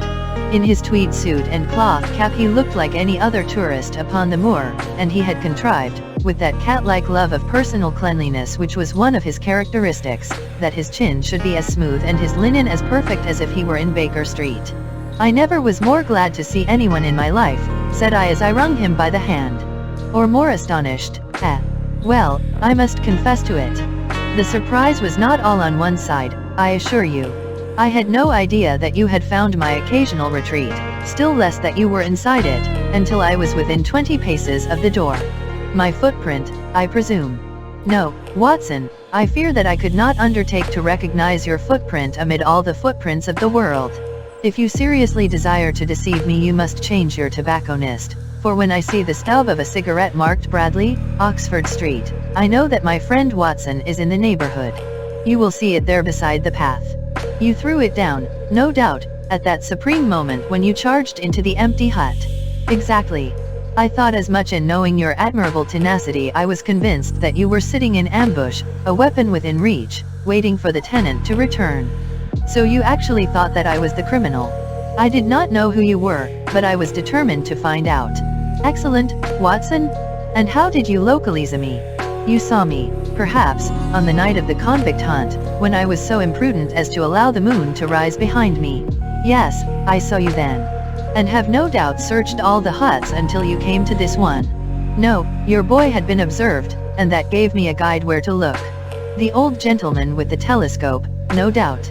I could not make it out when first I saw the light flashing upon the lens. He rose and peeped into the hut. Ha, I see that Cartwright has brought up some supplies. What's this paper? So you have been to Coombe Tracey, have you? Yes. To see Mrs. Laura Lyons. Exactly. Well done. Our researches have evidently been running on parallel lines, and when we unite our results I expect we shall have a fairly full knowledge of the case. Well, I am glad from my heart that you are here, for indeed the responsibility and the mystery were both becoming too much for my nerves. But how in the name of wonder did you come here, and what have you been doing? I thought that you were in Baker Street working out that case of blackmailing. That was what I wished you to think. Then you use me, and yet do not trust me. I cried with some bitterness. I think that I have deserved better at your hands, Holmes. My dear fellow, you have been invaluable to me in this as in many other cases, and I beg that you will forgive me if I have seemed to play a trick upon you. In truth, it was partly for your own sake that I did it, and it was my appreciation of the danger which you ran which led me to come down and examine the matter for myself.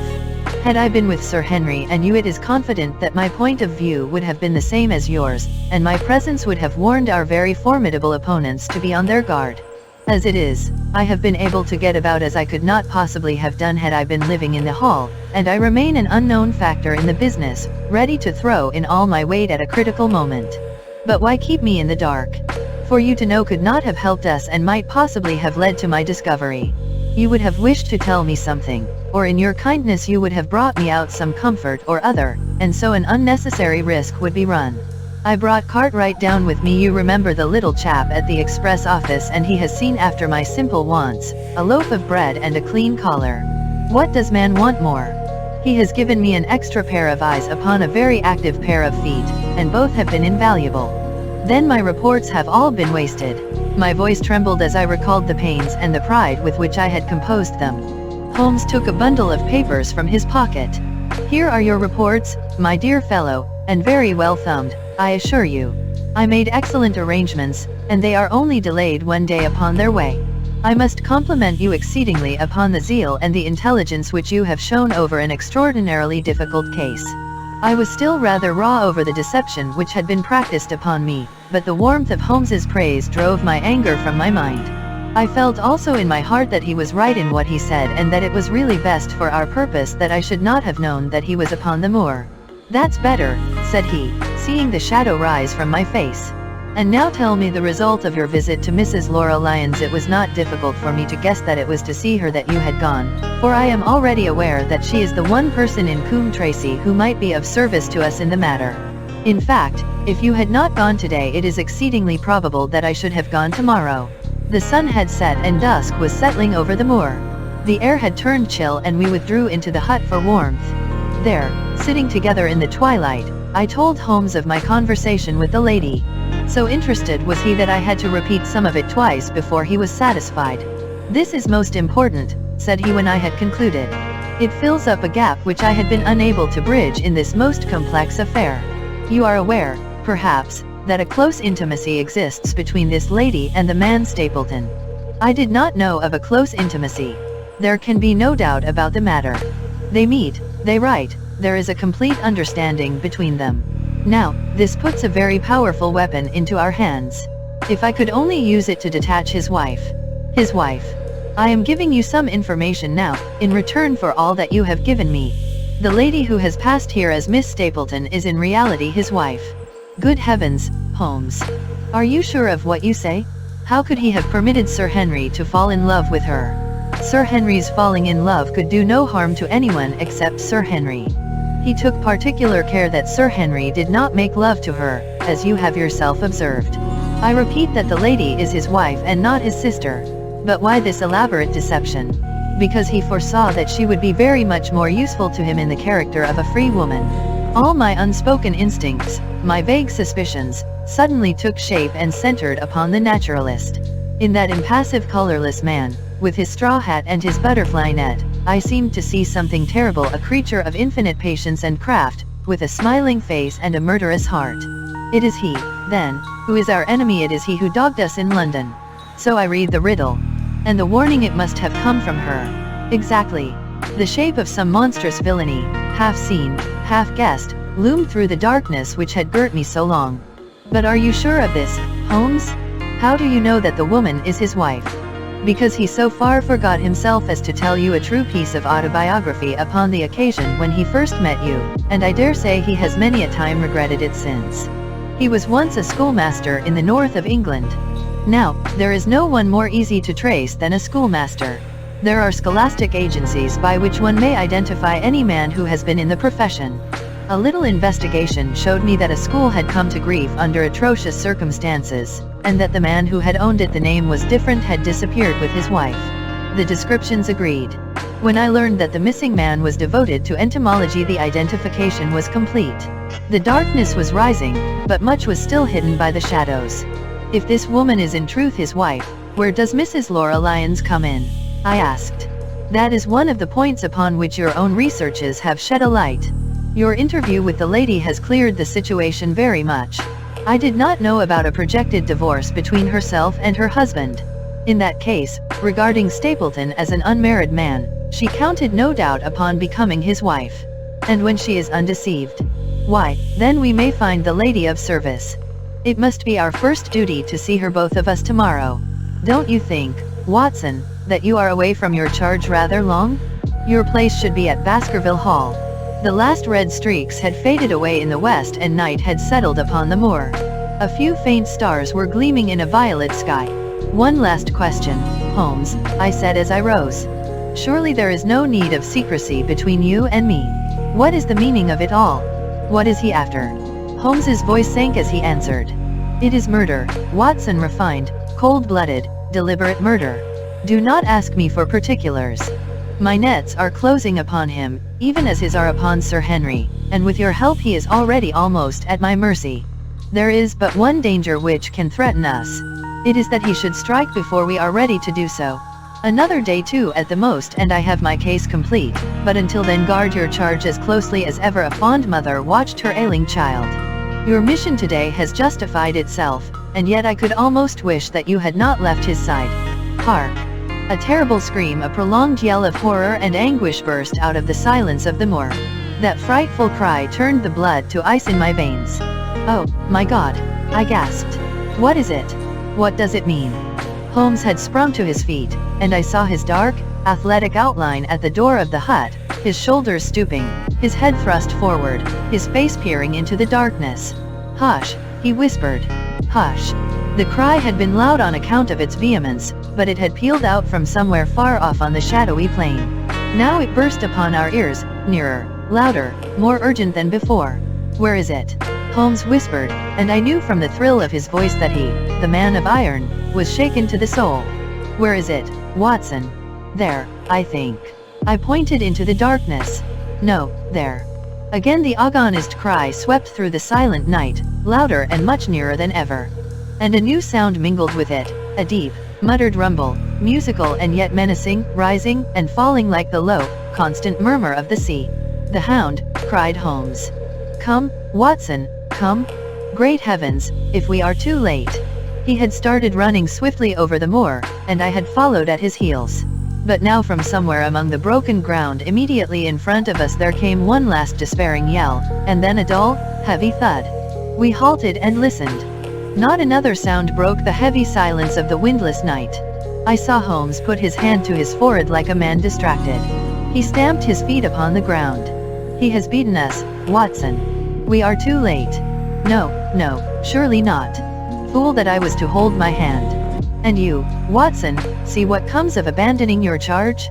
But, by heaven, if the worst has happened we'll avenge him."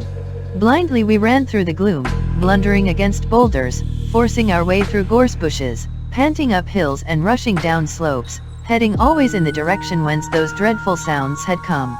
At every rise Holmes looked eagerly round him, but the shadows were thick upon the moor, and nothing moved upon its dreary face. "Can you see anything?" "Nothing. But, hark, what is that?" A low moan had fallen upon our ears. There it was again upon our left. On that side a ridge of rocks ended in a sheer cliff which overlooked a stone-strewn slope. On its jagged face was spread-eagled some dark, irregular object. As we ran towards it the vague outline hardened into a definite shape. It was a prostrate man face downward upon the ground, the head doubled under him at a horrible angle, the shoulders rounded and the body hunched together as if in the act of throwing a somersault. So grotesque was the attitude that I could not for the instant realize that that moan had been the passing of his soul. Not a whisper, not a rustle, rose now from the dark figure over which we stooped.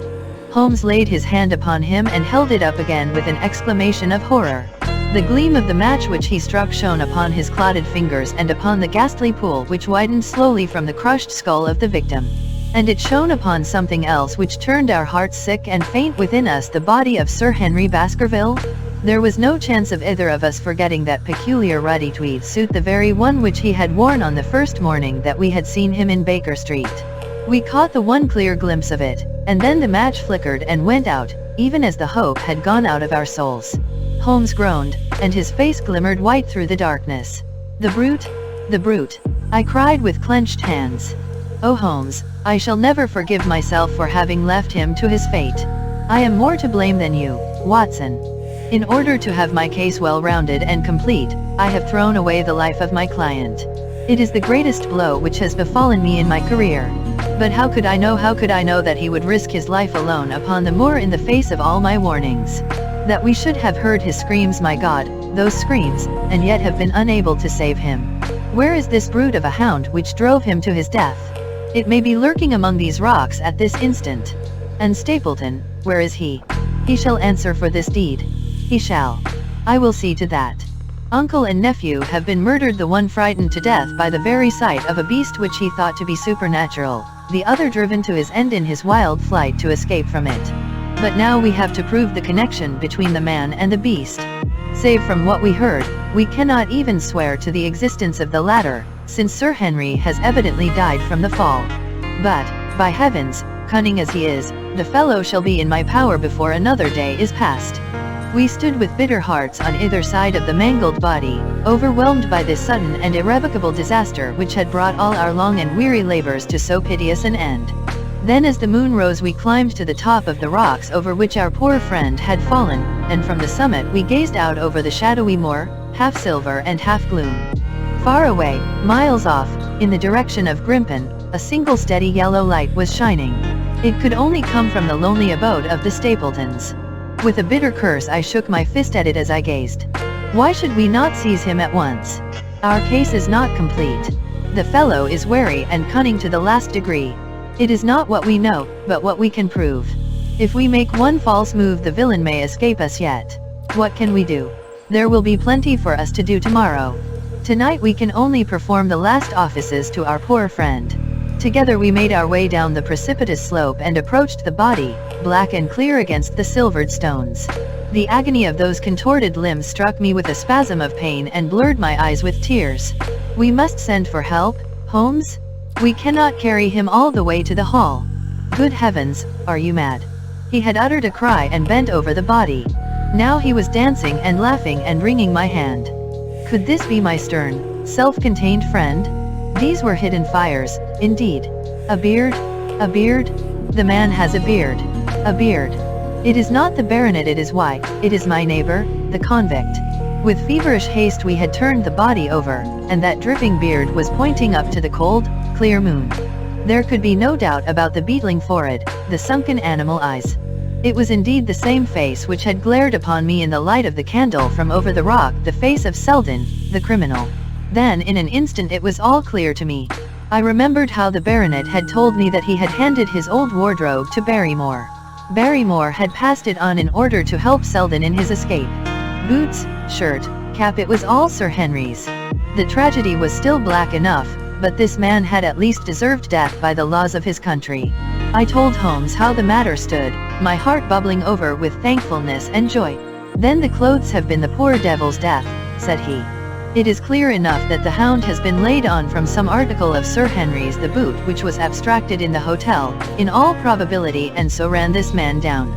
There is one very singular thing, however. How came Selden, in the darkness, to know that the hound was on his trail? He heard him. To hear a hound upon the moor would not work a hard man like this convict into such a paroxysm of terror that he would risk recapture by screaming wildly for help. By his cries he must have run a long way after he knew the animal was on his track. How did he know? A greater mystery to me is why this hound, presuming that all our conjectures are correct. I presume nothing.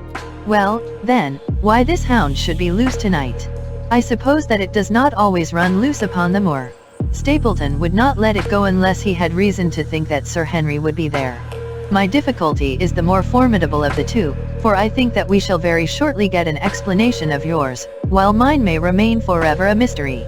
The question now is, what shall we do with this poor wretch's body? We cannot leave it here to the foxes and the ravens. I suggest that we put it in one of the huts until we can communicate with the police. Exactly. I have no doubt that you and I could carry it so far. Hello, Watson, what's this?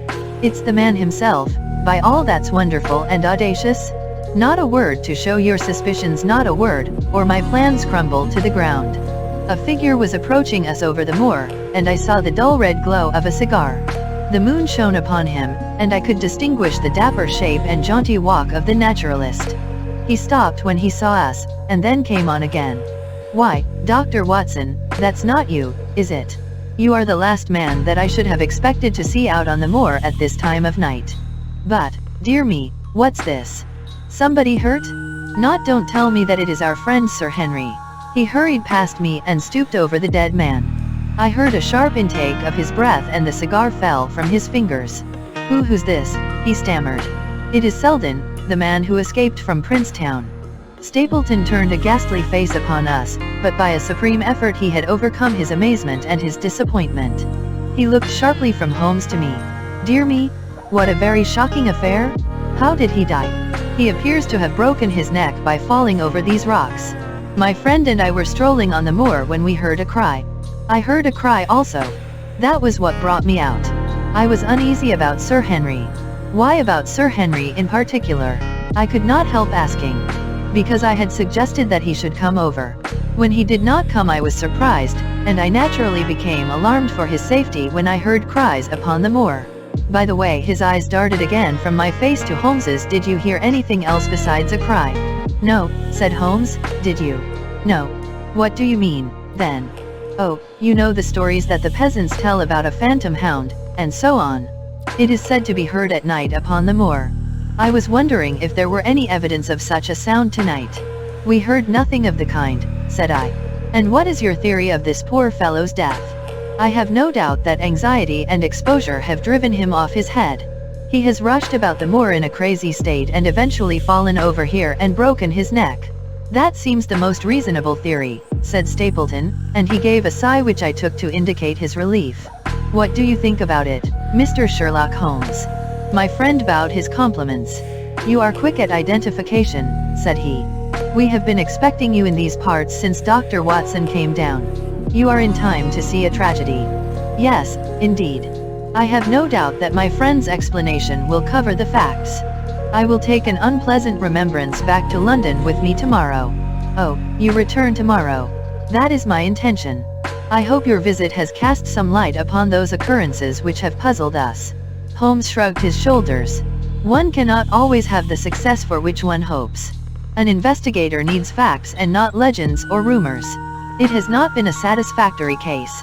My friend spoke in his francoest and most unconcerned manner. Stapleton still looked hard at him. Then he turned to me.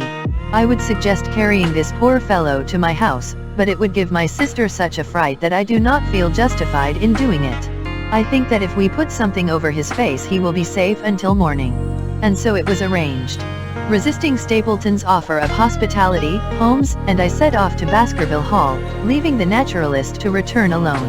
Looking back we saw the figure moving slowly away over the broad moor, and behind him that one black smudge on the silvered slope which showed where the man was lying who had come so horribly to his end. We're at close grips at last, said Holmes as we walked together across the moor. What a nerve the fellow has! How he pulled himself together in the face of what must have been a paralyzing shock when he found that the wrong man had fallen a victim to his plot. I told you in London, Watson, and I tell you now again, that we have never had a foeman more worthy of our steel. I am sorry that he has seen you. And so was I at first. But there was no getting out of it. What effect do you think it will have upon his plans now that he knows you are here? It may cause him to be more cautious, or it may drive him to desperate measures at once. Like most clever criminals, he may be too confident in his own cleverness and imagine that he has completely deceived us. Why should we not arrest him at once? My dear Watson, you were born to be a man of action. Your instinct is always to do something energetic. But supposing, for argument's sake, that we had him arrested tonight, what on earth the better off should we be for that? We could prove nothing against him. There's the devilish cunning of it. If he were acting through a human agent we could get some evidence, but if we were to drag this great dog to the light of day it would not help us in putting a rope round the neck of its master. Surely we have a case. Not a shadow of one, only surmise and conjecture. We should be laughed out of court if we came with such a story and such evidence. There is Sir Charles's death. Found dead without a mark upon him. You and I know that he died of sheer fright, and we know also what frightened him, but how are we to get 12 stolid jurymen to know it? What signs are there of a hound? Where are the marks of its fangs? Of course we know that a hound does not bite a dead body and that Sir Charles was dead before ever the brute overtook him. But we have to prove all this, and we are not in a position to do it. Well, then, tonight. We are not much better off tonight. Again, there was no direct connection between the hound and the man's death. We never saw the hound. We heard it, but we could not prove that it was running upon this man's trail. There is a complete absence of motive. No, my dear fellow, we must reconcile ourselves to the fact that we have no case at present, and that it is worth our while to run any risk in order to establish one. And how do you propose to do so? I have great hopes of what Mrs. Laura Lyons may do for us when the position of affairs is made clear to her. And I have my own plan as well. Sufficient for tomorrow is the evil thereof, but I hope before the day is past to have the upper hand at last. I could draw nothing further from him, and he walked, lost in thought, as far as the Baskerville gates. Are you coming up? Yes, I see no reason for further concealment. But one last word, Watson. Say nothing of the hound to Sir Henry. Let him think that Selden's death was as Stapleton would have us believe. He will have a better nerve for the ordeal which he will have to undergo tomorrow, when he is engaged, if I remember your report aright, to dine with these people. And so am I. Then you must excuse yourself and he must go alone. That will be easily arranged. And now, if we are too late for dinner, I think that we are both ready for our suppers. Chapter 13. Fixing the nets. Sir Henry was more pleased than surprised to see Sherlock Holmes, for he had for some days been expecting that recent events would bring him down from London. He did raise his eyebrows, however, when he found that my friend had neither any luggage nor any explanations for its absence. Between us we soon supplied his wants, and then over a belated supper we explained to the baronet as much of our experience as it seemed desirable that he should know. But first I had the unpleasant duty of breaking the news to Barrymore and his wife. To him it may have been an unmitigated relief, but she wept bitterly in her apron. To all the world he was the man of violence, half animal and half demon, but to her he always remained the little willful boy of her own girlhood, the child who had clung to her hand. Evil indeed is the man who has not one woman to mourn him. I've been moping in the house all day since Watson went off in the morning, said the baronet. I guess I should have some credit, for I have kept my promise. If I hadn't sworn not to go about alone I might have had a more lively evening, for I had a message from Stapleton asking me over there. I have no doubt that you would have had a more lively evening, said Holmes drily. By the way, I don't suppose you appreciate that we have been mourning over you as having broken your neck. Sir Henry opened his eyes. How was that? This poor wretch was dressed in your clothes. I fear your servant who gave them to him may get into trouble with the police. That is unlikely. There was no mark on any of them, as far as I know. That's lucky for him in fact, it's lucky for all of you, since you are all on the wrong side of the law in this matter.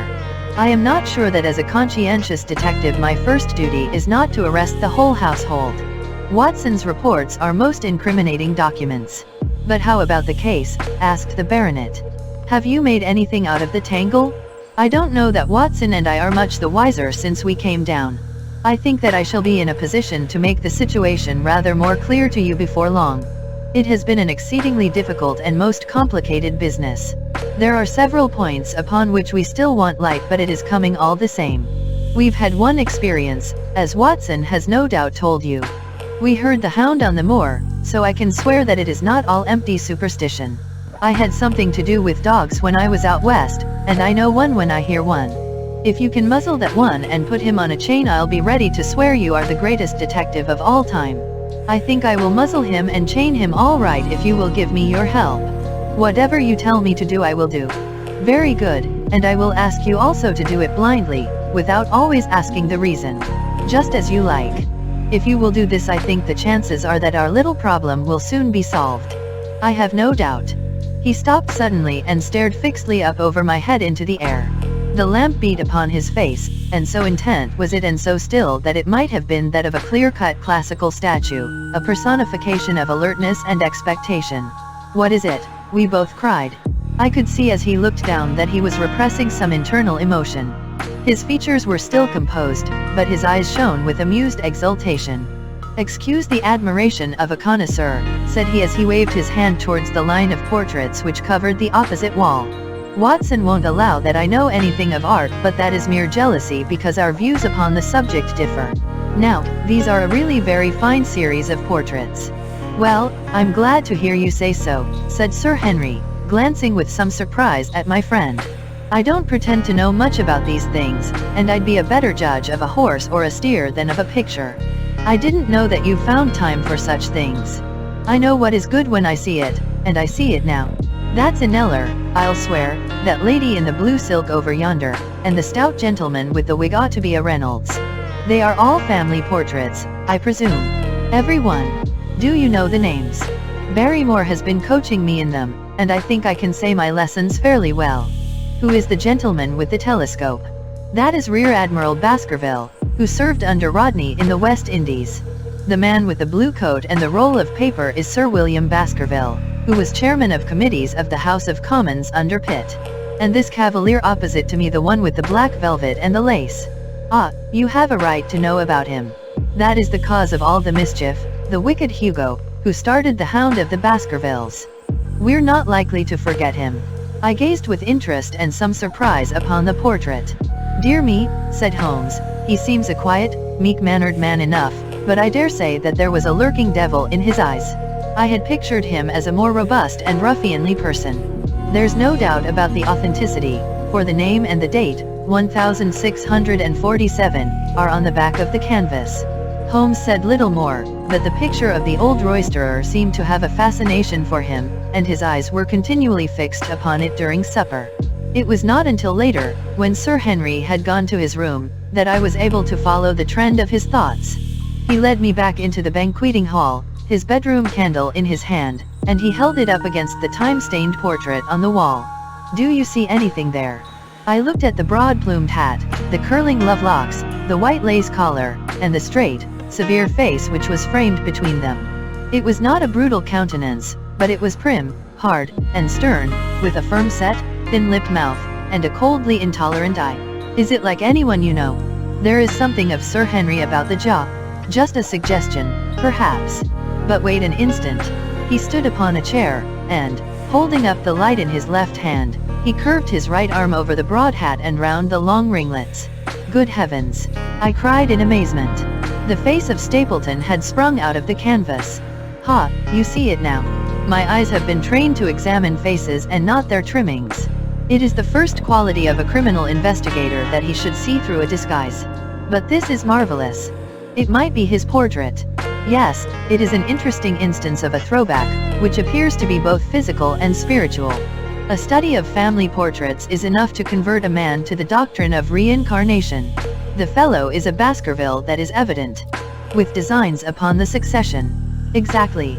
This chance of the picture has supplied us with one of our most obvious missing links.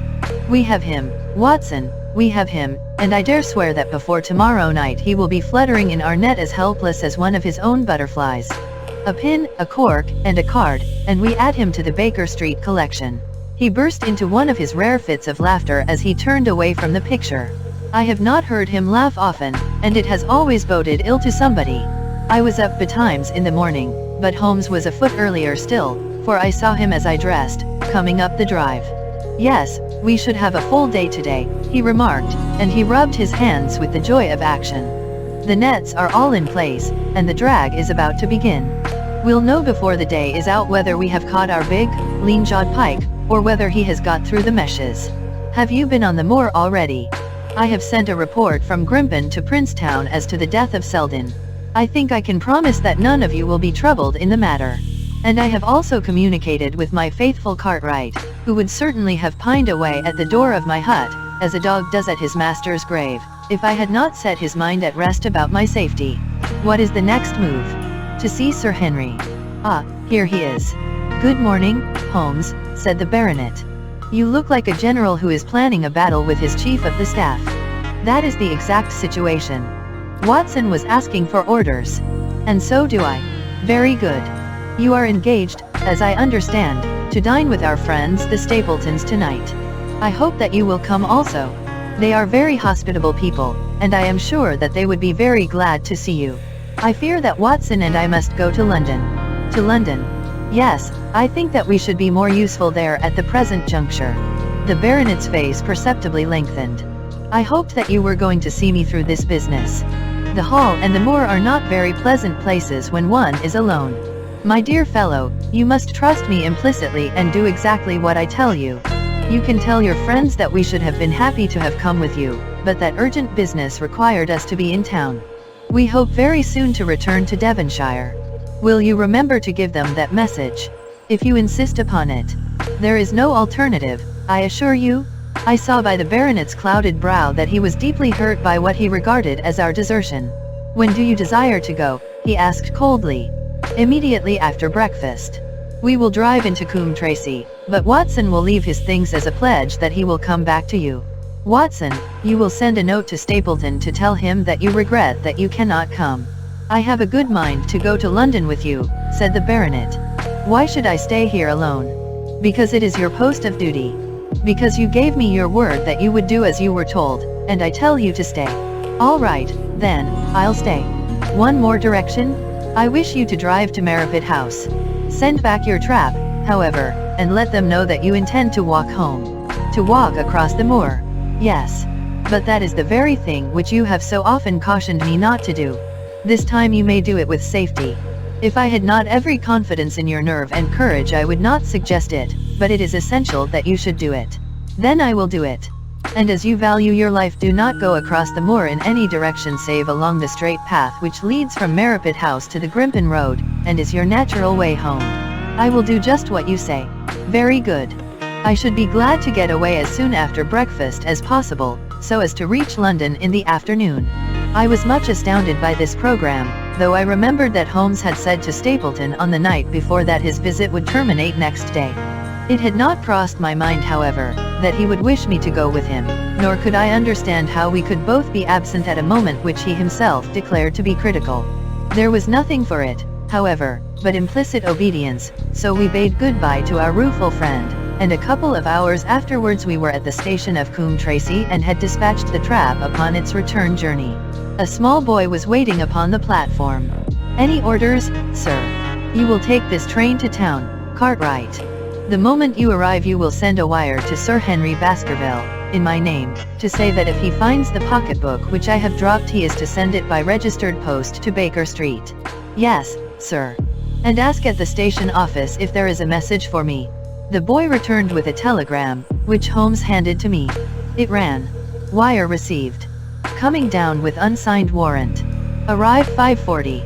Lestrade." That is an answer to mine of this morning. He is the best of the professionals, I think, and we may need his assistance. Now, Watson, I think that we cannot employ our time better than by calling upon your acquaintance, Mrs. Laura Lyons. His plan of campaign was beginning to be evident.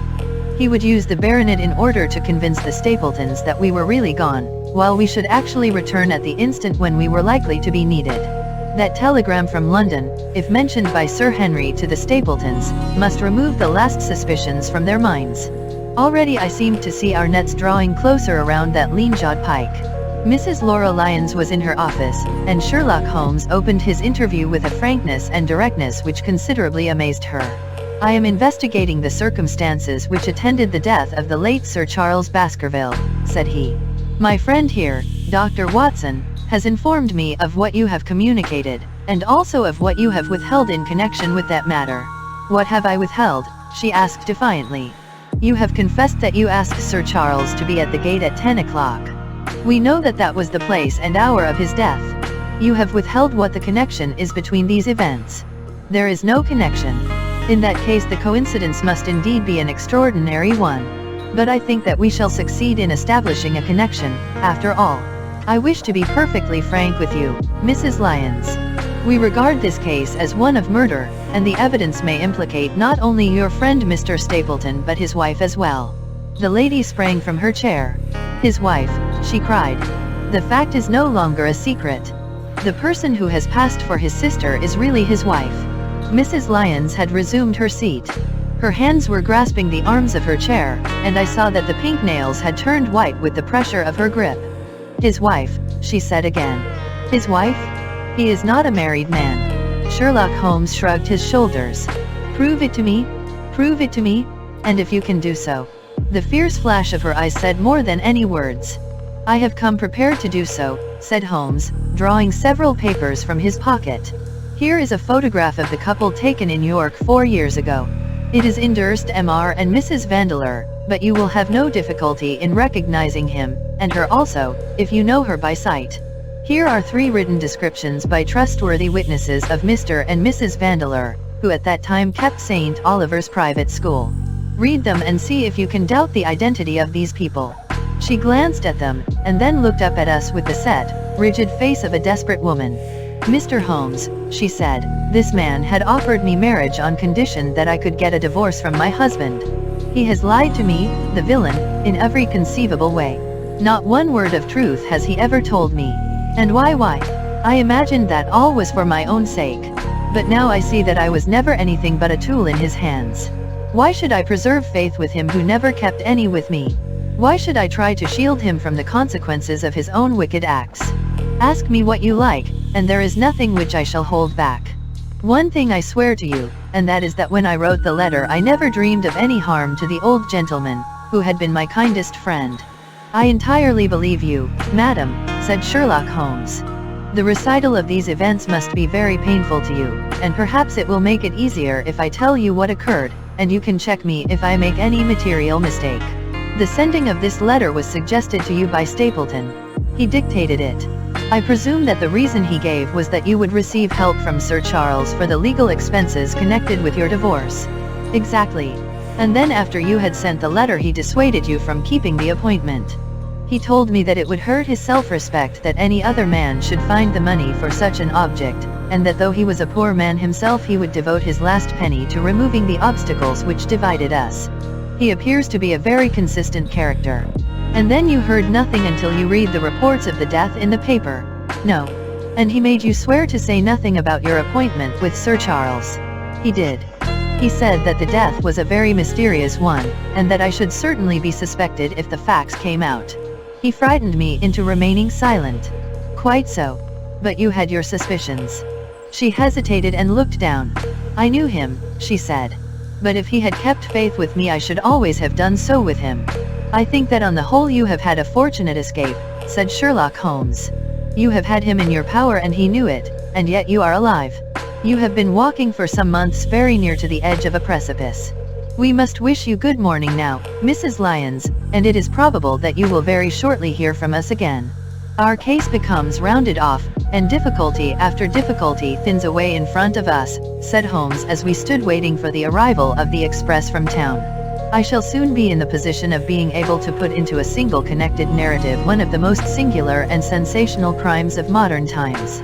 Students of criminology will remember the analogous incidents in Godno, in Little Russia, in the year 66, and of course there are the Anderson murders in North Carolina, but this case possesses some features which are entirely its own. Even now we have no clear case against this very wily man. But I shall be very much surprised if it is not clear enough before we go to bed this night. The London Express came roaring into the station, and a small, wiry bulldog of a man had sprung from a first-class carriage. We all three shook hands, and I saw at once from the reverential way in which Lestrade gazed at my companion that he had learned a good deal since the days when they had first worked together. I could well remember the scorn which the theories of the reasoner used then to excite in the practical man. Anything good? He asked. The biggest thing for years, said Holmes. We have 2 hours before we need think of starting. I think we might employ it in getting some dinner and then, Lestrade, we will take the London fog out of your throat by giving you a breath of the pure night air of Dartmoor. Never been there? Ah, well, I don't suppose you will forget your first visit. Chapter 14. The Hound of the Baskervilles. One of Sherlock Holmes's defects, if, indeed, one may call it a defect, was that he was exceedingly loath to communicate his full plans to any other person until the instant of their fulfillment. Partly it came no doubt from his own masterful nature, which loved to dominate and surprise those who were around him. Partly also from his professional caution, which urged him never to take any chances. The result, however, was very trying for those who were acting as his agents and assistants. I had often suffered under it, but never more so than during that long drive in the darkness. The great ordeal was in front of us. At last we were about to make our final effort, and yet Holmes had said nothing, and I could only surmise what his course of action would be. My nerves thrilled with anticipation when at last the cold wind upon our faces and the dark, void spaces on either side of the narrow road told me that we were back upon the moor once again. Every stride of the horses and every turn of the wheels was taking us nearer to our supreme adventure. Our conversation was hampered by the presence of the driver of the hired wagonette, so that we were forced to talk of trivial matters when our nerves were tense with emotion and anticipation. It was a relief to me, after that unnatural restraint, when we at last passed Franklin's house and knew that we were drawing near to the hall and to the scene of action. We did not drive up to the door but got down near the gate of the avenue. The wagonette was paid off and ordered to return to Coombe Tracy forthwith, while we started to walk to Merripit House. Are you armed, Lestrade? The little detective smiled. As long as I have my trousers I have a hip pocket, and as long as I have my hip pocket I have something in it. Good. My friend and I are also ready for emergencies. You're mighty close about this affair, Mr. Holmes. What's the game now? A waiting game. My word, it does not seem a very cheerful place, said the detective with a shiver, glancing round him at the gloomy slopes of the hill and at the huge lake of fog which lay over the Grimpen Mire. I see the lights of a house ahead of us. That is Merripit House and the end of our journey. I must request you to walk on tiptoe and not to talk above a whisper. We moved cautiously along the track as if we were bound for the house, but Holmes halted us when we were about 200 yards from it. "This will do," said he. "These rocks upon the right make an admirable screen. We are to wait here." "Yes, we shall make our little ambush here. Get into this hollow, lest raid." "You have been inside the house, have you not, Watson? Can you tell the position of the rooms? What are those latticed windows at this end?" "I think they are the kitchen windows. And the one beyond, which shines so brightly, that is certainly the dining room. The blinds are up. You know the lie of the land best. Creep forward quietly and see what they are doing, but for heaven's sake don't let them know that they are watched." I tiptoed down the path and stooped behind the low wall which surrounded the stunted orchard. Creeping in its shadow, I reached a point whence I could look straight through the uncurtained window. There were only 2 men in the room, Sir Henry and Stapleton. They sat with their profiles towards me on either side of the round table. Both of them were smoking cigars, and coffee and wine were in front of them. Stapleton was talking with animation, but the baronet looked pale and distirate. Perhaps the thought of that lonely walk across the illumined moor was weighing heavily upon his mind. As I watched them, Stapleton rose and left the room, while Sir Henry filled his glass again and leaned back in his chair, puffing at his cigar. I heard the creak of a door and the crisp sound of boots upon gravel. The steps passed along the path on the other side of the wall under which I crouched. Looking over, I saw the naturalist pause at the door of an outhouse in the corner of the orchard. A key turned in a lock, and as he passed in there was a curious scuffling noise from within. He was only a minute or so inside, and then I heard the key turn once more and he passed me and re-entered the house. I saw him rejoin his guest, and I crept quietly back to where my companions were waiting to tell them what I had seen. "You say, Watson, that the lady is not there?" Holmes asked when I had finished my report. "No. Where can she be, then, since there is no light in any other room except the kitchen? I cannot think where she is. I have said that over the great Grimpenmire there hung a dense, white fog. It was drifting slowly in our direction and banked itself up like a wall on that side of us, low but thick and well defined. The moon shone on it, and it looked like a great shimmering ice field, with the heads of the distant tors as rocks borne upon its surface." Holmes's face was turned towards it, and he muttered impatiently as he watched its sluggish drift. "It's moving towards us, Watson. Is that serious?" "Very serious, indeed, the one thing upon earth which could have disarranged my plans. He can't be very long, now. It is already 10 o'clock. Our success and even his life may depend upon his coming out before the fog is over the path." The night was clear and fine above us. The stars shone cold and bright, while a half-moon bathed the whole scene in a soft, uncertain light. Before us lay the dark bulk of the house, its serrated roof and bristling chimneys hard outlined against the silver-spangled sky. Broad bars of golden light from the lower windows stretched across the orchard and the moor. One of them was suddenly shut off. The servants had left the kitchen. There only remained the lamp in the dining room where the 2 men, the murderous host and the unconscious guest, still chatted over their cigars. Every minute that white woolly plain which covered one half of the moor was drifting closer and closer to the house. Already the first thin wisps of it were curling across the golden square of the lighted window. The farther wall of the orchard was already invisible, and the trees were standing out of a swirl of white vapor. As we watched it, the fog wreaths came crawling round both corners of the house and rolled slowly into one dense bank on which the upper floor and the roof floated like a strange ship upon a shadowy sea. Holmes struck his hand passionately upon the rock in front of us and stamped his feet in his impatience. "If he isn't out in a quarter of an hour, the path will be covered. In half an hour we won't be able to see our hands in front of us. Shall we move farther back upon higher ground?" "Yes, I think it would be as well." So as the fog bank flowed onward, we fell back before it until we were half a mile from the house, and still that dense white sea, with the moon silvering its upper edge, swept slowly and inexorably on. "We are going too far," said Holmes. "We dare not take the chance of his being overtaken before he can reach us. At all costs we must hold our ground where we are." He dropped on his knees and clapped his ear to the ground. "Thank God, I think that I hear him coming." A sound of quick steps broke the silence of the moor. Crouching among the stones, we stared intently at the silver-tipped bank in front of us. The steps grew louder, and through the fog, as through a curtain, there stepped the man whom we were awaiting. He looked round him in surprise as he emerged into the clear, starlit night. Then he came swiftly along the path, passed close to where we lay, and went on up the long slope behind us. As he walked he glanced continually over either shoulder, like a man who is ill at ease. "Hist!" cried Holmes, and I heard the sharp click of a cocking pistol. "Look out! It's coming!" There was a thin, crisp, continuous patter from somewhere in the heart of that crawling bank. The cloud was within 50 yards of where we lay, and we glared at it, all three, uncertain what horror was about to break from the heart of it. I was at Holmes's elbow, and I glanced for an instant at his face. It was pale and exultant, his eyes shining brightly in the moonlight. But suddenly they started forward in a rigid, fixed stare, and his lips parted in amazement. At the same instant Lestrade gave a yell of terror and threw himself face downward upon the ground. I sprang to my feet, my inert hand grasping my pistol, my mind paralyzed by the dreadful shape which had sprung out upon us from the shadows of the fog. A hound it was, an enormous coal-black hound, but not such a hound as mortal eyes have ever seen. Fire burst from its open mouth, its eyes glowed with a smoldering glare, its muzzle, and hackles and dewlap were outlined in flickering flame. Never in the delirious dream of a disordered brain could anything more savage, more appalling, more hellish be conceived than that dark form and savage face which broke upon us out of the wall of fog. With long bounds the huge black creature was leaping down the track, following hard upon the footsteps of our friend.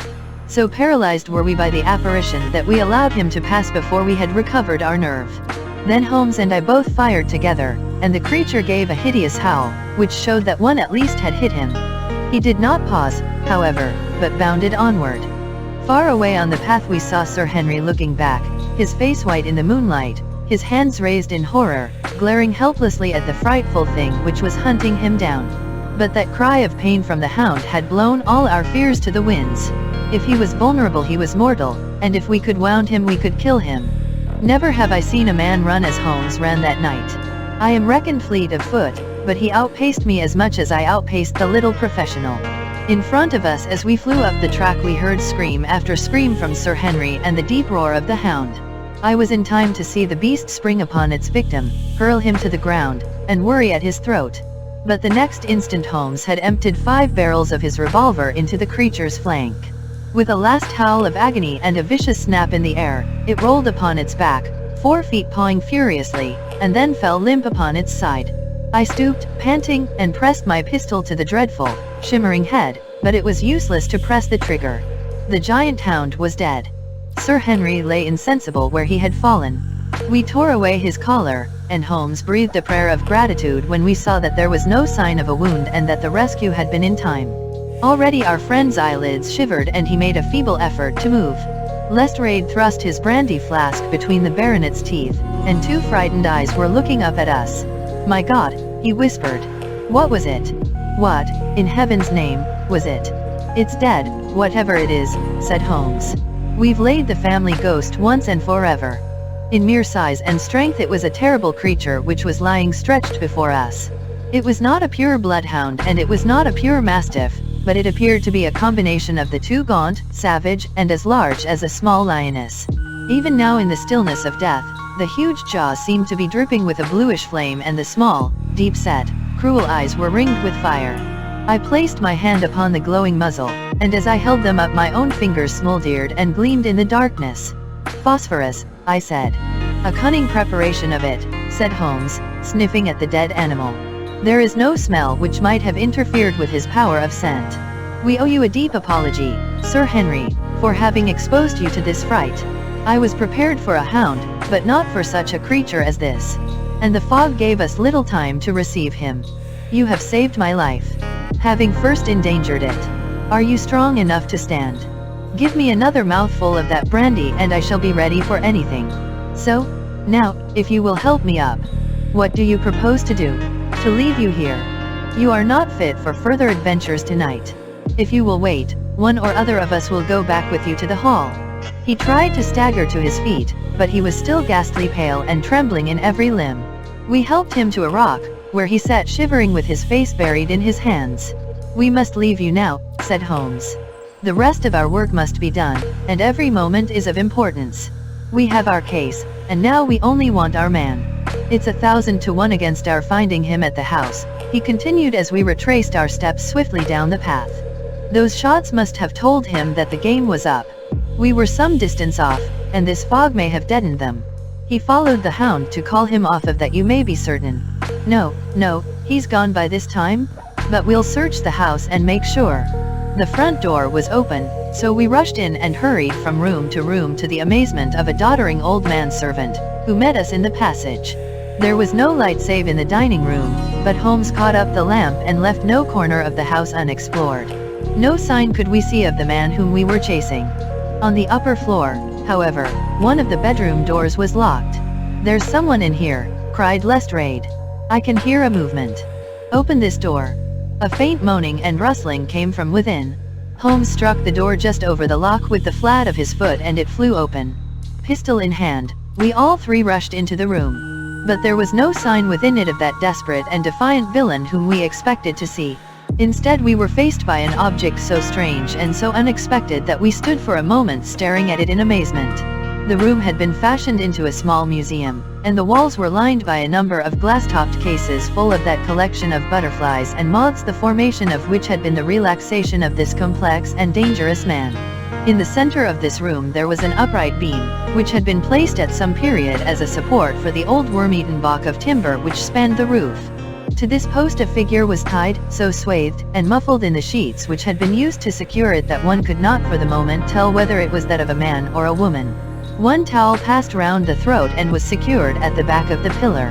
Another covered the lower part of the face, and over it two dark eyes full of grief and shame and a dreadful questioning stared back at us. In a minute we had torn off the gag, unswathed the bonds, and Mrs. Stapleton sank upon the floor in front of us. As her beautiful head fell upon her chest I saw the clear red wheal of a whiplash across her neck. "The brute!" cried Holmes. "Here, Lestrade, your brandy bottle? Put her in the chair.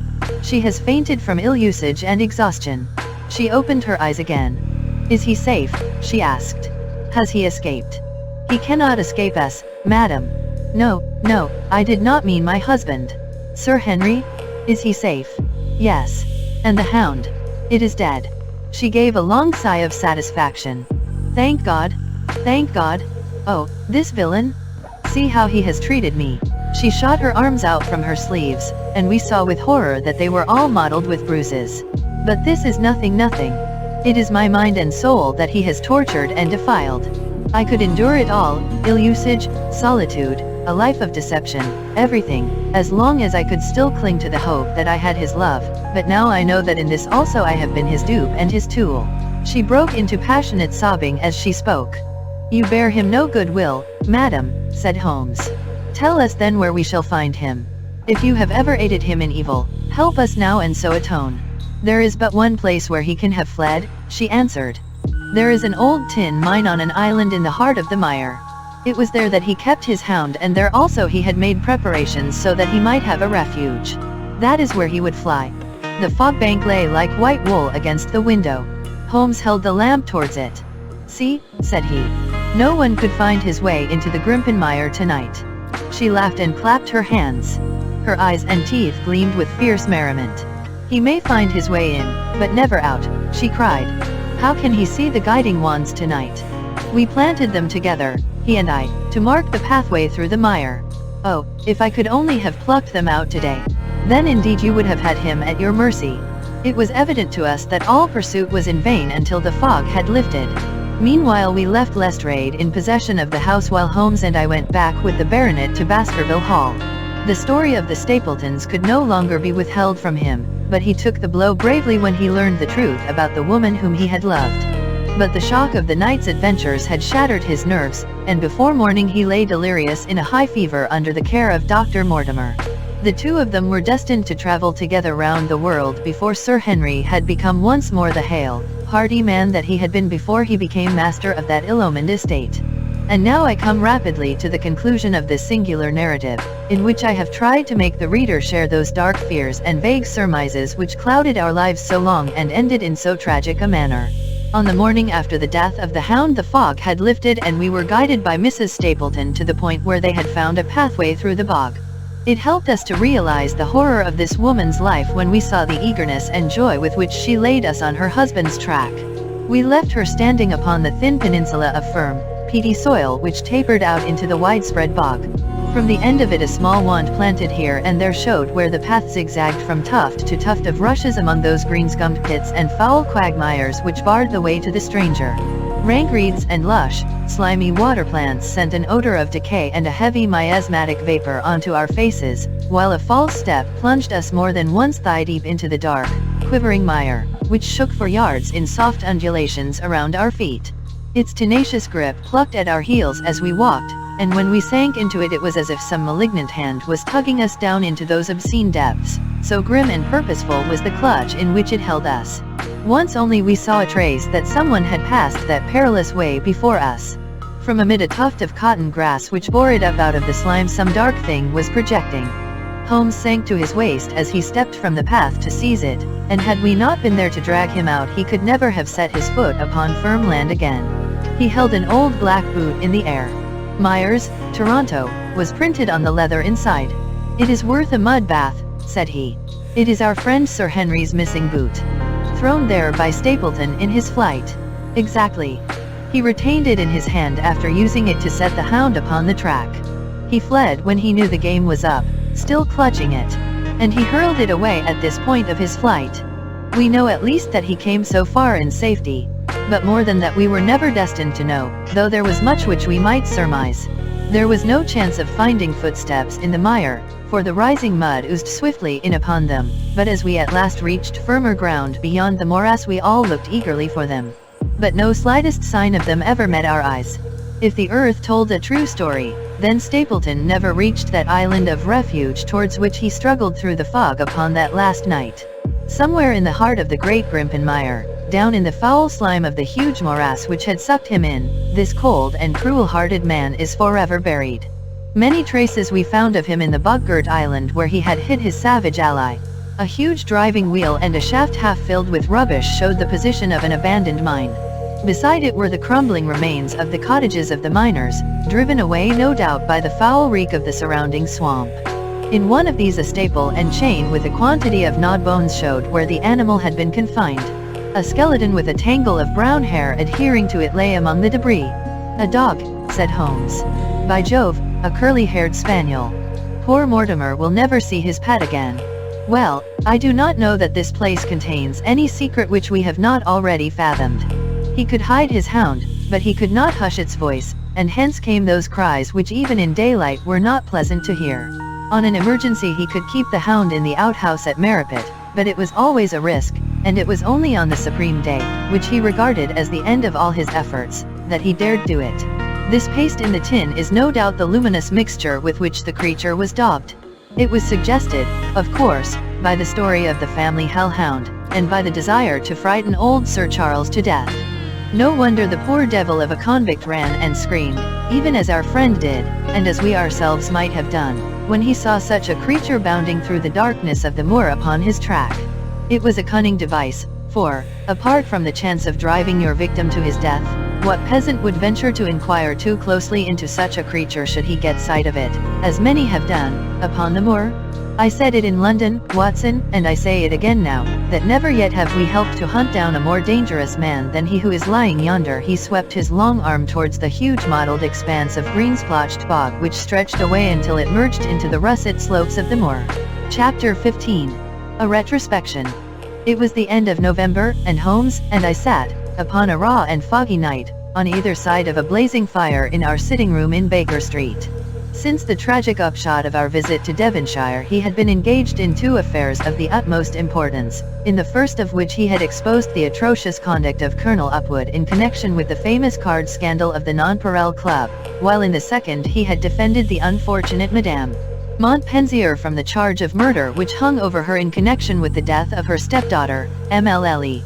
Carey, the young lady who, as it will be remembered, was found 6 months later alive and married in New York. My friend was in excellent spirits over the success which had attended a succession of difficult and important cases, so that I was able to induce him to discuss the details of the Baskerville mystery. I had waited patiently for the opportunity, for I was aware that he would never permit cases to overlap, and that his clear and logical mind would not be drawn from its present work to dwell upon memories of the past. Sir Henry and Dr. Mortimer were, however, in London, on their way to that long voyage which had been recommended for the restoration of his shattered nerves. They had called upon us that very afternoon, so that it was natural that the subject should come up for discussion. The whole course of events, said Holmes, from the point of view of the man who called himself Stapleton, was simple and direct, although to us, who had no means in the beginning of knowing the motives of his actions and could only learn part of the facts, it all appeared exceedingly complex. I have had the advantage of 2 conversations with Mrs. Stapleton, and the case has now been so entirely cleared up that I am not aware that there is anything which has remained a secret to us. You will find a few notes upon the matter under the heading B in my indexed list of cases. Perhaps you would kindly give me a sketch of the course of events from memory. Certainly, though I cannot guarantee that I carry all the facts in my mind. Intense mental concentration has a curious way of blotting out what has passed. The barrister who has his case at his fingers' ends and is able to argue with an expert upon his own subject finds that a week or 2 of the courts will drive it all out of his head once more. So each of my cases displaces the last, and MLLE. Carey has blurred my recollection of Baskerville Hall. Tomorrow some other little problem may be submitted to my notice which will in turn dispossess the fair French lady and the infamous Upwood. So far as the case of the Hound goes, however, I will give you the course of events as nearly as I can, and you will suggest anything which I may have forgotten. My inquiries show beyond all question that the family portrait did not lie, and that this fellow was indeed a Baskerville. He was a son of that Roger Baskerville, the younger brother of Sir Charles, who fled with a sinister reputation to South America, where he was said to have died unmarried. He did, as a matter of fact, marry, and had 1 child, this fellow, whose real name is the same as his father's. He married Beryl Garcia, one of the beauties of Costa Rica, and, having purloined a considerable sum of public money, he changed his name to Vandeleur and fled to England, where he established a school in the east of Yorkshire. His reason for attempting this special line of business was that he had struck up an acquaintance with a consumptive tutor upon the voyage home, and that he had used this man's ability to make the undertaking a success. Fraser, the tutor, died however, and the school which had begun well sank from disrepute into infamy. The Vandeleurs found it convenient to change their name to Stapleton, and he brought the remains of his fortune, his schemes for the future, and his taste for entomology to the south of England. I learned at the British Museum that he was a recognized authority upon the subject, and that the name of Vandeleur has been permanently attached to a certain moth which he had, in his Yorkshire days, been the first to describe. We now come to that portion of his life which has proved to be of such intense interest to us. The fellow had evidently made inquiry and found that only 2 lives intervened between him and a valuable estate. When he went to Devonshire his plans were, I believe, exceedingly hazy, but that he meant mischief from the first is evident from the way in which he took his wife with him in the character of his sister. The idea of using her as a decoy was clearly already in his mind, though he may not have been certain how the details of his plot were to be arranged. He meant in the end to have the estate, and he was ready to use any tool or run any risk for that end. His first act was to establish himself as near to his ancestral home as he could, and his second was to cultivate a friendship with Sir Charles Baskerville and with the neighbors. The baronet himself told him about the family hound, and so prepared the way for his own death. Stapleton, as I will continue to call him, knew that the old man's heart was weak and that a shock would kill him. So much he had learned from Dr. Mortimer. He had heard also that Sir Charles was superstitious and had taken this grim legend very seriously. His ingenious mind instantly suggested a way by which the baronet could be done to death, and yet it would be hardly possible to bring home the guilt to the real murderer. Having conceived the idea, he proceeded to carry it out with considerable finesse. An ordinary schemer would have been content to work with a savage hound. The use of artificial means to make the creature diabolical was a flash of genius upon his part. The dog he bought in London from Ross and Mangles, the dealers in Fulham Road. It was the strongest and most savage in their possession. He brought it down by the North Devon line and walked a great distance over the moor so as to get it home without exciting any remarks.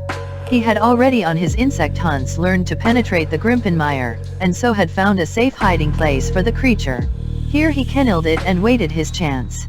But it was some time coming. The old gentleman could not be decoyed outside of his grounds at night. Several times Stapleton lurked about with his hound, but without avail. It was during these fruitless quests that he, or rather his ally, was seen by peasants, and that the legend of the demon dog received a new confirmation. He had hoped that his wife might lure Sir Charles to his ruin, but here she proved unexpectedly independent. She would not endeavor to entangle the old gentleman in a sentimental attachment which might deliver him over to his enemy. Threats and even, I am sorry to say, blows refused to move her. She would have nothing to do with it, and for a time Stapleton was at a deadlock. He found a way out of his difficulties through the chance that Sir Charles, who had conceived a friendship for him, made him the minister of his charity in the case of this unfortunate woman, Mrs. Laura Lyons. By representing himself as a single man he acquired complete influence over her, and he gave her to understand that in the event of her obtaining a divorce from her husband he would marry her. His plans were suddenly brought to a head by his knowledge that Sir Charles was about to leave the hall on the advice of Dr. Mortimer, with whose opinion he himself pretended to coincide. He must act at once, or his victim might get beyond his power. He therefore put pressure upon Mrs. Lyons to write this letter, imploring the old man to give her an interview on the evening before his departure for London. He then, by a specious argument, prevented her from going, and so had the chance for which he had waited. Driving back in the evening from Coombe Tracey he was in time to get his hound, to treat it with his infernal paint, and to bring the beast round to the gate at which he had reason to expect that he would find the old gentleman waiting. The dog, incited by its master, sprang over the wicket gate and pursued the unfortunate baronet, who fled screaming down the yew alley. In that gloomy tunnel it must indeed have been a dreadful sight to see that huge black creature, with its flaming jaws and blazing eyes, bounding after its victim. He fell dead at the end of the alley from heart disease and terror. The hound had kept upon the grassy border while the baronet had run down the path, so that no track but the man's was visible. On seeing him lying still the creature had probably approached to sniff at him, but finding him dead had turned away again. It was then that it left the print which was actually observed by Dr. Mortimer. The hound was called off and hurried away to its lair in the Grimpen Mire, and a mystery was left which puzzled the authorities, alarmed the countryside, and finally brought the case within the scope of our observation. So much for the death of Sir Charles Baskerville. You perceive the devilish cunning of it, for really it would be almost impossible to make a case against the real murderer. His only accomplice was one who could never give him away, and the grotesque, inconceivable nature of the device only served to make it more effective. Both of the women concerned in the case, Mrs. Stapleton and Mrs. Laura Lyons, were left with a strong suspicion against Stapleton.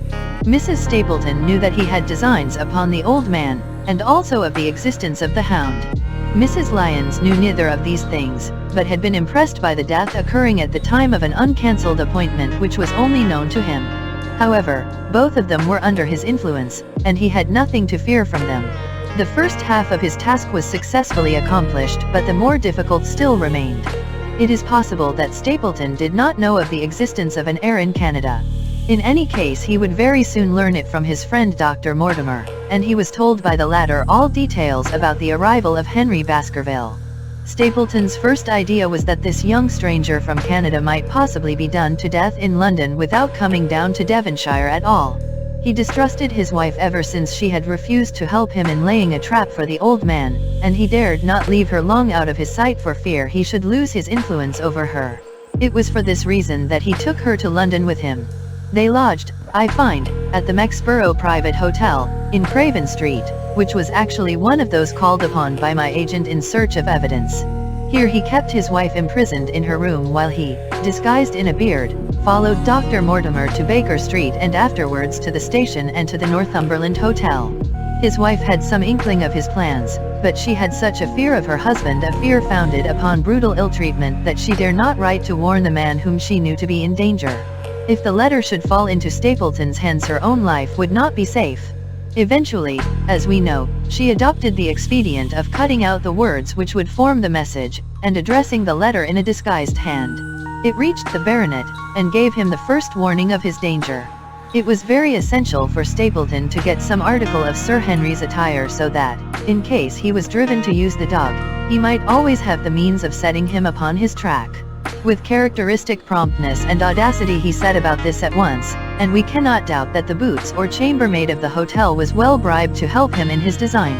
By chance, however, the first boot which was procured for him was a new one and, therefore, useless for his purpose. He then had it returned and obtained another, a most instructive incident, since it proved conclusively to my mind that we were dealing with a real hound, as no other supposition could explain this anxiety to obtain an old hound and this indifference to a new one. The more outre and grotesque an incident is, the more carefully it deserves to be examined, and the very point which appears to complicate a case is, when duly considered and scientifically handled, the one which is most likely to elucidate it. Then we had the visit from our friends next morning, shadowed always by Stapleton in the cab. From his knowledge of our rooms and of my appearance, as well as from his general conduct, I am inclined to think that Stapleton's career of crime has been by no means limited to this single Baskerville affair. It is suggestive that during the last 3 years there have been 4 considerable burglaries in the West Country, for none of which was any criminal ever arrested. The last of these, at Folkestone Court, in May, was remarkable for the cold-blooded pistoling of the page, who surprised the masked and solitary burglar. I cannot doubt that Stapleton recruited his waning resources in this fashion, and that for years he has been a desperate and dangerous man. We had an example of his readiness of resource that morning when he got away from us so successfully, and also of his audacity in sending back my own name to me through the cabman. From that moment he understood that I had taken over the case in London, and that therefore there was no chance for him there. He returned to Dartmoor and awaited the arrival of the baronet. "One moment," said I. "You have, no doubt, described the sequence of events correctly, but there is one point which you have left unexplained. What became of the hound when its master was in London?" "I have given some attention to this matter and it is undoubtedly of importance. There can be no question that Stapleton had a confidant, though it is unlikely that he ever placed himself in his power by sharing all his plans with him. There was an old man-servant at Merripit House, whose name was Anthony. His connection with the Stapletons can be traced for several years, as far back as the schoolmastering days, so that he must have been aware that his master and mistress were really husband and wife. This man has disappeared and has escaped from the country. It is suggestive that Anthony is not a common name in England, while Antonio is so in all Spanish or Spanish-American countries. The man, like Mrs. Stapleton herself, spoke good English, but with a curious lisping accent. I have myself seen this old man cross the Grimpenmire by the path which Stapleton had marked out. It is very probable, therefore, that in the absence of his master it was he who cared for the hound, though he may never have known the purpose for which the beast was used. The Stapletons then went down to Devonshire, whither they were soon followed by Sir Henry and you. One word now as to how I stood myself at that time. It may possibly recur to your memory that when I examined the paper upon which the printed words were fastened I made a close inspection for the watermark. In doing so I held it within a few inches of my eyes, and was conscious of a faint smell of the scent known as white jessamine. There are 75 perfumes, which it is very necessary that a criminal expert should be able to distinguish from each other, and cases have more than once within my own experience depended upon their prompt recognition. The scent suggested the presence of a lady, and already my thoughts began to turn towards the Stapletons. Thus I had made certain of the hound, and had guessed at the criminal before ever we went to the West Country. It was my game to watch Stapleton. It was evident, however, that I could not do this if I were with you, since he would be keenly on his guard. I deceived everybody, therefore, yourself included, and I came down secretly when I was supposed to be in London. My hardships were not so great as you imagined, though such trifling details must never interfere with the investigation of a case. I stayed for the most part at Coombe Tracey, and only used the hut upon the moor when it was necessary to be near the scene of action. Cartwright had come down with me, and in his disguise as a country boy he was of great assistance to me. I was dependent upon him for food and clean linen. When I was watching Stapleton, Cartwright was frequently watching you, so that I was able to keep my hand upon all the strings. I have already told you that your reports reached me rapidly, being forwarded instantly from Baker Street to Coombe Tracey. They were of great service to me, and especially that one incidentally truthful piece of biography of Stapleton's. I was able to establish the identity of the man and the woman and knew at last exactly how I stood. The case had been considerably complicated through the incident of the escaped convict and the relations between him and the Barrymores. This also you cleared up in a very effective way, though I had already come to the same conclusions from my own observations. By the time that you discovered me upon the moor I had a complete knowledge of the whole business, but I had not a case which could go to a jury. Even Stapleton's attempt upon Sir Henry that night, which ended in the death of the unfortunate convict, did not help us much in proving murder against our man. There seemed to be no alternative but to catch him red-handed, and to do so we had to use Sir Henry, alone and apparently unprotected, as a bait. We did so, and at the cost of a severe shock to our client we succeeded in completing our case and driving Stapleton to his destruction. That Sir Henry should have been exposed to this is, I must confess, a reproach to my management of the case, but we had no means of foreseeing the terrible and paralyzing spectacle which the beast presented, nor could we predict the fog which enabled him to burst upon us at such short notice. We succeeded in our object at a cost which both the specialist and Dr. Mortimer assure me will be a temporary one. A long journey may enable our friend to recover not only from his shattered nerves but also from his wounded feelings. His love for the lady was deep and sincere, and to him the saddest part of all this black business was that he should have been deceived by her. It only remains to indicate the part which she had played throughout. There can be no doubt that Stapleton exercised an influence over her which may have been love or may have been fear, or very possibly both, since they are by no means incompatible emotions. It was, at least, absolutely effective. At his command she consented to pass as his sister, though he found the limits of his power over her when he endeavored to make her the direct accessory to murder. She was ready to warn Sir Henry so far as she could without implicating her husband, and again she tried to do so. Stapleton himself seems to have been capable of jealousy, and when he saw the baronet paying court to the lady, even though it was part of his own plan, still he could not help interrupting with a passionate outburst which revealed the fiery soul which his self-contained manner so cleverly concealed. By encouraging the intimacy he made it certain that Sir Henry would frequently come to Merripit House and that he would sooner or later get the opportunity which he desired. On the day of the crisis, however, his wife turned suddenly against him. She had learned something of the death of the convict, and she knew that the hound was being kept in the outhouse on the evening that Sir Henry was coming to dinner.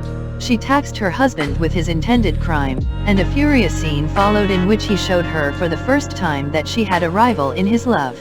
Her fidelity turned in an instant to bitter hatred, and he saw that she would betray him. He tied her up, therefore, that she might have no chance of warning Sir Henry, and he hoped, no doubt, that when the whole countryside put down the baronet's death to the curse of his family, as they certainly would do, he could win his wife back to accept an accomplished fact and to keep silent upon what she knew. In this I fancy that in any case he made a miscalculation, and that, if we had not been there, his doom would none the less have been sealed. A woman of Spanish blood does not condone such an injury so lightly.